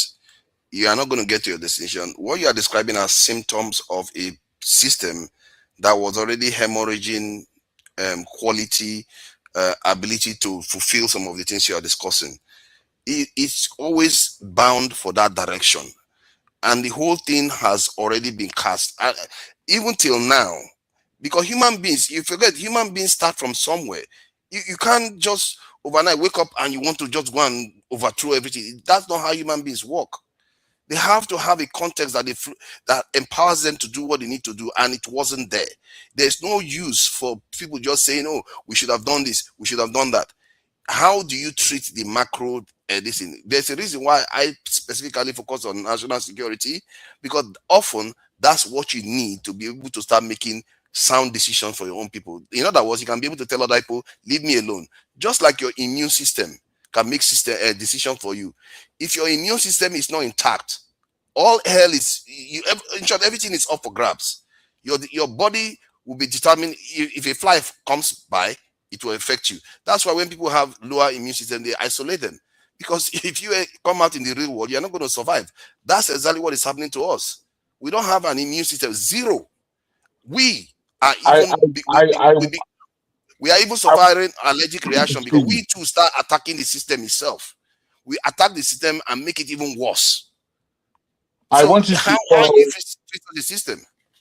I wanted to follow after forefathers last spoke. KJ decided to repeat himself, which for me, those kinds of conversations when we repeat ourselves and don't add to the forward motion of the they disturb me a lot. We shouldn't have to repeat ourselves. We listened carefully to Jabu, everything. you know how many times I Wait, repeated KJ, please don't do that. No, don't say that. No, don't do that. Don't, KJ, you gotta let me speak. Don't curb my language. Don't do it. How many times you have repeated yourself on this? No, KJ, we're not having this argument. I'm not arguing with you. I'm not putting down my statement. You don't have to defend everything. Wow. You know, you like excuses. It's fair enough you like excuses. For me, I'm going to underline them. So, in what you are saying, in stifling this conversation that I think is a very important conversation, and it's a conversation, one of responsibility. That is what this conversation is about. Whether or not we as ourselves, as individuals who want our leaders to take responsibility, are we taking responsibility? Are we doing that? Do we even know how to do it? Can we take the criticism that we bring out of our mouth all the time? Can we handle the criticism? I don't believe we can. I believe that we are used in our minds, even though our bodies are 60 years old and broken. It's not good enough. What I'm trying to persuade our panel of today, our platform of, is that as OVA rightly made point blame at the generation before us, I'm saying that we ourselves have our own portion of that blame. If you think you're blameless, fair enough. Go and sit down. If you think that you are blameless, that it's all everybody else's fault apart from yourself, that's okay. But for me, that's immaturity. That's not mature, as far as I'm concerned. And where I wanted to go from where forefathers ended the first time was that where we are today and where we will be tomorrow, it depends on our generation still. Just as the gentleman today, Dr. Fidelis, was underlining that he still has petrol in the tank. That's how he put it. That I am still doing something in order to chart the course of Nigerian society because it's important to him. And truly, he's a man of experience and knowledge. So why not hear from him? For me, I'm saying that we are at a critical and detrimental position as Nigerians and Nigeria as a country. And if we continue to look at our governments and thinking that after, God knows, 50 years of us being adults and experiencing the Nigerian atmosphere, not just in politics or decision making, but in family, in institution building, in nation building, and all these important things that we have still left undone. All these things are still to be done.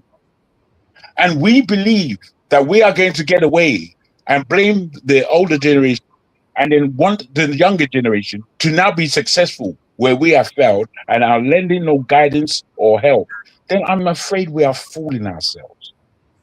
I'm afraid we're fooling ourselves. Me, I would want to say good night. All right. But KJ, the last thing I will tell you. Why would you cut me like that? Why would you do that?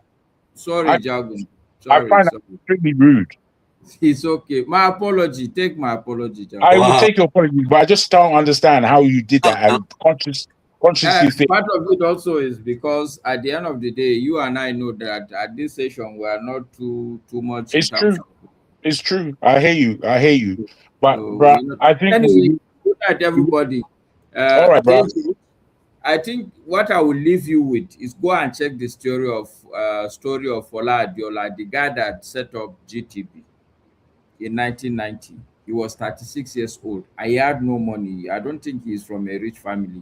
He may not come from a poor family, but I think the lesson or the message I would want to pass to you That it's all about taking responsibility. If you are looking for excuse, there will be 1,001 excuses for us not to do anything. Fola Adiola has set up GTB today, and it was during this time. That was when I graduated. I graduated along the same time with Fola Adiola, and he has set up GTB. Okay, it was the same Nigeria. And Many of us, we don't have to come and say what we set up. We set up many things. That's not what we're talking about. Some of us are privileged enough to have certain these things, but not easy. We're talking about generality of people here, not just a few individuals who sprang up here and there. That's the same quarrel I have with Chidoka when he comes and says, you are not even listening. You are already on the defensive. What I'm telling you, I'm not defending it. Okay, let's end the program. I All right, good night, guys. Okay, good night, Master. Thank you, Master. Thank you so much. Master is trying. But KJ, why is it that they were against you anyway? Because from what I can see, like what he's saying, he's addressing the problems. Okay, saying a kind of like this is what led to where we are today, and some people are saying, "Oh, this is the solution you have to pursue." From my own point of view, both sides have a point, and if you can understand both sides and still do what you can. This is what I'm against. This is what I'm against. You see, it's easy to stand up and say, "Oh, you guys dropped the ball. You guys didn't do this. You guys didn't do that." He didn't. He included himself. You have been talking now. Let somebody stop. He included himself. So speak accurately. You guys did this. You guys did that. But they forget the events of the time that played to this point. You see, if you come now and say, "Oh, this Tafawa Balewa was this old when they took over. This person was this old when they took over," that is very correct, and the system was running fine. But there was a disruption at 1966, and things took a different turn of events. Did Jacobo go and just got up and take over power? So many things happened that brought him to power. Are we supposed to do the same thing to get power? Are we supposed to also have done the same thing to get power? This is the way Jacobo go and got power, and the way that Babangida got power. Is that what we're saying? The system has already been disrupted, and everybody, whatever they had, they were keeping to themselves. Now, you and I didn't have the arms and ammunition. What are we supposed to have done to take over power? I'm just asking that question. So when you come and say the youths didn't galvanize themselves enough, in which way? Did the youth set up the price of getting to be a local government chairman, how much you have to buy the form for? Is it the youth that said that for you to be a president in Nigeria, that you have to have offices in all the 774 local governments? You have to have offices with furniture, with at least one staff. Is it the youth? Is that not constitutional requirements? That's not more. Forefather, I'm afraid. The question, the argument that we're having. I'm telling you the impediments that are KJ, wait now. Put on the road for any youth. Please, KJ, please. It's a discussion, not an argument. It's a discussion that we're having, not an argument. The discussion is given two sides, which is fair, but it's not an argument for me. What you are saying, I still don't agree with, even though what you are saying is correct. Don't do what I'm saying. Don't say even what you are saying is correct. Let me finish. What you are saying also, if I decide to go that way, we'll have a discussion. So no. KJ, no. When I say I don't agree with you, it's the same way you don't agree with me, which is fair. But let it remain a discussion and not an argument, because we're not going to get it from, we're not going to teach ourselves anything. What I'm saying is that when Nigeria is a work in progress, and from your time, leading on to my time, which is the 70s to the 80s, in that time, me and you in different parts of the world realized that Nigeria was becoming worse. My mind and my fight was with the authorities that were Nigerian around me, which were mainly in my family, because their understanding was the understanding of oppression. And the when I say the understanding, the fact that oppression is stems from every institution in Nigeria. And we accepted the oppression hook, line, and sinker. Me, from my little area of the world where I was in, I did not accept this oppression from anybody, from no one. Jaguar is my name because that's the way I behave. It's my behavior. And in that, I go to Nigeria and I don't take any of their. There was a time I went to the power is not just in the politicians. That's not the only place there's power. Because as the fella song Power Show, I think you know that song. If you go and listen to it, you know everybody's getting power everywhere. There was a time I was at the airport. They took my passport and stole it. When I saw everywhere, the last man who held my passport that they were exchanging. You know, I changed my accent and I became so Nigerian. I said, if you don't bring that passport back, I blasted them, bruh. If you saw the way they rearranged themselves, because I wasn't doing that Nigerian thing where I was going to pay you money to do the right thing. I wasn't going to pay you money. I was going to tell you, if you don't sort out your life and do the right thing, you're going to have calamity in this airport. That's what I did. There was another time, again, the airport, they waylaid my trip going out until I missed my flight. And I said to them, I don't care that I missed this flight. Mio, I'm leaving this hellhole and I'm going to Europe. So if it takes me another 3 days to fly out, I'm going to do it. I left the airport that day because they weren't going to oppress me with their rubbish. They weren't going to do it.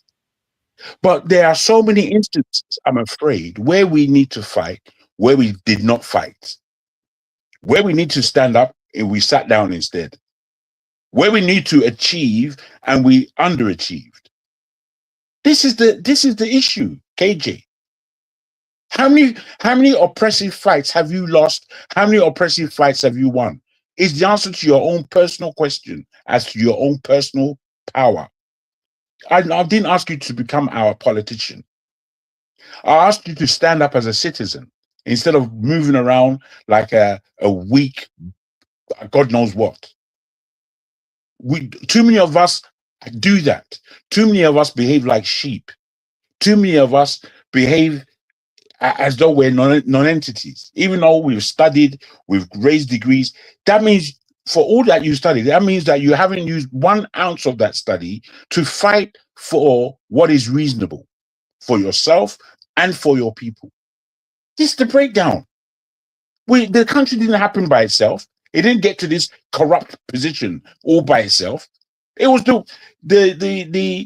the acquiescence of those who were oppressed. They acquiesced to it. And for the Nigerians that I have met, they have always purported strength. But against their own crazy Nigerians, they become weak. This is the position.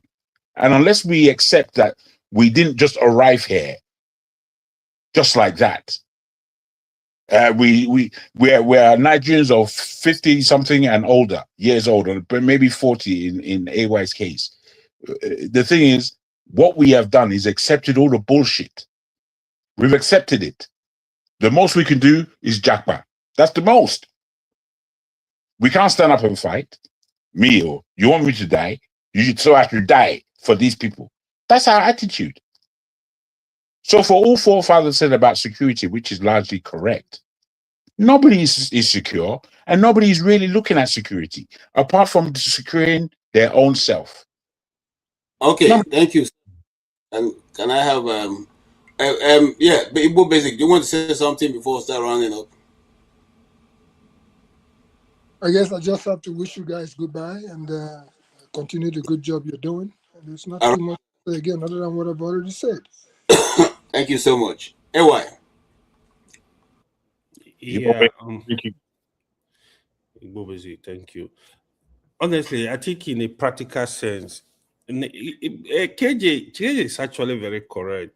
I don't know why on this last point, because what is actually happening right now, the fight is still now. What is actually going on in Nigeria, you have because the youth don't have the resources to fight. They can't get into power. That is why they are, you see godfathers showing up to sponsor them. They want to control what they do. They want to control how they behave. Apart from that, even the godfathers, people with the money, the politicians, now they are putting their children in position of power. Even they sponsor them for election, for elective positions. This is the space we need to watch very seriously, because we don't have a system that will make a child of nobody without resources to get to those positions. It's getting more difficult. Even to contest for local government chairman now, you don't have godfather. Trust me, you're just gonna go there and waste your money. Nobody will give you a chance. So what KJ is asking for is, let's have a system that is working where I can easily go to my local government or go to my who are you asking for that? district. Who are you asking for that? Hold on, let me just finish. Yeah, I get both sides of the argument, but KJ point is very strong. We need to also pay attention to that point. You know what he's talking about, because yes, you could ask, who are you asking for that? Go and fight. But during the military, it was different. When you are a military man, you are in a position, you are with weapon, you have like mind. It's actually, you don't need money. It's actually easy to move weapon and say, hey, conduct it, cool. So, but what we are passing through now is actually worse. It's getting more difficult for what you have to understand, if you don't mind, the resources. If you don't mind, my brother, what you have to understand is that people fought against the regime of the military and they won. True. They fought. So you see, when we leave these serious points out, we defeat ourselves. I don't believe KJ's point is a strong point at all. I believe it's a weak point, and I believe what myself and Maska had to say is the real point. The rest is excuse. Yeah, true, but both of us are right. How did we win against the military? If you call this winning, maybe it's better to lose, don't you think? Because I hear you, brother. Even everything that has happened since then, we have lost about, since 26 years gone. What progress has been made in our situation? So one has to ask. I tell you, from the point master. Go for it. From the point Masker and Jaguar are speaking from, we need to organize and stop making excuses and take over the system. Try to fight back. That is also valid point. But even KJ point, I'm also emphasizing, it's also right. So we start from there, we go fight and make sure we change the system. But it's a lot of work. We need to organize. So that's what I'm saying. Both points are correct. Yeah, that's the only thing is, the only thing I will say to you is that whilst we have this apathetic view on how to fight, how to organize, why to fight, why to organize, and believe that we are going to be given something when we have never been given anything, I don't know where that point of view comes from. They didn't give us, KJ said. We weren't. I've seen it.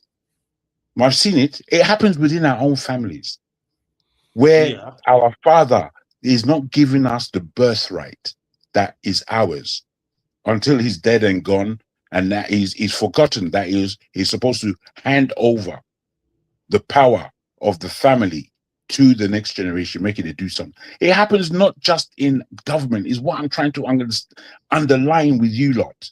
It happens in our family.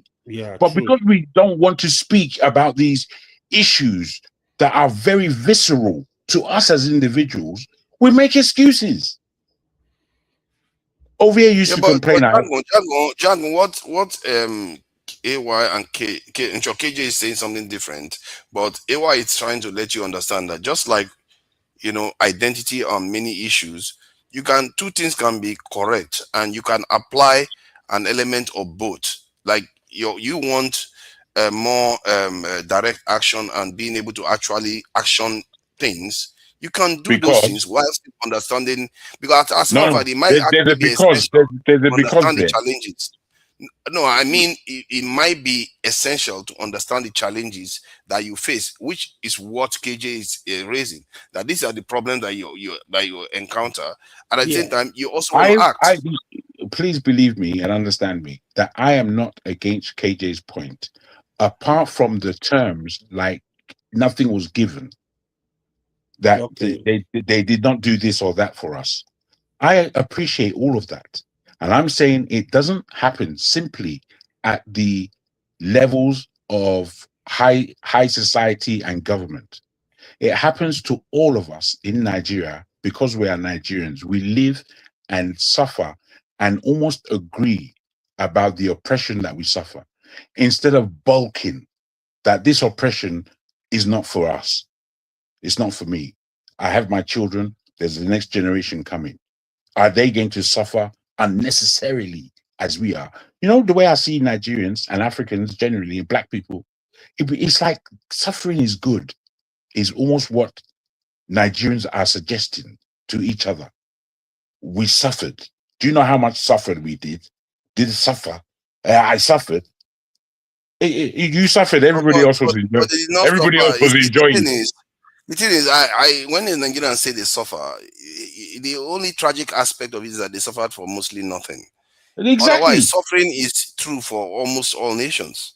People suffer in different countries in different ways, And what Ukraine you see of those people who suffer in different places for different reasons is that something has triggered out a leader or leadership or a mass organization that brings that suffering to a minimum.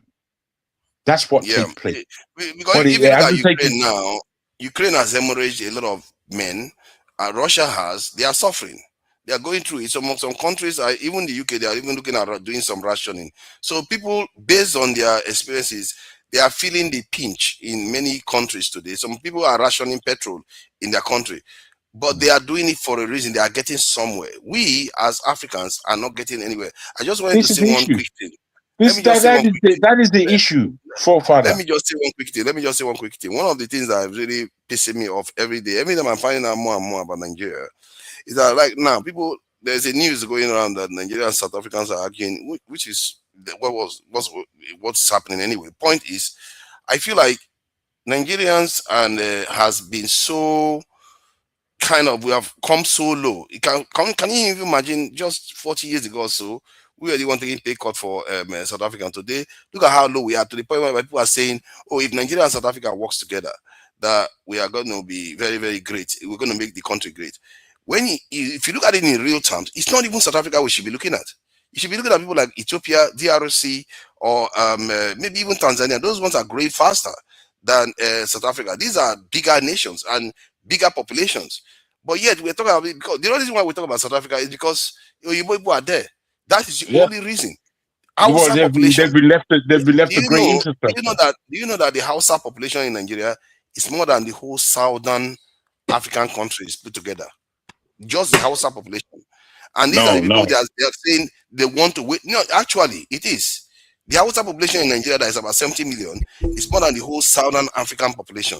Namibia, Botswana, all of them put together. And these are the countries that are weighing ourselves with them. And that's what pisses me off, that our people have brought themselves so low that we are even equating ourselves with South Africa right now. We should be talking about other situations. And you know what South Africa did that we didn't pay attention to? When they mentioned SADC nations are not Southern African nations. Many of them, the original ones were Southern African nations that were very, very small. Then they went to Mozambique, which is East African. They went to Tanzania. They went to Angola. Even the RC is SADC.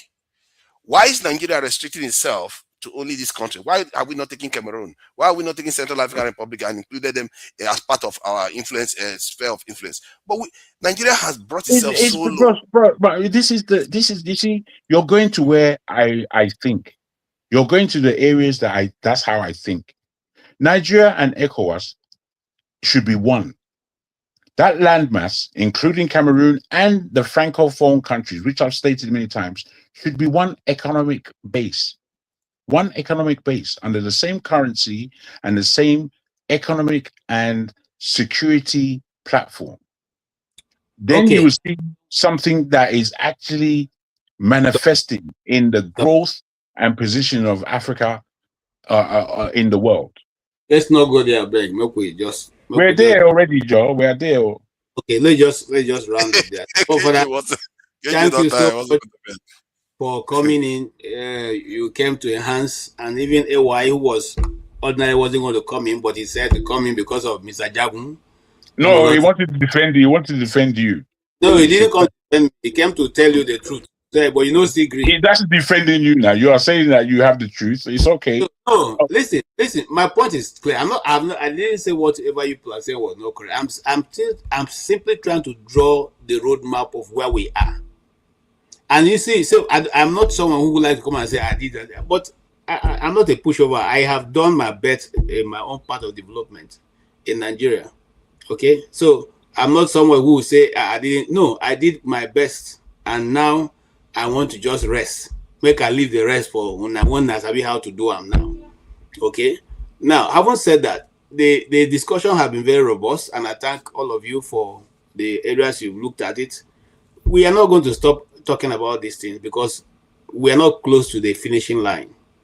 If you look at what has happened in Osun State, you know that we're not close to the finishing line at all, because people are still celebrating the fact that things are not done right, but they are celebrating that somebody, they did their best, and another person did their best, and all the best we're talking about is something that is not done according to the law that Nigeria has put in her constitution. So what best are we talking about here? You see, there's no best way to come. We can never circumvent becoming a country that chooses best practice. If we don't do best practice, we will continuously to cut corners and keep going around the circle for many, many years. And we still not be able to get the result. We're now in a nation where even, look, the truth is, those of you who are relatives, you all came from a village. Find out how many people in your community, very hardworking guys, who are there. Why are they not succeeding? Is that nobody's seen them to offer them positions and all the rest? There are people who have great certificates. They don't have opportunities. They even fought for the opportunities. They're not getting it. So I don't know what else. You see, I'm not discussing abstract because I've been in the mix for many years and I've seen what has happened. And I'm not somebody to say I am somebody who go and sit down, close my hand, put my hand on my head and wait for people to give me, fallouts. No. When I served the National Council of Arts and Culture, I started the first national troupe in that state, in that place. I went there, I created. I go and see, I create. People today are working there. They are in that place. It was during my service that I started that. I'm not working there. I didn't start to work there. So what I'm saying is simply that opportunities are created in other clients. So such people, government see them, they are assisted. Okay? But in our own, your brother, your sister will suffer. Look, there are many young men and women who are spectacular designers. And they are doing this thing with ordinary machine. Those checkable machine. How many government grants are there for them to be able to establish? This is what we're talking about. It's not when you have finished feeding yourself, you now begin to look for how to now change the system. At the time we're talking about, when these people came into power, they had the wherewithal. They had the money. Remember, this was the time where Nigeria said they wouldn't know. They created an Udoji commission to make sure that money, more money is distributed across.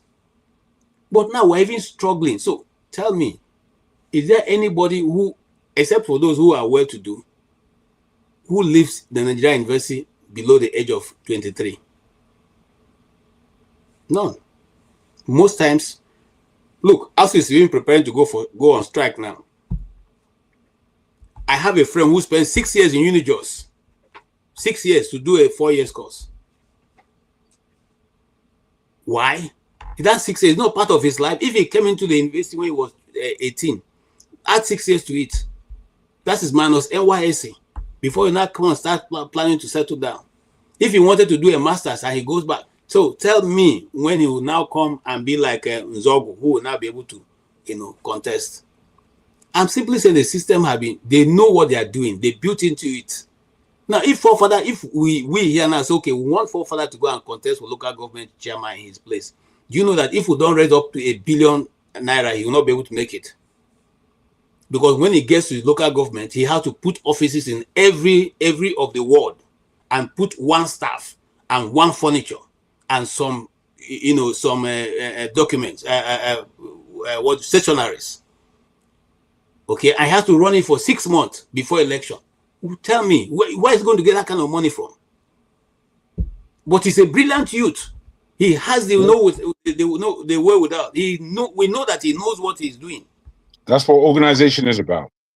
But I hear you. There's nothing. I take nothing you're saying as wrong. All I'm saying is, hold on, sir. But Wike's son is going to contest for Obiakpo local government area. He just left NYSC. You get what I'm saying? Well, of course. As I said, there's nothing that you're saying that is new. The only thing that we don't have as new is how to react to this oppression that we are suffering. How do we react? That is my question. I don't think there's going to be any reaction anytime soon. Well, there you go. The reason why is because when people feel something is improving, even if it's not significant, they don't generally go on and destroy the system. They give it a benefit of the doubt. From my observation, from reading of the Tiananmen Square protests and everything, what those people went and did during that time, they didn't fully grasp what was going on in China during that time. Today, you will never see something like that because China has gone on to develop massively. You see that? But they had the power. They were willing to die for tanks to run over them. The government that ran over them with those tanks are the ones that built this country that they are in today. So it's not always clear cut. In the midst of okay, let me put this to you. Sorry, let me finish what I'm saying. Let me finish what I'm saying so you understand. I do. This is the first time in Nigeria that in Nigerian refineries are putting 600 and something barrels a day. This is one of the first times in Nigeria where they don't have fuel subsidies going this is true. Universities have been relatively stable. Fuel scarcity is not being experienced anymore. Many Nigerians, we may not notice it, they are working overseas. They're working with people overseas, getting money from the internet and all these other things. To expect these people to show up on the street, many of them are signed up. They are the people rigging the elections. They are the ones doing all those things. Many of them are signed on to that lifestyle. That is how do you give Nigeria the benefit of the doubt? In what sense? In the sense that you're speaking, that you said that you compared it with China, and I understand completely what you're saying. With the whole Tiananmen Square and what China went on to do, regardless. China had a plan, and we can see that. Those of us who aren't Chinese actually could see China had a plan. As much as it was extremely different than the West, extremely different. All right, we need to run. I'm telling you, it's fine. What I see is improvement. That's the commonality. It doesn't mean that our own system is anything like the Chinese. Ours is not sustainable, but the Chinese one is. But there you go. There you go. Don't fight the system. They don't fight the system. This is why the comparison, I believe, is wrong. Sorry, KJ, I do beg your pardon. This is why I believe the comparison is wrong. And this is why our own construction of the way forward needs to be formulated. It needs to come to the fore. Africa is in desperate trouble whilst it's carrying the whole world on its back. There are advantages that we have, and then there are disadvantages that we have. If somebody doesn't begin to qualify these things and put them into instrumentation, then we continue suffering. It's very simple. I agree with you. And you see, forefather, why China work is because China operates their law. Nobody breaks the law and gets away free, no matter who you are. There you go. So, because the people obey the law and follow it to the letter, people were kind of restricted. It's not as if it was totally eradicated, but it was reduced to a very low level that the country can now be able to forge ahead. Our own, the monies are stolen by everybody. We are operating, as we talk, we are operating three budget years. 2024. I agree with you on that, but don't expect people to fight the system that is improving. That is the problem. They say we are making more money where our foreign reserve have grown, but you are still borrowing more money. So where are the monies? Where are the monies? You are borrowing, yet you say your economy is growing, everything, economic stability, your foreign reserve is high, is at the highest. Why are you still borrowing money? Anyway, you see, this conversation is not going to stop. I don't know if Fofala is ready to start another stream. No, it's okay. It's okay. KJ, 30 seconds. Let me say something. Okay, please, 30 seconds only. Yeah, like Fofada 5 said. hours. I want to Fofada actually disagree with you. The system is not improving. No. See, for Nigeria system to even improve, we need to kill corruption. If corruption is, we need to kill corruption, like KJ said, we need to have rule of law in the country that will work for everyone. Because for Nigeria system to improve, hold on. For Nigeria system to, there is no transparency.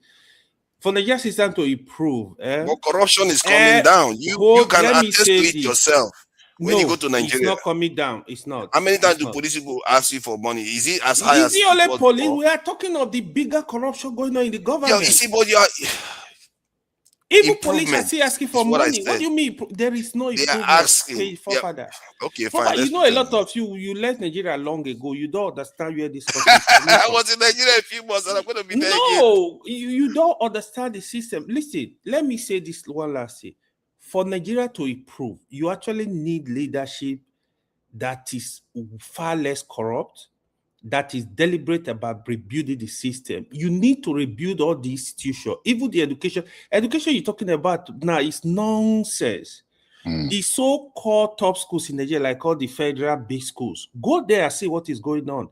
So we need a complete paradigm shift for that system to change. So sincerely, if you let me ask you 15 years ago, if you go to Nigeria, you're driving on the road, airports, everywhere, compared to how many times people stop you to ask you for money and how persistent they are that you give them the money versus today, which one is higher? It's higher today. Even right now, even kidnappers. Then you're not. Hold on. Let me say this. Hold on. Let me say this. You don't even have rules to drive. It's not right true. Now.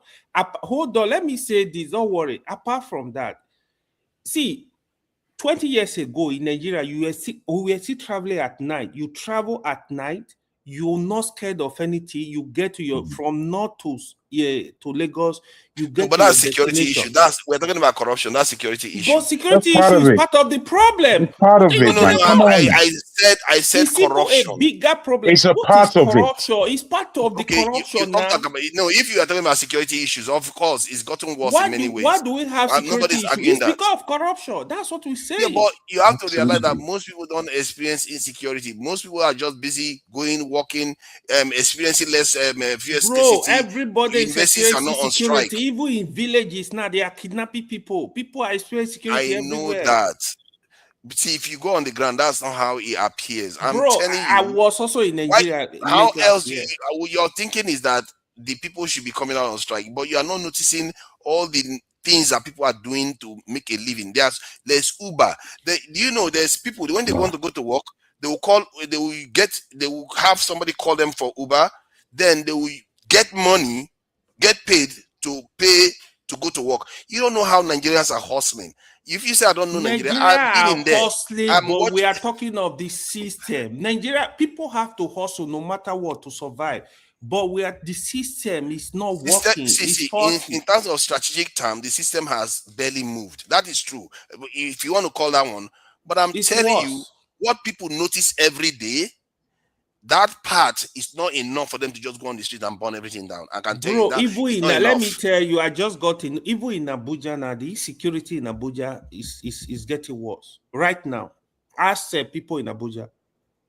This is a fact. We have to sincerely. I don't know. I wouldn't say what it was. You know you are a big man. You know you are a big man. I'm a big man. I live in poor areas. I'm telling you. I am.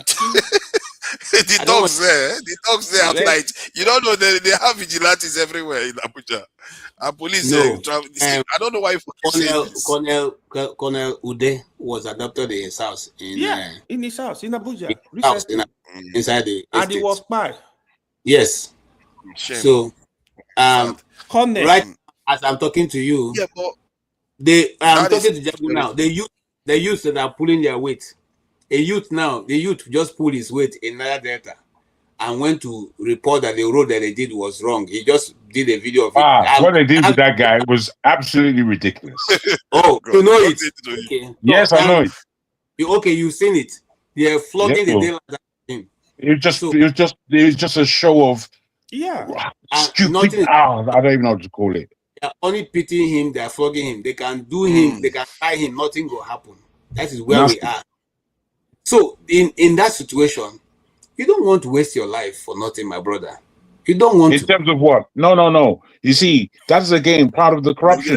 Because by the time somebody in my village puts his neck out like that, yes, I'm going to organize the whole village to come behind that man and let's see. Jago, Nigerians went through hell 3 years ago, 2 years ago.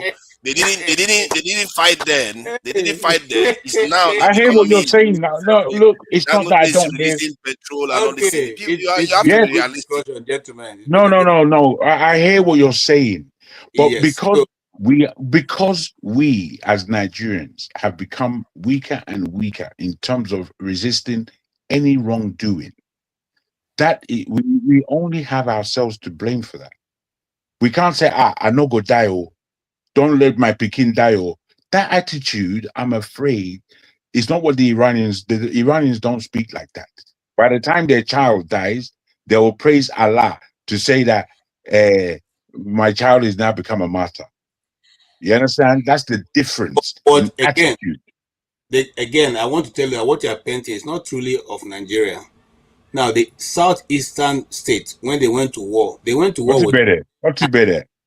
Hold on. You're not doing that thing. I'm giving you examples of people who have faced the bullets. All except you, Abi. Hold on. I'm coming now. Hold on. Some days ago, the terrorists entered part of Benue. The people followed them without any arm. So we have people who are brave enough to do that. The question is, if you don't come back, will your people continue the fight, or will they relax and say, you just gave your life for nothing? Nobody will not appreciate dying for something, but when you die and your people don't continue with it, You're right. I agree. You're not going to find disagreement with me upon that issue. I agree. All I'm saying is that, unfortunately, that is the attitude that we have. And that is the same attitude that is killing us. Because in different nations, in different countries across the world, that is not their attitude. The way I grew up, the attitude of this Southeast London where I'm from, in terms of where I grew up, our attitude is to be rebellious. Our attitude is to not be taught nonsense by the teacher. I'm telling you, that's how I grew up. So we are fighters where we come from in terms of the London corner of black people that I come from. The forefathers may not know. This area called Southeast London, Lewisham, where I'm from, it was the first place that the NF, the National Front Party of Lewisham, they wanted to walk through Lewisham and create havoc and feel free. Bruh, if you see the way we came out, we stopped them in Lewisham. We did that. We did it. Nobody else. Maybe you should go to. Maybe you should come back to Nigeria and I'll stop them. All right. Let's now invite. Any day you are ready, let me know. I'll pay your ticket back to go and show them what. Okay. Yes. All right. I will say that on this faithful note, we have to call, draw the curtains. And sorry. Let me just say one last thing. I'm not saying that you shouldn't do the right things to put your country on a better footing. But I'm just saying that you also have to be aware. Don't get frustrated when you don't see people show up on the street. There's a reason for it. Okay. From this fella going to Nigeria to go and flex and coming back, I would like to say thank you so much, everybody. It's been a good and a very, very heartwarming discussion.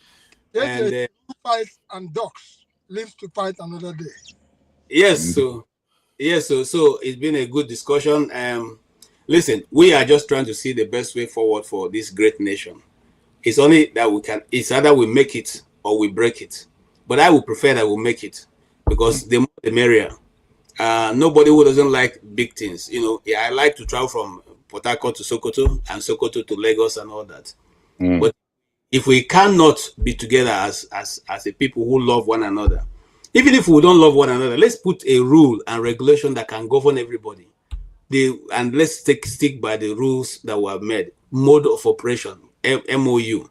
By that, whether we in the next 20, 30 years will be able to again be able to be friends, will be able to work together and all that. And I don't think the problem is within the Nigerian citizen itself, the ordinary citizen in the streets. I think the problem is with the elites who, when they feel they have lost in election or positions, and then they'll use the religion as they are trying to use now to divide the people further, or they use the tribe as they're trying to do now to divide the people further. It may interest you to know that I read a commentary today, and somebody was saying that imagine a man born of an Igbo woman being elected twice in Yoruba land. That how did this happen? This is what this Adeleke, who is not even have an Igbo name. Somebody is saying, imagine his mother is Igbo and they've been elected. It's a taboo in Yoruba land. It never happened. That's a rubbish comment. If we interrogate, did Adeleke say that? No, somebody said somebody was saying about him. Nigeria are crazy people, man. So, this is a who has children. Was it Kolata that said it? It could be Kolata, you know. It sounds like no. It's a comment that was on the internet. It was trending on the internet, and there are people supporting him and saying, yes, OTO. Well, how do you allow this thing to happen? This man is Yoruba. It's a pity. And these people are all living in a foreign land where they don't even have relatives, and they are giving them opportunity to play. So it's where are we going to stop? Where are we going to stop? Well, that's our discussion for today, and I thank every one of you. Tokwe, we thank you. Blackstone, we thank you. You guys made our day. I didn't know how Fofa was going to drink coffee if people didn't even do this. Although Rudolph said we don't even have enough money to drink coffee now. So please, guys, before you go, if it's $5, throw it in. If it's $1, throw it in. Whatever you have, throw it in. Please like and share. The sustainability of this channel is for what you guys are able to help us put together. Right now is Dr. Damages and a few others that are picking the bills. It will be good if you guys can also help us. By the way, we spend quality time here. You're quite right, KJ. And it should be dollars that people are spending, because to be honest, the British people on this platform are who they should be paying to be here, almost for the value that we add. I want bloody sincerely, British people, they really try. I agree with you. Nigeria. Yeah, you Maska guys is number one. Ratios man, I don't see him again. Thank you, people, so much. You see, we can open the channel and not have nobody here. It wouldn't be the same thing as having you guys here and those on the comment section.